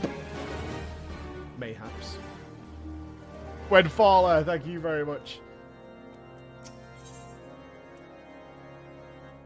The one with reason to celebrate, Alphanod looks rather grim. It would seem we have much to discuss with our friends at the Rising Stones. If what you say is true, Iceheart's method of summoning Shiva defies all precedent. It necessitates a complete reappraisal of the primal threat and of an approach to combating it. Moreover, there are grave ramifications if word of this incident reaches Imperial ears. The Garlean Empire believes that primals are an insufferable menace. that their mere existence is a threat to this very star. As such, they deem any action taken against the beast tribes to be justified by default. Imagine, then, if it became known that it was not only the beast tribes of Eorzea that could summon primals, but her civilized peoples as well. Any lingering objections to the Eorzean campaign would vanish overnight. Where before have we contend with a single Imperial Legion, we could well find ourselves facing the combined might of all Garlemald. But I speak unadvisedly. Come, Floor, it is better we continue this conversation in Mordana. Sounds good! Let's go home! Oh, egg check. Boiled egg consumed.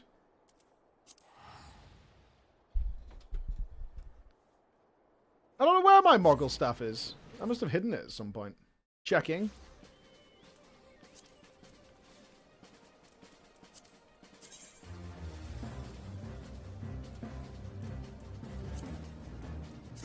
He's back! There you go. The Moggle is back on the case.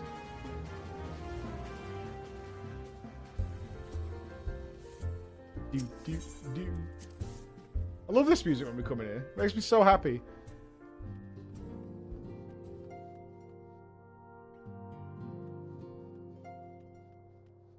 Oh, he's moved on to Moonbreeder. That makes sense. What an absolute fucking loser. Hey, I just gotta say, Pretty, you're all right. I was killing the primal, by the way, Thancred. I killed the primal. Thought I'd let you know. Been busy. Signed a treaty with Ishgard. Yeah? Good.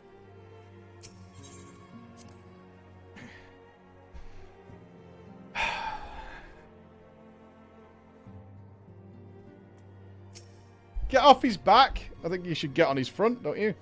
Words cannot well express how glad I am to see you return to us hale and whole. Was I already on the proper one? Needless to say, I am most eager to hear your account of that which occurred in Kurthis, assuming you're ready to speak of it. No. Ishgard was there. Excellent. I shall summon the others at once. Oh, we're having an all-out pie.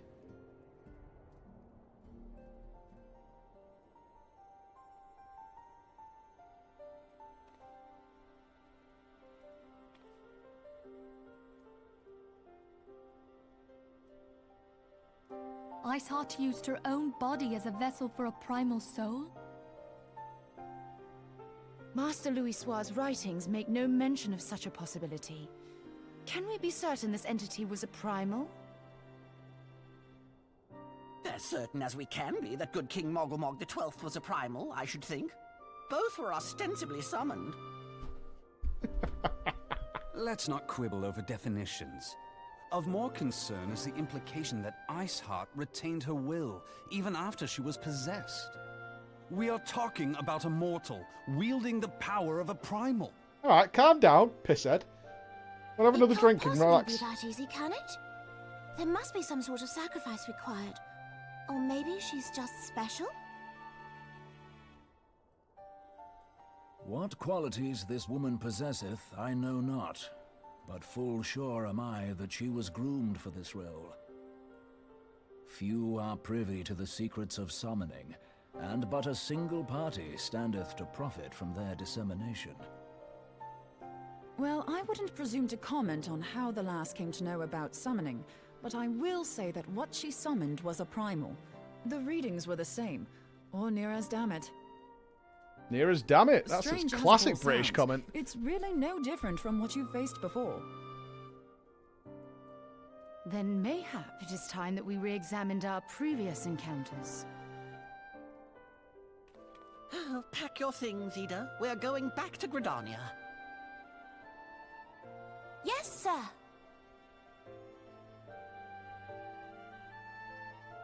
About I hope at the Iceheart's start of final Heaven's words War to she you. gets hit by a bus.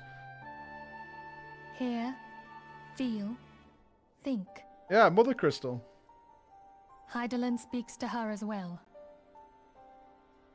If Iceheart is blessed with the power of the Echo, she will doubtless have used it to further her goals.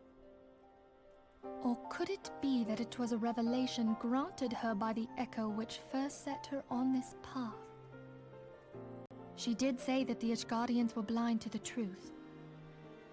Do you think she has knowledge of the origins of the Ishgardian-Dravanian War? It would do much to explain her unwavering conviction. Did not the Lady Iceheart implore thee to seek the Keeper of the Lake? And did she not imply that in so doing thou wouldst come to see with eyes unclouded? Fucking Ellery, RJ. Midgard Zoma was a king amongst kings who reigned for centuries on end.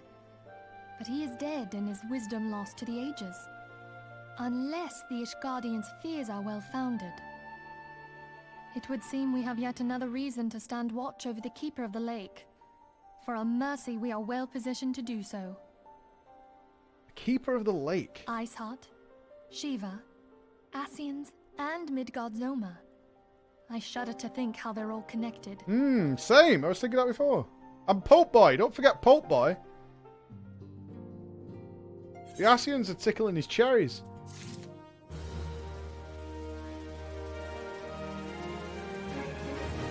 Mustn't forget Popey. I mean to scour the annals of knowledge for Midgard Soma. Given his great age, I dare say he appears in more than a few... Do you hear that? The commotion outside? Would you see if aught is amiss? There's commotion! Commotion?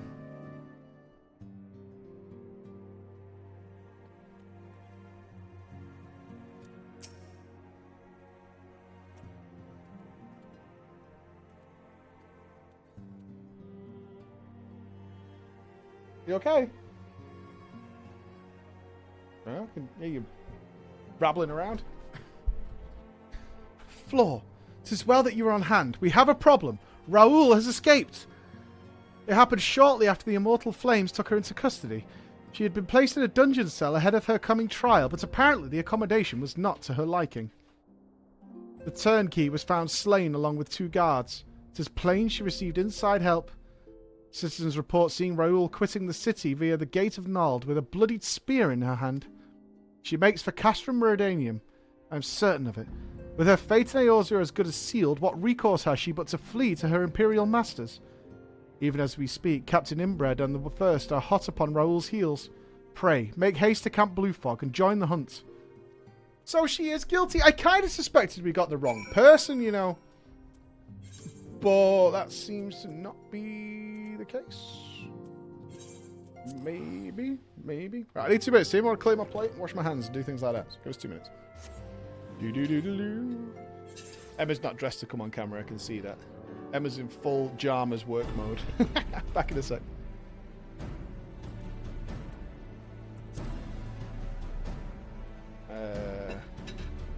What was that camera thing that we did? Something I. iCam? iPose? Is it iPose? What was that action cam that you could put on for the area? iCam.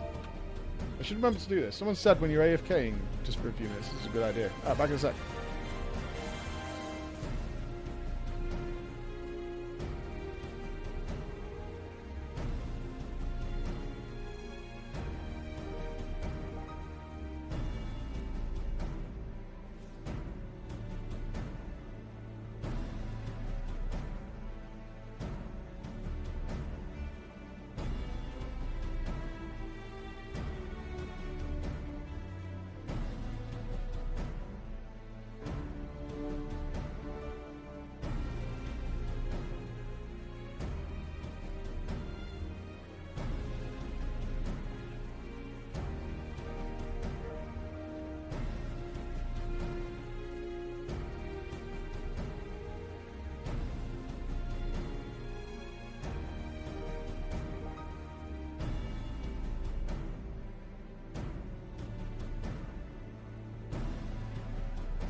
these fucking guys in. We'll take a break. They all come dancing on the screen and all sorts. It's really cool. With a destructive stare. Why did you get the central focus? That's my question. I don't know why you got the central focused. You absolute madheads. Love you all, man. Let's go. My thanks for coming, Scion. I have spoken with the soldiers here. They say that Raoul walked through the camp not a bell ago. Aye, she walked right through. Did you not mishear? You did not mishear. We have Raban's decision to keep the matter secret, thank for that. Bad for morale, he said. As a result, not a single flame in the garrison made any attempt to detain her, and so here we are. Raban? Raoul must not be allowed to reach Castrum Meridianum. Raban trying to sweep it under the rug. Politics, man. Politics, get it in. Sabalding, thank you for the prime. Zick2, Windfaller, and Squimbly, thank you for the 2 months. It's a pleasure to be experiencing this with you all. You are incredible. But the song, I mean, you have Spotify, you have the YouTubes. Thank you, USA Face.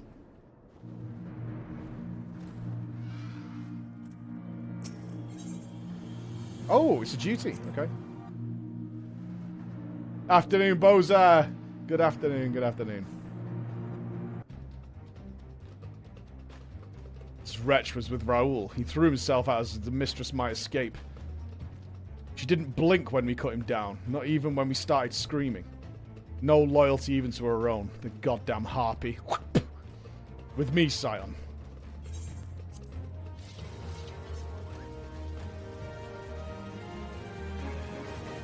Aldre, 15 months. Oh my god. Laughing face.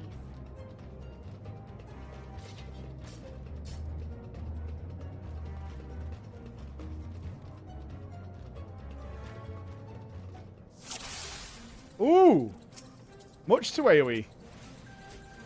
Allow me.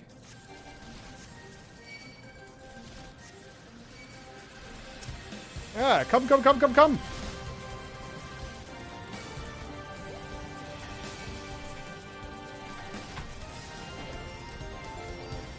AoE! Kinda just want to drop a flare, but I think it won't do much. There's a healer somewhere. Get flared on.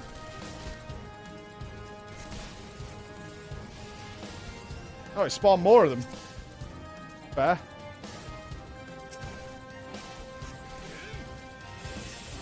This music's kind of funky.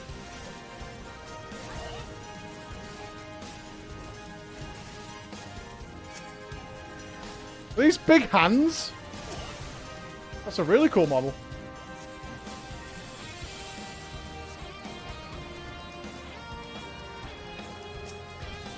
This music is jamming.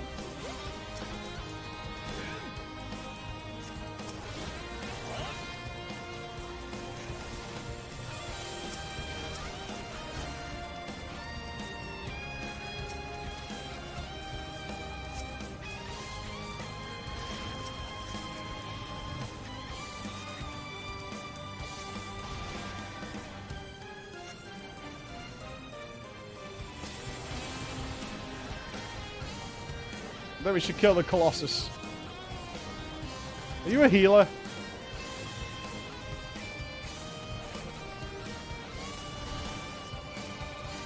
Well, you're gonna die now.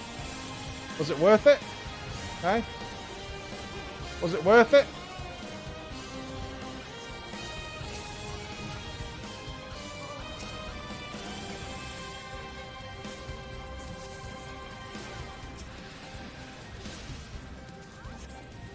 Aline the Razor.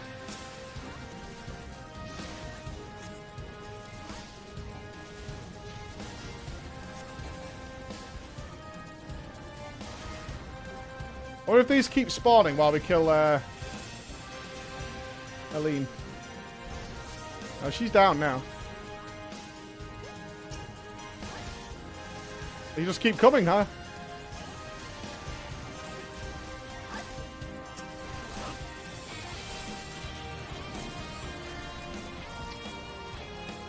This is a battle.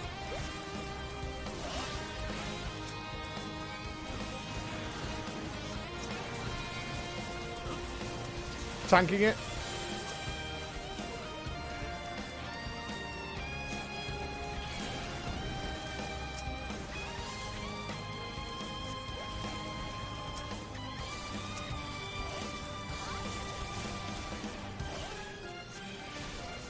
They must keep fighting until all the ads are dead.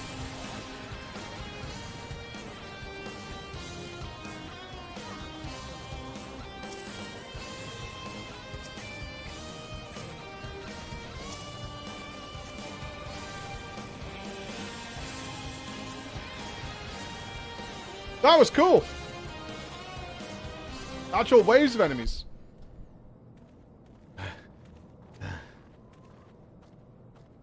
Bind her and do it tight. You know how I like it. Yes, sir.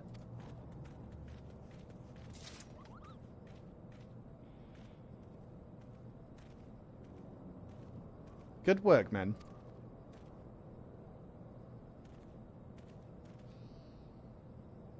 She and her Imperial cronies pushed us close, but we were better. Behold, a respected officer of the Immortal Flames. People looked up to you as one of the Order's founding members, one of its pillars. It saddens me to see you fallen so low. What would you know, Vlo? You, a spoiled little lordling who has never known any want. People such as you take wealth and birth for granted. You think it your God's-given right to rule over others. You know naught of our plight, the injustice that we low-bornish guardians must endure. To the noble lords and ladies, we are not people, but resources to be consumed. I did what I had to do to survive, stealing, killing, even whoring myself. It is not my fault of mine if fools imagined me a paragon when I joined the Flames. To hear you tell it, one would think you're the only person to have ever suffered. In case you have forgotten, Raban himself was born into poverty, as was I. We lived hand to mouth with little more than our shirts on our backs. Hunger was our constant companion. Yet never did we bemoan our lot in life, nor did we begrudge others their fortunes. We accepted the hand that we had been dealt, and it played to the best of our ability. Life was a battle, aye. But no matter what fate threw at us, we took it on the chin and came back for more. Everything we have, we fought for. How are we any different then? 'Tis true that we were both mercenaries of lowly birth. And 'tis true that we both had our fair share of struggles. But whereas I sold my sword, you, Marshal, you sold your comrades. If life has taught me one thing, it is that you never betray your own. I would sooner cut off my own arm than raise a hand against a friend. But enough talk. You will return to Uldar to face justice, and the people who trust you have dragged you through the gutter.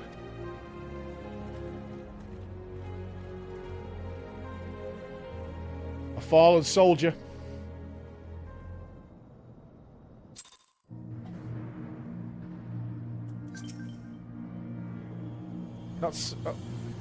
Not so much as a hint of remorse. It is well that this sordid business is finally at an end. A friend's betrayal cuts deeper than steel. We must hope that we have chosen our own allies more wisely than Raban chose his. Oh, don't blame Raban. He was desperate at the time. He did what needed to be done. Oh, meanwhile... I've heard. Truly bothersome business. Meanwhile... No, I do not foresee a problem on that front. The main concern is Roban. There is no telling what the brute might do. Have the Blades watch him in the flames day and night.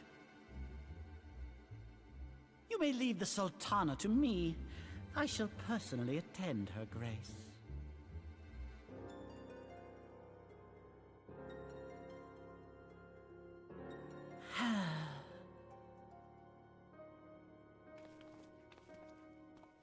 sever one of the East Aldenard trade routes.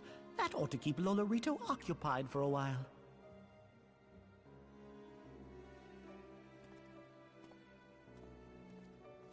Nanamo Ulnamo. For my sake, pray be a good little Sultana to the last. I don't know about you guys, but I think this guy's up to no good.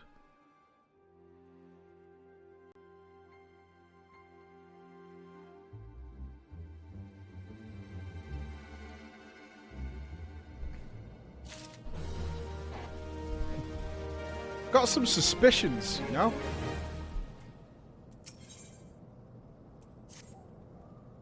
Captain Hildebrand and I have a few questions for the Flame Marshal regarding the circumstances of her miraculous escape. When we have completed our interrogation, we shall take our findings directly to General Raban, and that shall be the end of it. Your work here is done, my friend. My thanks. Ah, but I have one last task for you. Return to the Rising Stones and apprise Minfilia of all that has happened. I am aware that the antecedent held Raoul in high regard. For better or worse, you will want to know how this tale ends. It seems like everybody but me is a bad judge of character. You know what I mean? I'm the one holding this whole fucking thing together. This whole Scion business would collapse if it wasn't for me and my watchful eye. In many ways, God bless me.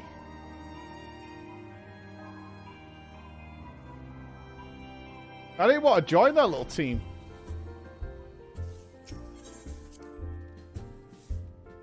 Makes me so happy every time.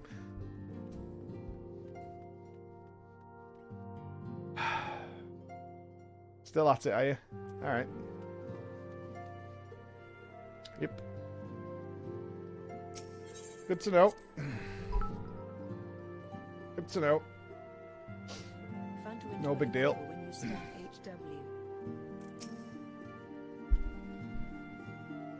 I do know what he's been through. Fucking back, all. My friend. I have already received word from Alfino. He told me to come and tell you. To think that Flame Marshal Huayu was the Garlean agent. Alfie! I know not what to say. Together with Robon, Aline lent us much needed aid at the time of our order's founding. She was particularly passionate about the need to tackle the primal threat. When we discussed the subject, her eyes fairly shone with determination. Whatever else she may have been, I choose to believe that it was her true self with whom I spoke then. But now is not the time to dwell on such matters. I have an important announcement to make regarding our effort to defeat the Asians.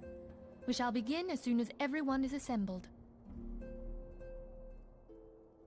Oh, you guys are fine to talk about what you want, honestly. I know when to not look over at the chat. I could judge it by the pace of chat moving, My thanks honestly. for coming, friends.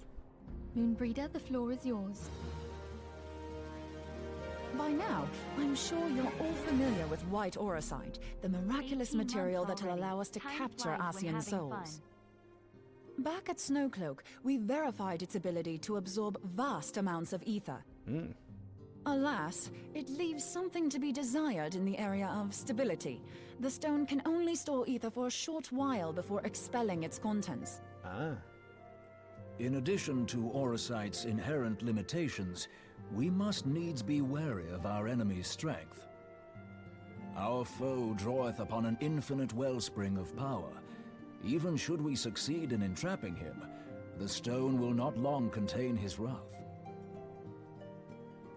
Meaning that, if we want to kill the swine, we'll have to be quick about it. I could do that.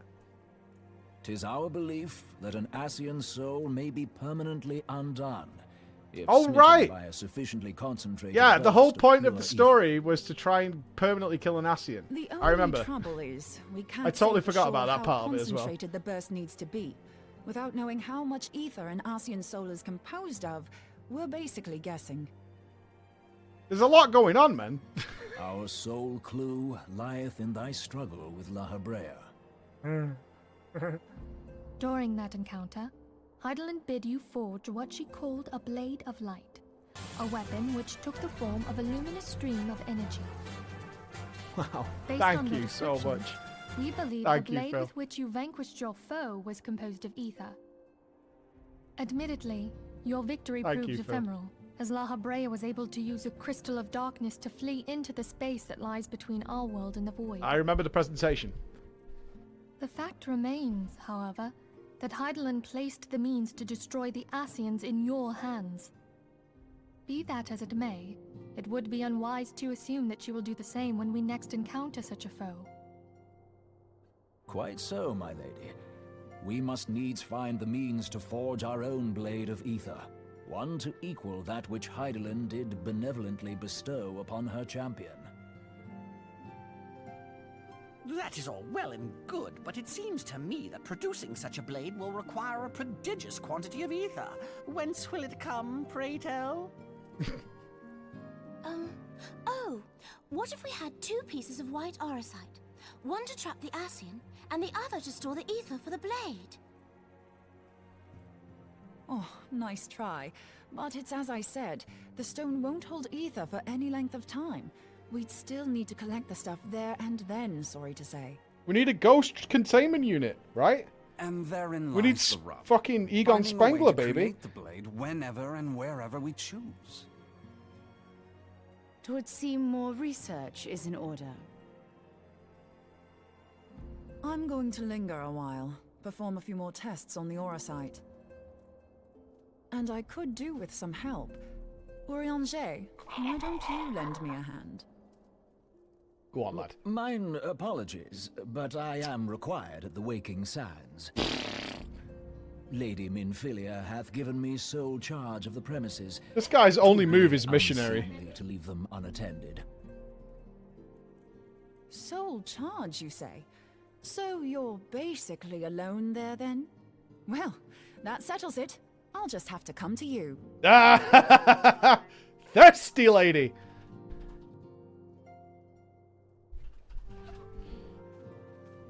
There's no getting away from it, Urianger. She's going to undo those sandals, pal. While you were afield, word arrived from the Sharlayan motherland. You will recall that a survey party was dispatched to investigate the incident at the Isle of Val. What they discovered was troubling, to say the least. According to the report, the Isle has been erased from existence. Yikes. It was as if a hole Yeah, had oh been yeah, we torn didn't do in anything the about that very either, fabric did of we? reality. Aye. Yet the mystery endeth not with the Isle's disappearance. It hath come to light that a number of scholars in various other locales were reported missing at a similar juncture. What's more, they all had something in common with the head of the students of Baldessian. Every last one of them was researching a phenomenon called dimensional compression, or the rejoining as the ancient texts call it. I'll Jesus be damned Christ. if that's a coincidence. I need Geordie LaForge on standby. All indications suggest Ascian involvement. But I sense that a force greater still is at work. The entity the Dark Beings call the One True God. We must pray that my dear friend Kryl regains consciousness soon. If she bore witness to the Isle of Val's final moments, she may be able to shed some light on this mystery.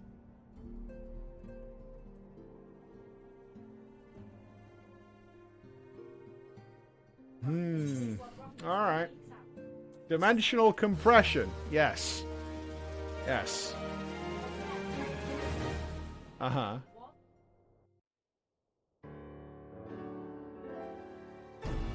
Meanwhile...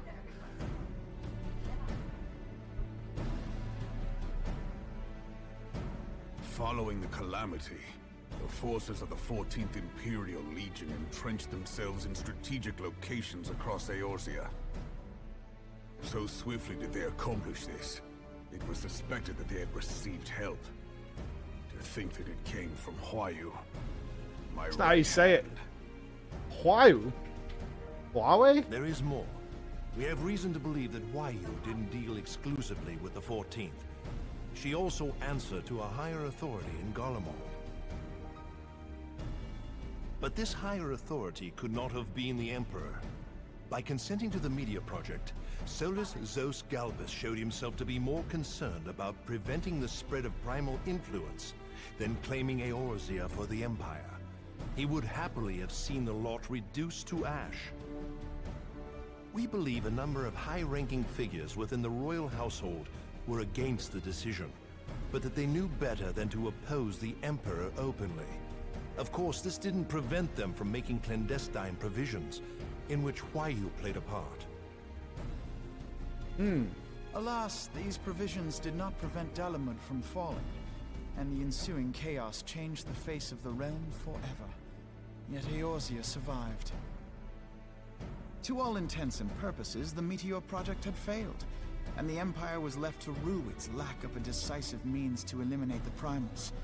Until, that is, it stumbled upon the Ultima weapon. Even before the accursed thing was dug up, it seemed to me the 14th had the might to overwhelm our weakened armies. Yet they chose to hide behind their walls. Why? The Black Wolf was wary of making the denizens of Eorzea desperate, lest more primals emerge to bleed the land. The discovery of the Ultima weapon, however, emboldened him to resume his war of conquest in earnest. But there was one in Garlemald who believed that Van Belsar's actions were premature. One who stood higher in the Imperial Army's chain of command. He ordered the Legatus to halt his advance, only to find that the Black Wolf had slipped its leash, and that the 14th now acted alone. In a bid to bring Van Belsar to heel, he used the agent he had planted in Ul'dah prior to the Calamity to undermine the Legion's efforts. A man who outranks Van Belsar, yet opposed the late Emperor's decision to annihilate Eorzea. This could only be the former High Legatus of the Garlean army, now known as Emperor Varus Zos Galvus. So he was Huayu's true master. But one of several in actual fact. We've learned that even as Huayu served the Empire's interests, she sold Imperial secrets to a certain faction in Eorzea. In so doing, she helped to maintain the status quo, thus prolonging the conflict.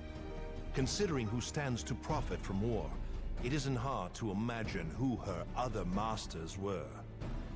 The little fella. 7 hells! You mean to say that she was a double agent? Good God!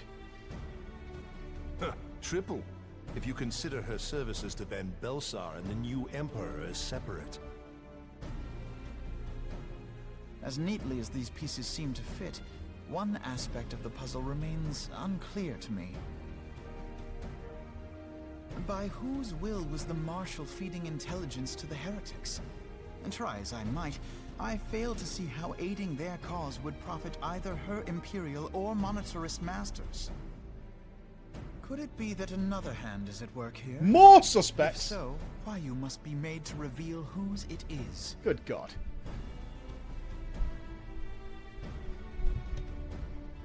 We need to rattle some cages. Not only have I lost a trusted friend, now I must interrogate her as a stranger.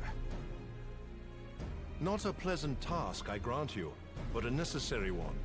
Unless we weed out the ivy, root, stalk, and stem, it will simply grow back. We're going to have to take this all the way to City Hall, folks. Full well. Those closest to Huayu have already been detained, and I will question them alongside her. General, pray keep in mind that there may be unwitting abettors among them. All will be treated fairly. On that you have my word. Those who are innocent have no cause to fear. Heard that before. Why are you running? You did nothing wrong. You have ever been a friend of truth, General. I hope the unpleasant task of weeding out falsehood will not detain you too long. Though it be for the sake of Eorzea, doubting one's comrades is poison to the soul. And with that, I take my leave.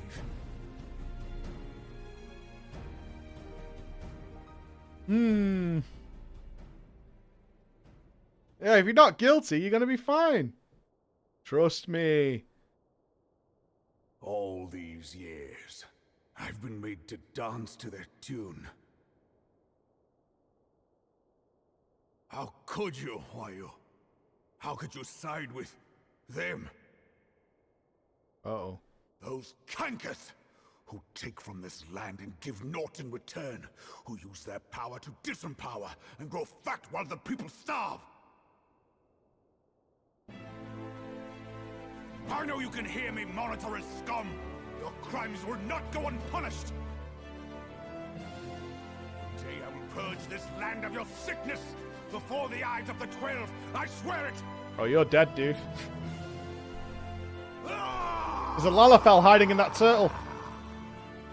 100% there's a Lalafell in that turtle. Meanwhile... I shall have no further need of you this day. Your Grace. Oh, she's sus as fuck. Capital S.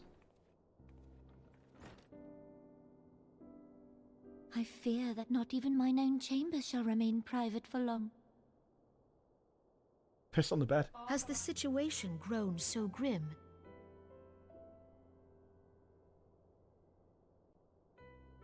Ever since you proposed the Cartiner Reclamation Bill, Teleji Adeleji has risen to greater prominence upon the backs of impoverished refugees. The monetarists were ever united in their pursuit of profit, but the man's actions have torn a rift in their ranks. They snap at each other as rabid dogs. Yet now is not the time to be bickering among ourselves. If this bickering is a threat to law and what a order, quality might dinner you not party. have grounds to Inv? dissolve the syndicate? Would that the solution were so simple, Admiral.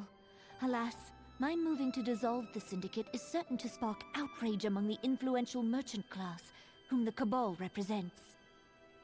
This would serve to exacerbate the current unrest, and peace would slip still further away. Be they rich or poor, natives or refugees, all who reside in Ul'dah have a right to pursue happiness. It is the duty of a ruler to protect this right. If I am to perform my duty, I must needs tread warily. It would not do to make enemies heedlessly. Were Lord Lolorito here, he would doubtless say that I have my head in the clouds. A ruler is required Fuck! to take a wide view. I forgot you were here. Try as we might to cater to all needs, some will inevitably be overlooked. As such, there shall ever be citizens who feel aggrieved. It cannot be helped. But as you have informed us, the monetarists take no view but their own. They hunger for power while the masses starve. In the absence of a common cause, it seems beyond any one individual to make Ul'dah whole. And the presence of a Garlean agent within the Immortal Flames only makes matters worse. Even accounting for Ul'dah's historic reliance upon mercenaries, such a grievous breach of security is unprecedented. I fear this business will provide the monetarists with a rod to beat Rauban.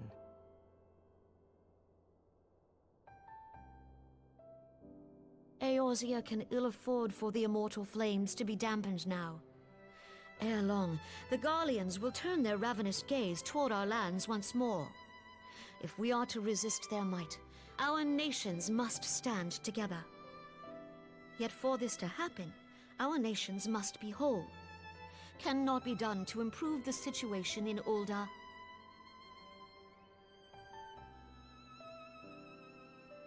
The true wealth of Ul'dah lies in the health, happiness, and hopes of her citizens. Alas, the citizens shall never know these things, so long as their lives are ruled by the ambitions of the Gotta few. drain the swamp, man. The monetarists claim to represent the best interests of the people, but in sooth they desire only to manipulate them for their own selfish ends. For the government to serve the people, it must be formed of the people. Tax the rich. For Ul'dah to move forward, it is not only the syndicate that must be dissolved. Nay, you jest. Burn it all. My friends, it was for no other reason than to make known to you mine intent that I requested your presence here. When I make my declaration to the people, chaos shall inevitably ensue. As the last monarch in the line of Ul, I make unto you this request. When's the orgy? Help Roban to preserve order and protect the people. Forsake them, and you forsake yourselves. For a strong Eorzea will ever have need of a strong Ul'dah. Is she gonna die? That sounds like a... Your Grace, are you certain of this? You gonna kill herself or something? There is no other way. When the time is ripe, the nation shall become a true republic. Both royalists and monetarists shall cease. Yeah, I mean, she to might be. abdicate, but she's also sounding off like Ul'dah will she's no longer done, you belong know? to kings or queens or merchant princes, but to her people.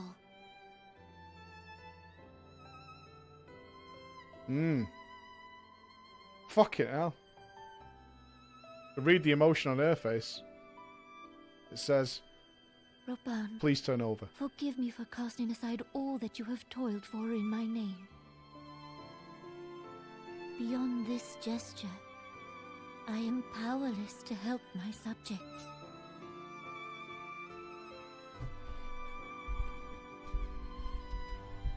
Man, abdicating? Giving up pie and cake? That's rough.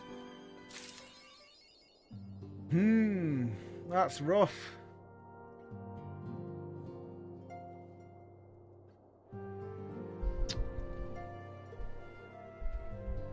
Yeah, giving up the pie and the cake. You hate to see it. Good intentions. Minfilia is considering which of her many responsibilities demands her attention. Yeah, there's a lot happening. There is a lot going on.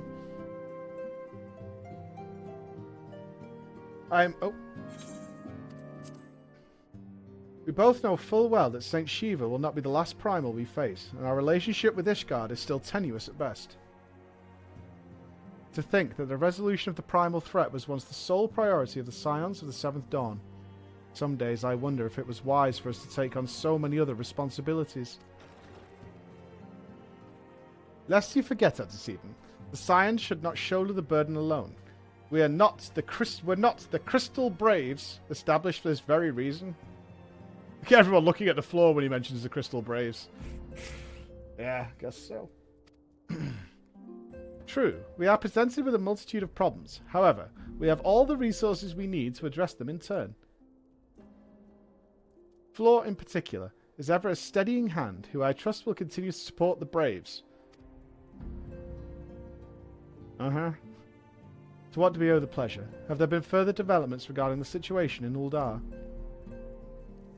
As expected, the Immortal Flames have been struggling to cope with the revelation that one of their highest-ranking officers was a Garlean agent. Suffice it to say, Teleji Adeleji and his monetarist ilk have wasted no time in attempting to turn the situation to their advantage. Coupled with ongoing unrest, the Flames are finding themselves hard-pressed. Plainly, General Roban needs our help, and I will direct the Crystal Braves to offer what support they can. If I am to stay abreast of the latest developments and issue effective orders, however, I cannot afford to waste time travelling back and forth. And so for the foreseeable future, I think it would be for best if I were to remain in Ul'dah, unless you have any objection. No, please go. It's fine. None whatsoever. We have matters here well in hand, Alfie. I mean, Breeder's research is proceeding as planned. So she tells me, though I am not familiar with the details. Urianger is poring over his tomes at the Waking Sands, and the others are contributing in their own ways. Alas, the key problem, how to form an ethereal blade at will, remains unsolved. Nevertheless, it is only a matter of time. Floor, while we focus on that task, mayhap you could assist Alfie and his braves with theirs. It would do much to restore faith in the Immortal Flames if the Warrior of Light was seen working on their behalf. Never forget that your esteemed status allows you to act in ways that those more tightly bound to organizations and nations cannot. As ever, I implore you to do so. Okay. Not that your response was ever in doubt, but I humbly thank you once more for aiding our cause. Now then, there are preparations I must attend to before my departure, such as receiving Riol's latest report.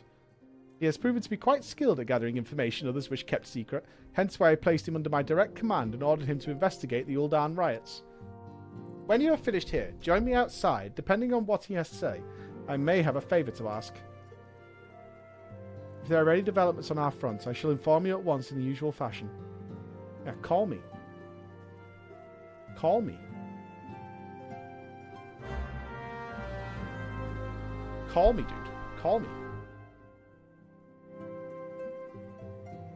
Alright, onwards we march.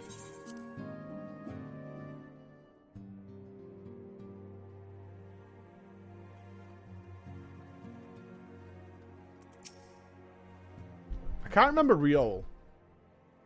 Youngster. Pleasure as always, Flo. You'll be escorting the commander to Uldar, I take it. Actually, I had another task in mind for her. If you'd be so kind as to repeat your report for her benefit. Right then. Me and mine have been making inquiries into the source of the weapons that found their ways into refugee hands a ways back. I remember that. So happens we caught wind of something promising. A rather large purchase of sharp and pointy things by a black marketeer holed up near Highbridge. I doubt that this man would have secured such a quantity of weapons if he did not already have clients waiting. Clients that, for whatever reason, would prefer for this transaction to remain secret. Brings to mind that merchant we caught on Arrow while talking to Fleur, don't it? Generous fellow he was, doling out swords and spears to the downtrodden and disgruntled. Which isn't to say that these clients have some mischief in mind, but if you want to be sure, might be prudent to intervene before they collect their goods, savvy?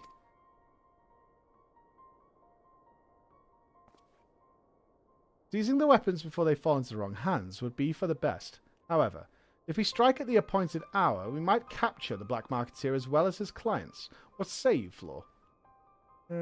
Okay. Then it is settled. Rendezvous with Captain Inbred at Highbridge, and intervene when the exchange takes place. Now then, if you would excuse me, I must leave for Uldar. I expect good tidings. Alright. Alright. To Inbred! Post haste! Let's ride, people! So we're in patch 2.5, are we? Wunderbar. Is this the final patch before Heavensward? Are we actually getting towards Heavensward? And you said I couldn't do it. Ha! Ha! Oh, it's not. Okay. Closer, though. Right? We are a step closer. So we can look at it that way. One foot in front of the other. We'll get there. All due haste. My hope is ideally to finish all ARR content by Friday, because we've got Halloween week next week. So that'll give us a nice breather before we get into Heavensward. That's my plan. So we've got like 3 extremes to do, we've got coils to do, and we've got the story to do. Ah, Floor. My scouts have been keeping a close eye on the Black Marketeer, and it would seem that his guests have arrived. It would also seem that he has hired more than a few men to stand guard.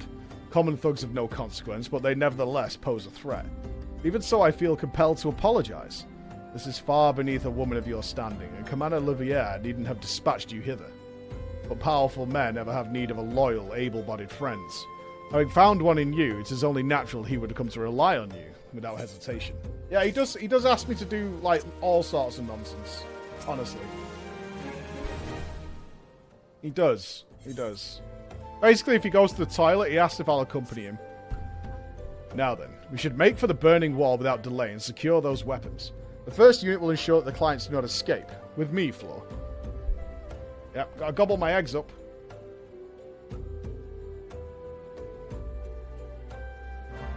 The highlights on Lulu's videos crack me up. On Lulu's videos? I don't know what that is. Hey, I'm enjoying streaming it, man. I'm having a blast playing this game. And I've barely even scratched the surface. We're still in, like, vanilla. Do you know what I mean? I have no idea what lies ahead, but I'm in for the ride. I certainly don't want to burn out on it, that's for sure. So, like, playing some horror. I think we play some horror for a few days for Halloween. I'll get us all nice and fresh for Heavensward. Are we going under the caves? Oh. Where are you, Inbred?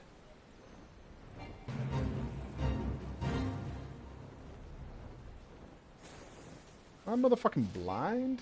Oh, he's all right at the top. There he is. I spy the one man, but there are sure to be others. Where are we looking? I have a plan. While you approach the sentry and create distraction, my men and I will slip past and catch the black marketeer unawares. Once you've disposed of the thugs, wait for us outside the tunnel entrance. Any questions? No? Then let us be off. Good journey, my friend. Good journey. Good journey. Good journey.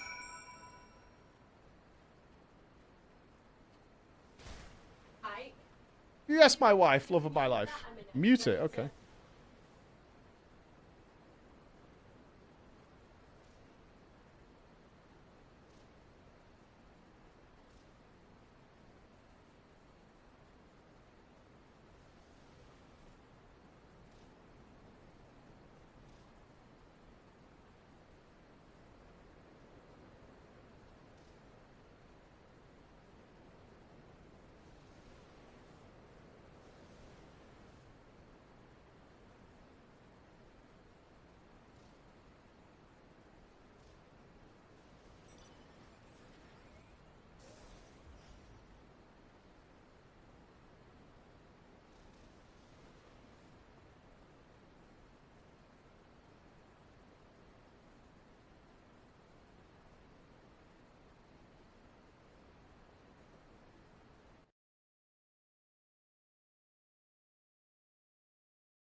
Alright, we're good. Let's go! Who goes there? An adventurer? Damn fool. You should never have come here. Hey, wee! Oh, no, it's just bank stuff. Emma's dealing with the tax man.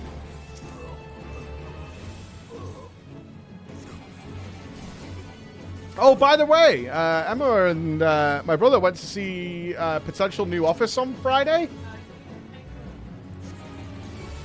Extremely promising. Looks like it could be sweet.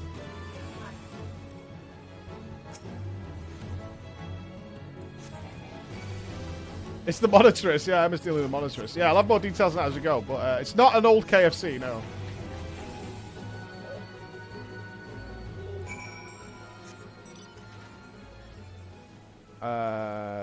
Speak with the hired thug. Yeah, extremely promising. It is very near a KFC, yes. It is. They have done a map check. It is very near a KFC.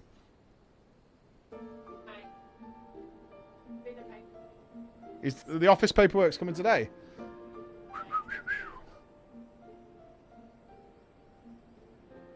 So it looks like if we can get it, we're probably going to get it. I don't understand. What's all this about?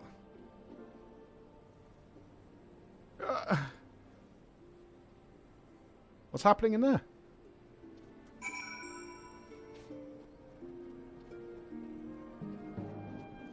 It'd be so weird to separate home life from work life.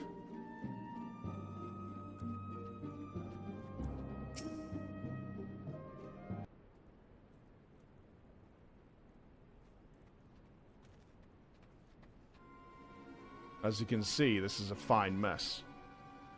When I tried to restrain him, he drew a hidden blade and lashed out. Before I could disarm him, one of my subordinates panicked, and this is the result.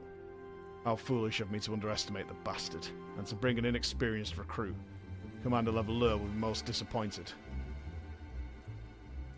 Damn it. Golden opportunity wasted. Somebody of your experience wouldn't make that mistake, would they, inbred? That's a rookie mistake. As for the clients, though we know not how, they slipped past our perimeter. Did they? At present, the first is currently tracking a party of Duskwhite sellswords we suspect may be them. Would that we could have enlisted the aid of the Immortal Flames or the Brass Blades. Alas, we're here to aid them, and they're in no position to aid us. Well, at the very least, we have secured the weapons, yet even that accomplishment is lacking, for the information we received indicated a massive shipment, and this is anything but.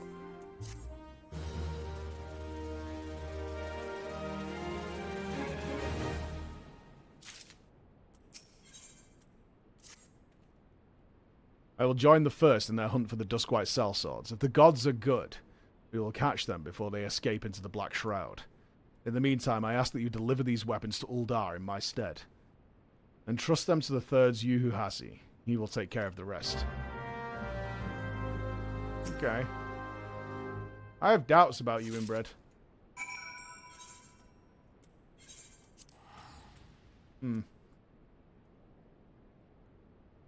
Everybody got away and we got no information and we got a box of swords. Wunderbar. Right, where are we going?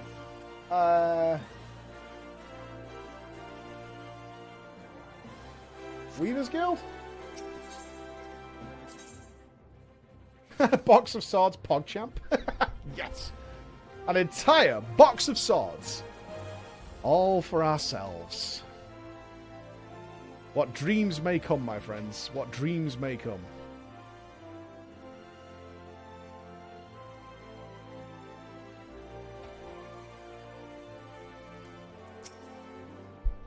Ah, Warrior of Light. Have a reliable friend to the Crystal Braves. You have my aren't we on the same team? You have my deepest thanks for your assistance in Kurthus. Now, what brings you to us this day? Box of swords!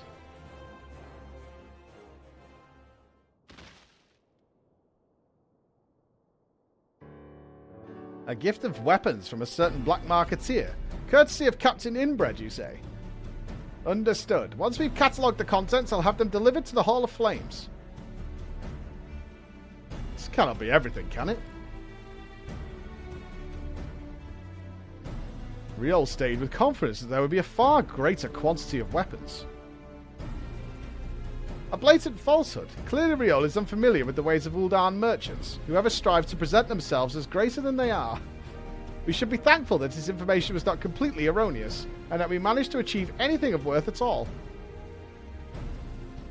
Still something worth celebrating, isn't it, Lieutenant? Besides, you've got more important things to worry about, like fighting those Garleans up north. There'll be no fighting if I have anything to say about it. Our orders are to stand watch, not seek glory in battle. If you have no further need of us, then I shall take my units to the cerulean processing plant. Time for the four to earn their keep, eh? Fight well, Eliane, and for the freedom of all!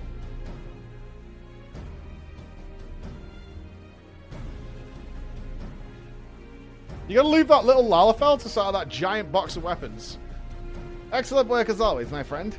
Rest assured, the Immortal Flames will hear of your contribution. Until we meet again.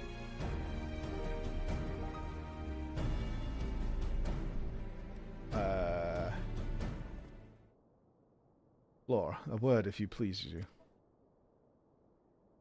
Not here. Look for me at the Sapphire Avenue exchange. No need for whistling this time, don't you worry.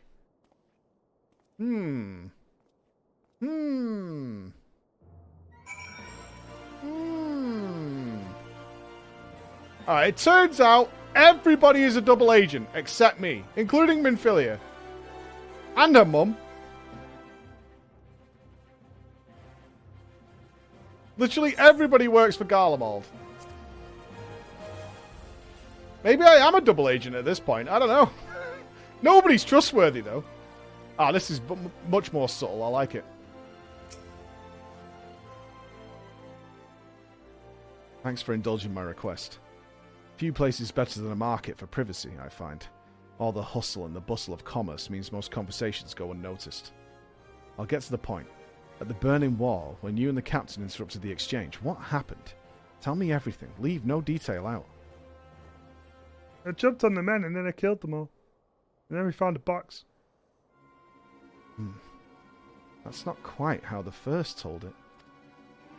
These Duskwights they were chasing, latest words, we lost their trail. But you never saw him yourself. Not before fighting started? Not after? Something ain't right.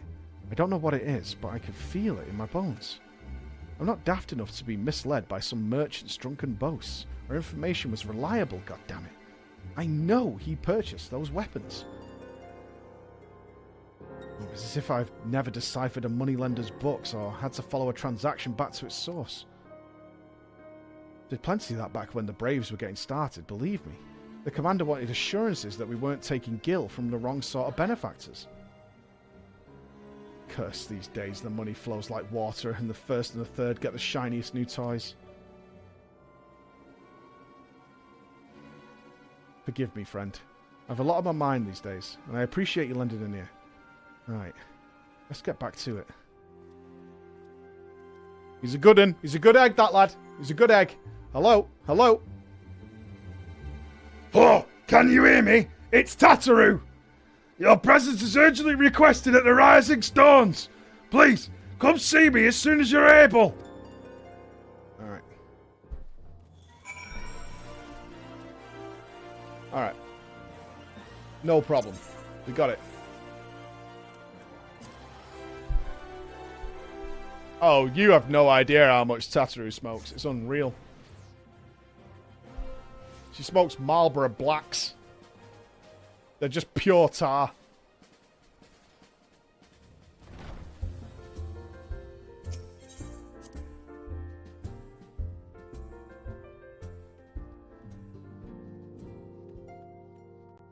Her fingers. Looks like she works in a coal mine. Thank you for coming so quickly, Flo. We have a guest from Ishgard who wishes to speak with you. A most, determined lady by all indications. The Rising Chorus. Our guest is with the antecedent in the...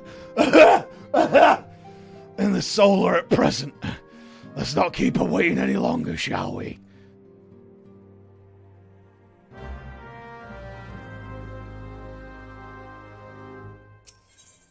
Let's go.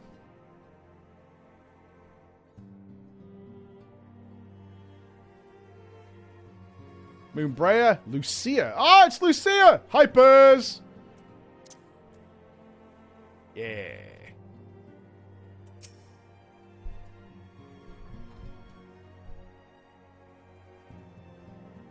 We have a guest from Ishgard who wishes to speak with you. I believe the two of you have met. We have. I had hoped to speak with Commander Leveilleur as well, but I cannot afford to wait any longer. The Lord Commander sent me hither to request your aid in a matter of grave import. You see now why I had Tataru summon you. Tataru? I mean Tataru. Now that we're all assembled, perhaps you would be good enough to elaborate on the nature of the matter which brought you to us. The Observatorium's astrologians have sounded the alarm. Not the alarm. Last night, the Dragonstar burned with an intensity not seen in 15 summers. Not since the Dravanians engaged the Empire in the Battle of Silvertear Skies. The northern sky doth burn full bright upon the Wormlord's call. The red behemoth beckoneth, and flame consumeth all. The old Curthin Run. Sounds bad. The brightening of the Dragonstar is said to accompany the roar of a great worm. The astrologians believe that it was Midgard Soma himself who cried out on this occasion. Yikes. After an absence of centuries, the King of Kings did return to lead his kind against the might of Garlemald. Only to fall in his duel with the Agrius, proud flagship of the Garlean fleet. Devoid of life, His corpse remaineth entwined about the Magitech monstrosity, even unto this day. Ariange has the right of it. Whatever this alteration in the Dragon Star portends, the Great Worm has shown no sign of life. Tataru, have the Domans reported aught out of the ordinary? No!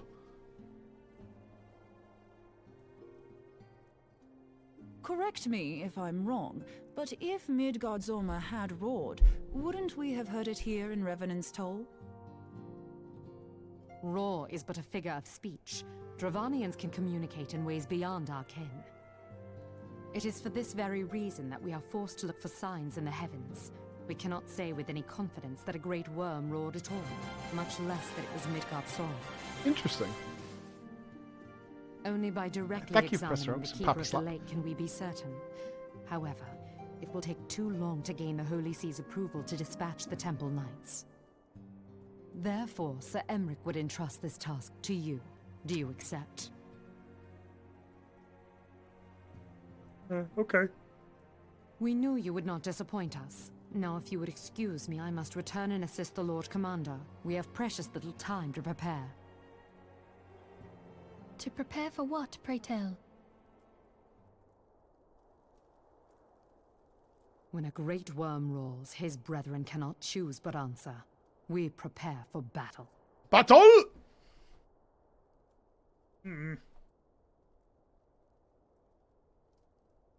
Tatsu's twitching, she needs a fuck. There it is. Sweet relief. Forgive me if I state aught which you already know, but I would ensure that you understand the nature of your destination. Dragon Pace. As Ariange stated, what we now call the Keeper of the Lake is the wreckage of the Agrius, former flagship of the Imperial fleet, and the corpse of the worm responsible for its destruction. 15 years ago, as the next step in his campaign to subjugate Eorzea, Gaius van Belsar attempted to seize control of Mordana. So massive was his force that all thought his victory a foregone conclusion. But an unlikely ally came to Eorzea's aid that day. Midgardsormr, legendary guardian of Silvertear Falls, burst forth from beneath the waters of the lake and led a host of dragons against the Garlean airships overhead. In what would later become known as the Battle of Silvertear Skies, the Great Worm felled countless airships before engaging the Agrius. In the ensuing struggle, the flagship's cerulean engines failed, and it tumbled into the lake below. Yet this victory came at a great cost, for the explosion which followed claimed the life of the Great Worm as well. That same explosion transformed Silvertear Falls into the desolate wasteland it is today, draining the lake of its waters and crystallizing ether from miles around. Yet a remnant of the lake remains, and its centre a constant reminder of that fateful day long ago. In accordance with Sir Emeric's wishes, our Doman allies have been standing watch over the Keeper of the Lake. It would be wise to speak with them before investigating the wreckage yourself.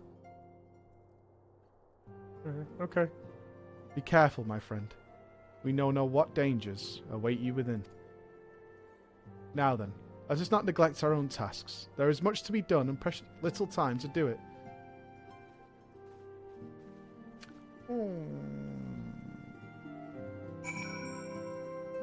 Alright, rock and roll. High fives, high fives, high fives, high fives. Let's go.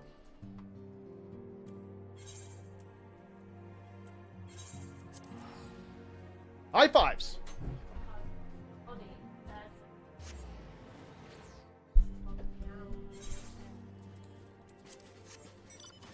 We ride. I don't want this mount. Change it. Yeah.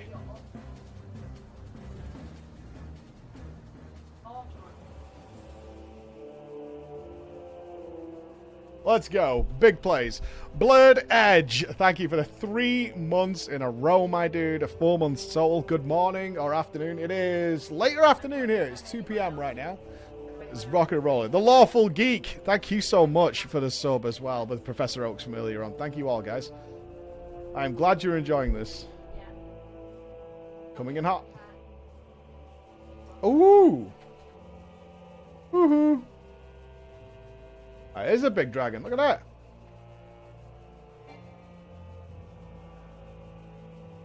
This is a big boy. Is that the tail all the way around? Whippy.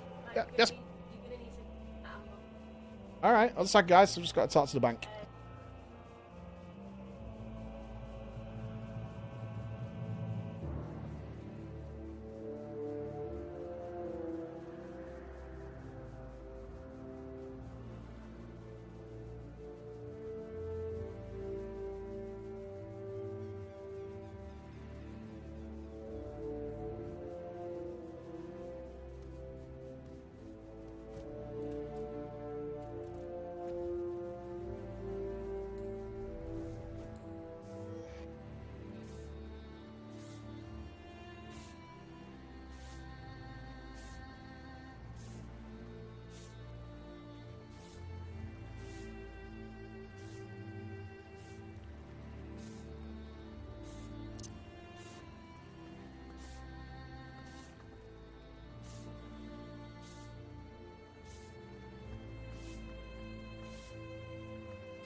Closing parenthesis.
Enjoy the end of ARR winking face.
And she's finished! Yay! Thank you, James. I know you've spent hours doing it, which is why I'm glad I don't have to do it. Right. Right, son. Your usefulness has run out. No, go. You can't play balloons on my PC right now. You can in a bit, though. Sure. You do what? Yes. What's up? Work. Work.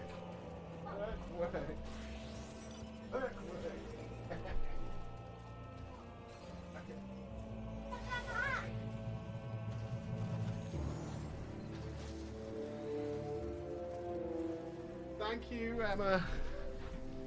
Alright.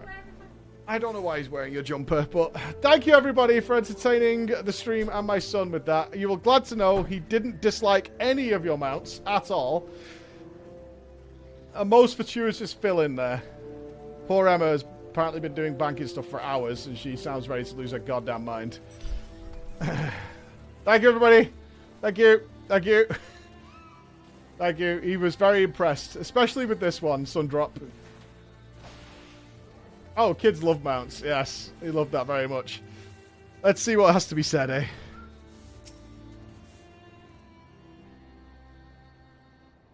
You're in luck, miss. I was about to send word to Revenant's Toll about the Garleans. Of late, I've seen small airships, likely from Castrum Sentry, come and go from the Keeper of the Lake. Though I cannot say for certain at this distance, I believe they may be salvaging something from within the wreckage. The Castrum supply lines have been cut for some time, and I'd wager they're desperately in need of spare parts and other equipment. Oh, really? So it's true then. The Ishgardians honestly fear that the worm might rise again. Well, from here that seems rather unlikely, but if it's assurances they want, you've no choice but to inspect the corpse in its entirety. Easier said than done, given the creatures which inhabit the wreckage, and the aforementioned Garleans won't take too kindly to your presence. They're sure to fire upon an airship, so I'd advise a more stealthy approach. Take this boat and a few of your comrades to the base of the Agrius, then climb to the top. That's the only viable approach, I'd say. Is this a dungeon? Ooh! Awesome!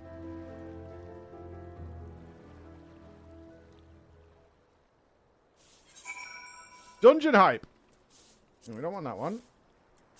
We want the Keeper of the Lake. I can't believe we're still getting more level 50 dungeons. Like, this is ridiculous. Look at this list. Actually crazy amount of dungeons they had at the end of the AR. Actually crazy. Yeah, I saw many people suggesting the 1.0 trailer. We have seen it. We watched it early on to set up what was happening in the game. But thank you for the suggestion, because it gives a lot of context. Jenny Bravo's here with that classic haircut. Oh, is Jada back? No, almost. I can't believe I can't remember the Twitch name of the viewer, but who had the character Laura Bailey at the party. That was sick.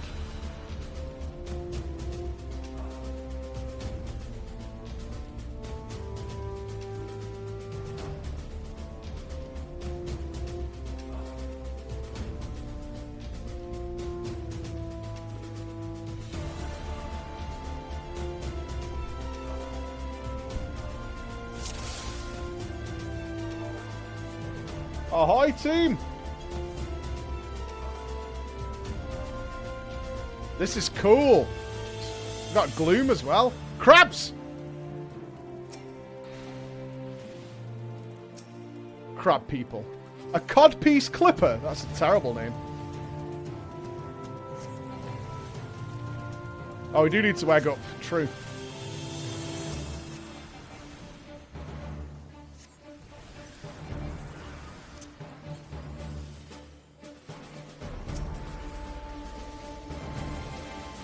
Snipping at the codpiece. Never good.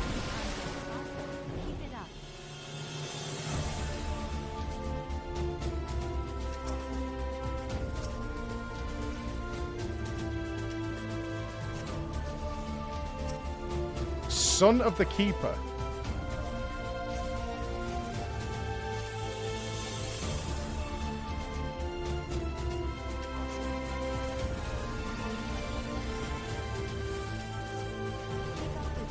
I'm trying to keep up with the good work, man. Still finding new dungeons at this stage of the game? Crazy. I assume this was added with the patch then. This is really cool.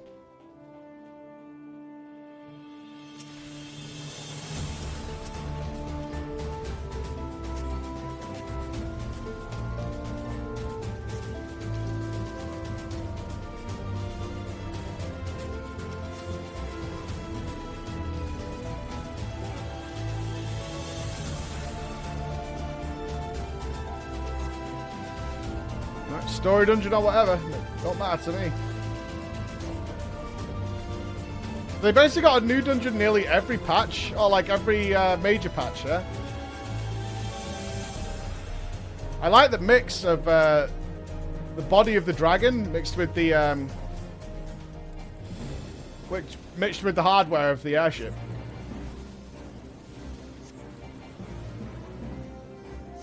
I'd be curious to do some research as whether they made it so you got more gear.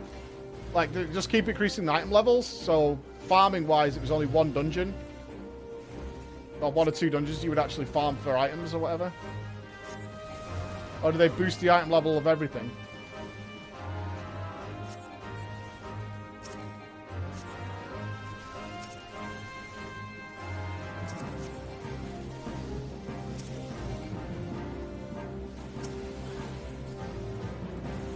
Are we ignoring these?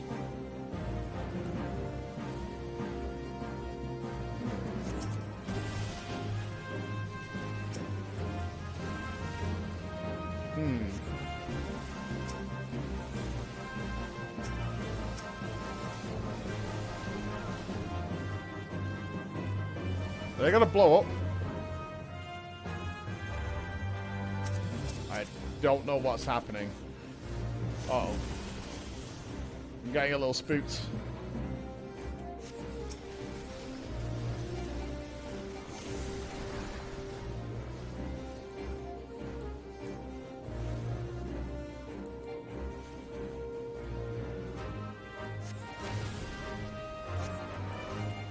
I'm in front of the tank again. I shouldn't be here.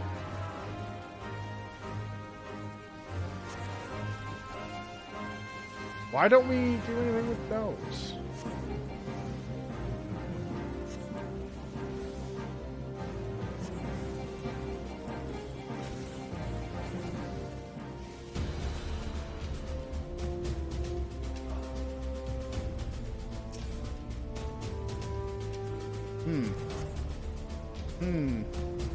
Not sure what was happening there with all those items.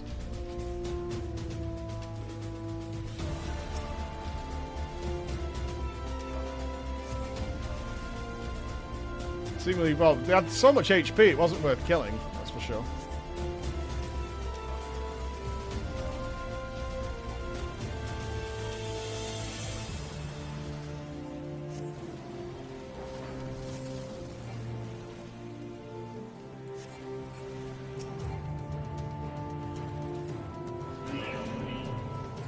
Red alert! Uh-oh.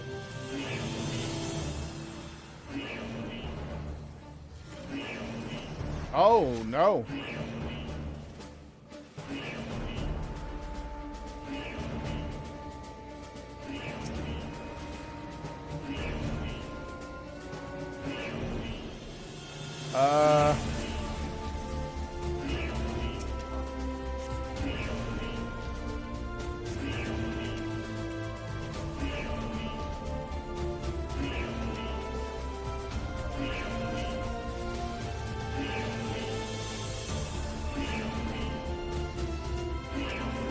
Sounds like that thing's saying, feel me?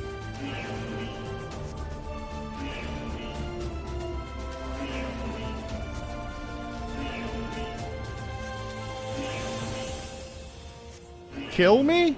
Sounds like feel me. No, I say feel me.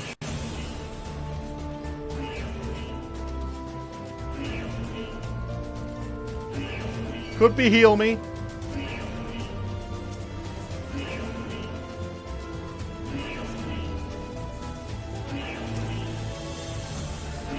Could be.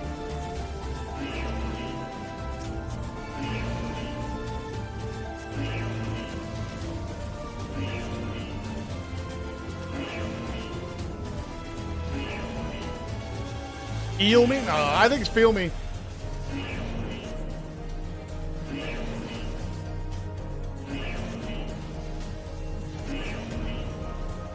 Sounds pretty annoyed though.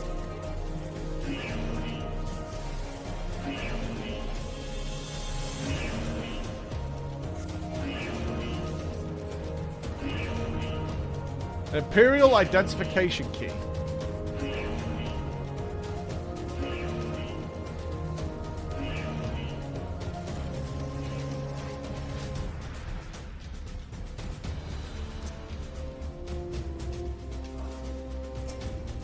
Whoa! A gunship. Sick. Yes! Do like.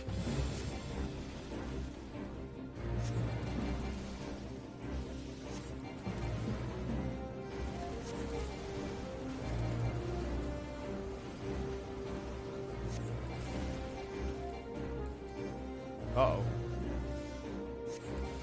Oh, you got targeted. Oh. Phalanx? Does it burn the whole room?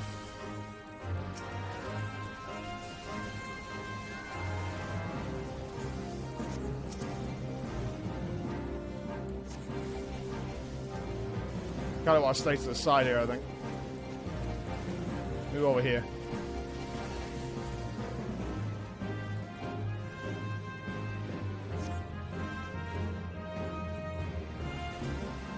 Oh, it's being baited. Okay, so if you got the targeting marker, you got to bait it.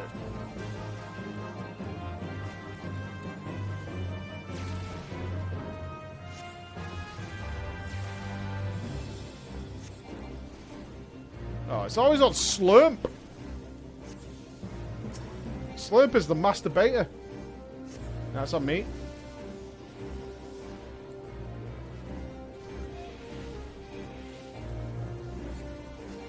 I think I did a good job there.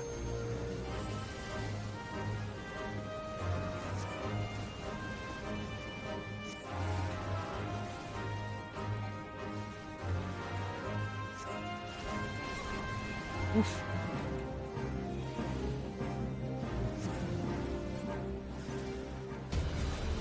Nice.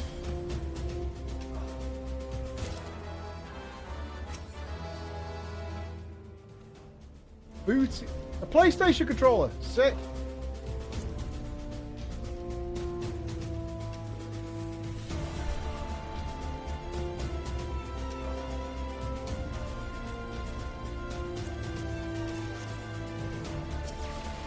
A loyal dragonfly. Oh, this is awesome. Running up the side of the dragon. Reminds me of Deathwing's fight.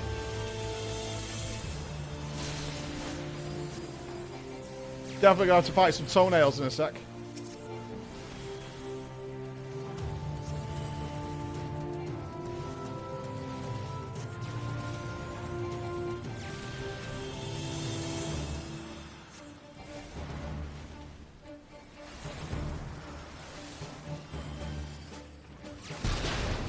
Oh, he blows the door open. That's cool.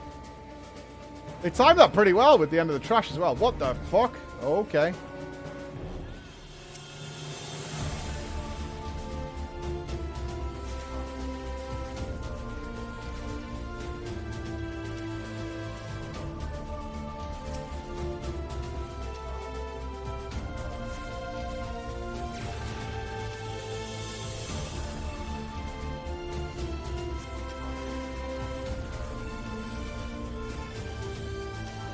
Seems to like targeting me on this one. What if it's on ranged only so it doesn't annoy the melee?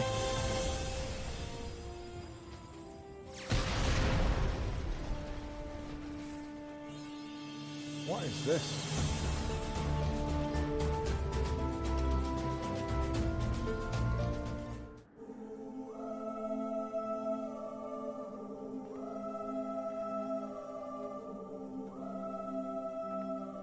Who treadeth now upon my bones, and waketh me from slumber sweet? Only me.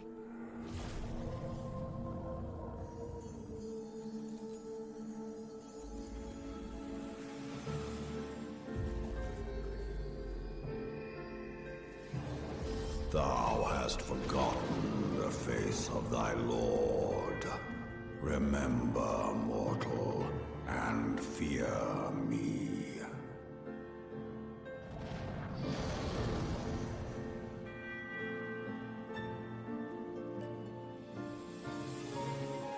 These two dragons are definitely coming into it somehow, right?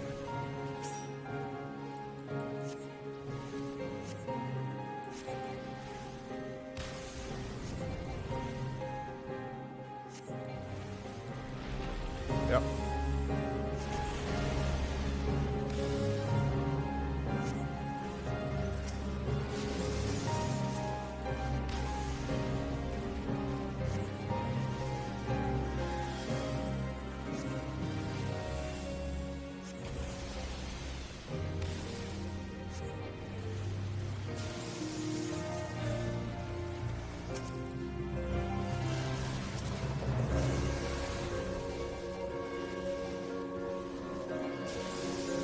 Australia.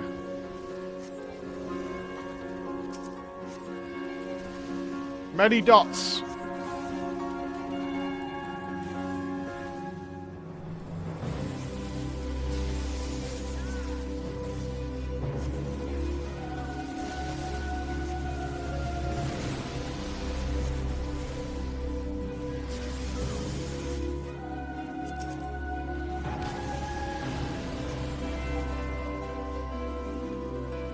I love spotting a shield, man.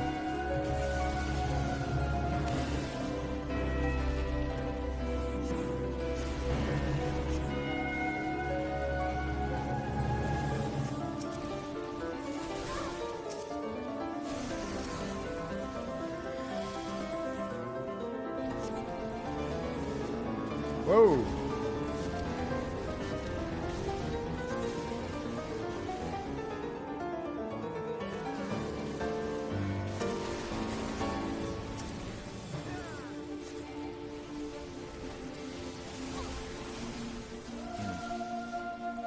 Get out of the way of the breath.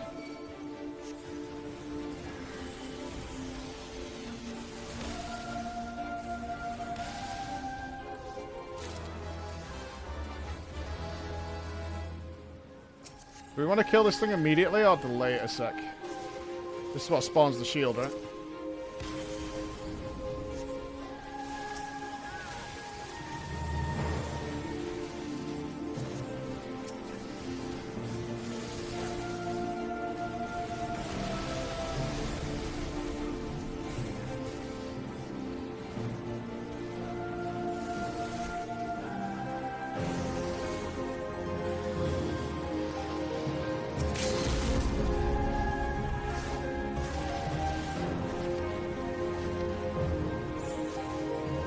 Nice! That was a really cool boss. That was a very cool boss.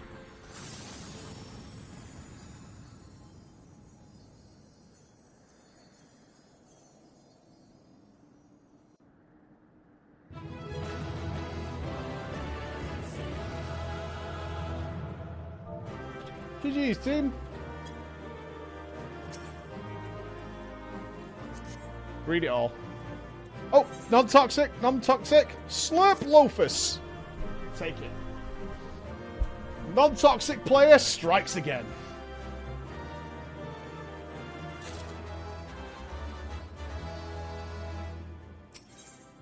Alright, so it awoken and we put it back to sleep, I guess.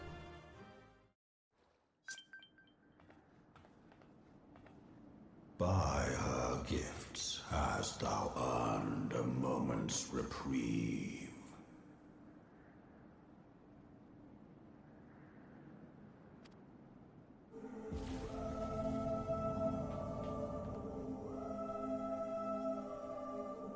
Speak, mortal, and I shall don't speak. Listen.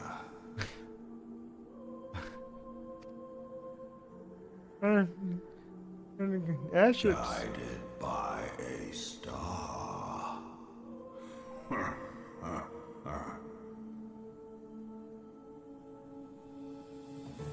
My people have heard the song. Ishgard shall burn I don't really care about that. That's fine. Okay. Okay. Sons must answer for their father's misdeeds. We do not forget. We do not forgive. No. 7 children did I sire. One now singeth of retribution. I rise to join in the chorus. Thou art powerless to silence us, mortal. Yet thou shalt not live to labor in vain. Thy reprieve is at an end. Cool dragon. Okay.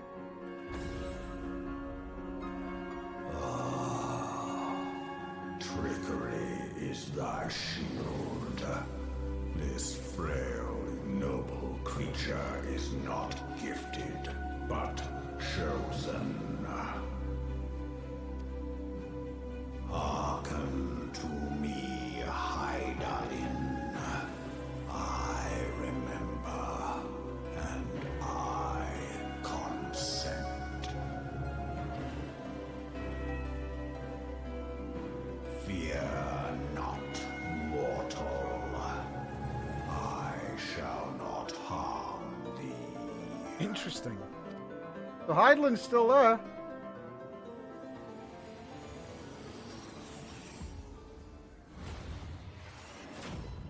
Oh shit. I'll be fine. Heal me or what?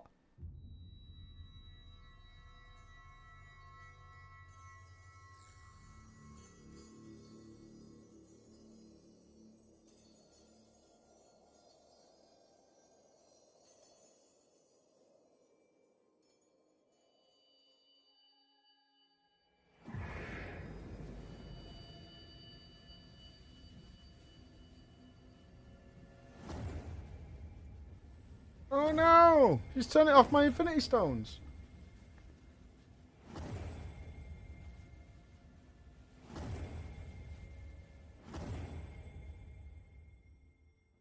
Need batteries.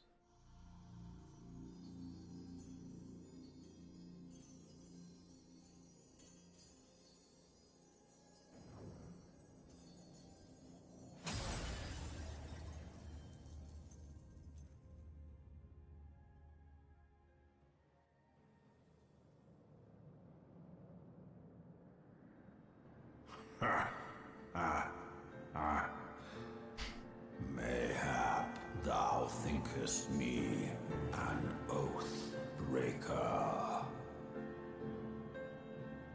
Thou art mistaken. If thou comest to harm, it shall be by another's hand, not mine. Interesting. I did but strip thee of thy mistress's feeble. So have I lost the echo now? Thou didst profit much by her grace, but no more. Okay. Just shoot me again. Ah! Hey, Spyro! Come here, little Spyro. Use a shitty PS1 game. You are. Binds me to thee. No, I don't want to choose a covenant. No. I'm not binding myself to anything. I shall watch, listen, and wait. Fight and struggle, if it be thy will.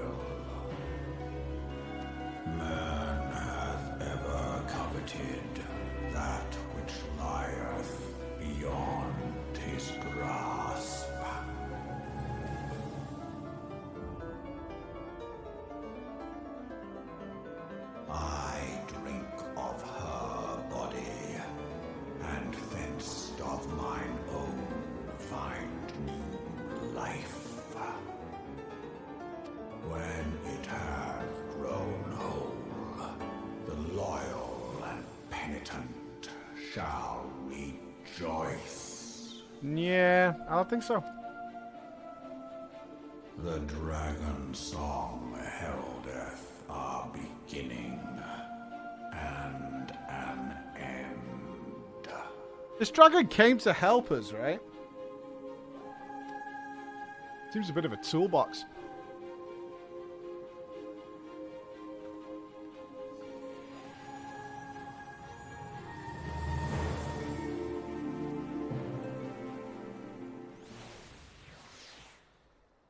You may summon Midgard Soma by selecting the corresponding entry within your minion guide under character. Oh, I got that little Spyro guy? Sweet.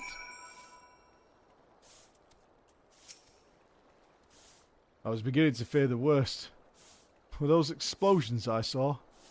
Ah, but you shouldn't waste time talking with me. Alfie left a message stating that you were to return to the Rising Stones at once. I am a little confused, and maybe I'm supposed to be. The story of Midgard Soma was that when the Garlean invasion fleet came to Eorzea, it flew out of Silvertear Lake with a stream of dragons in order to protect Eorzea. And in the ensuing battle, it did die, taking down the Garlean airship. But the dragon seems awfully pissed off at us. Which I don't know why. I mean, it should be pissed off at Garlemald, right? Which is over there. So maybe go over there.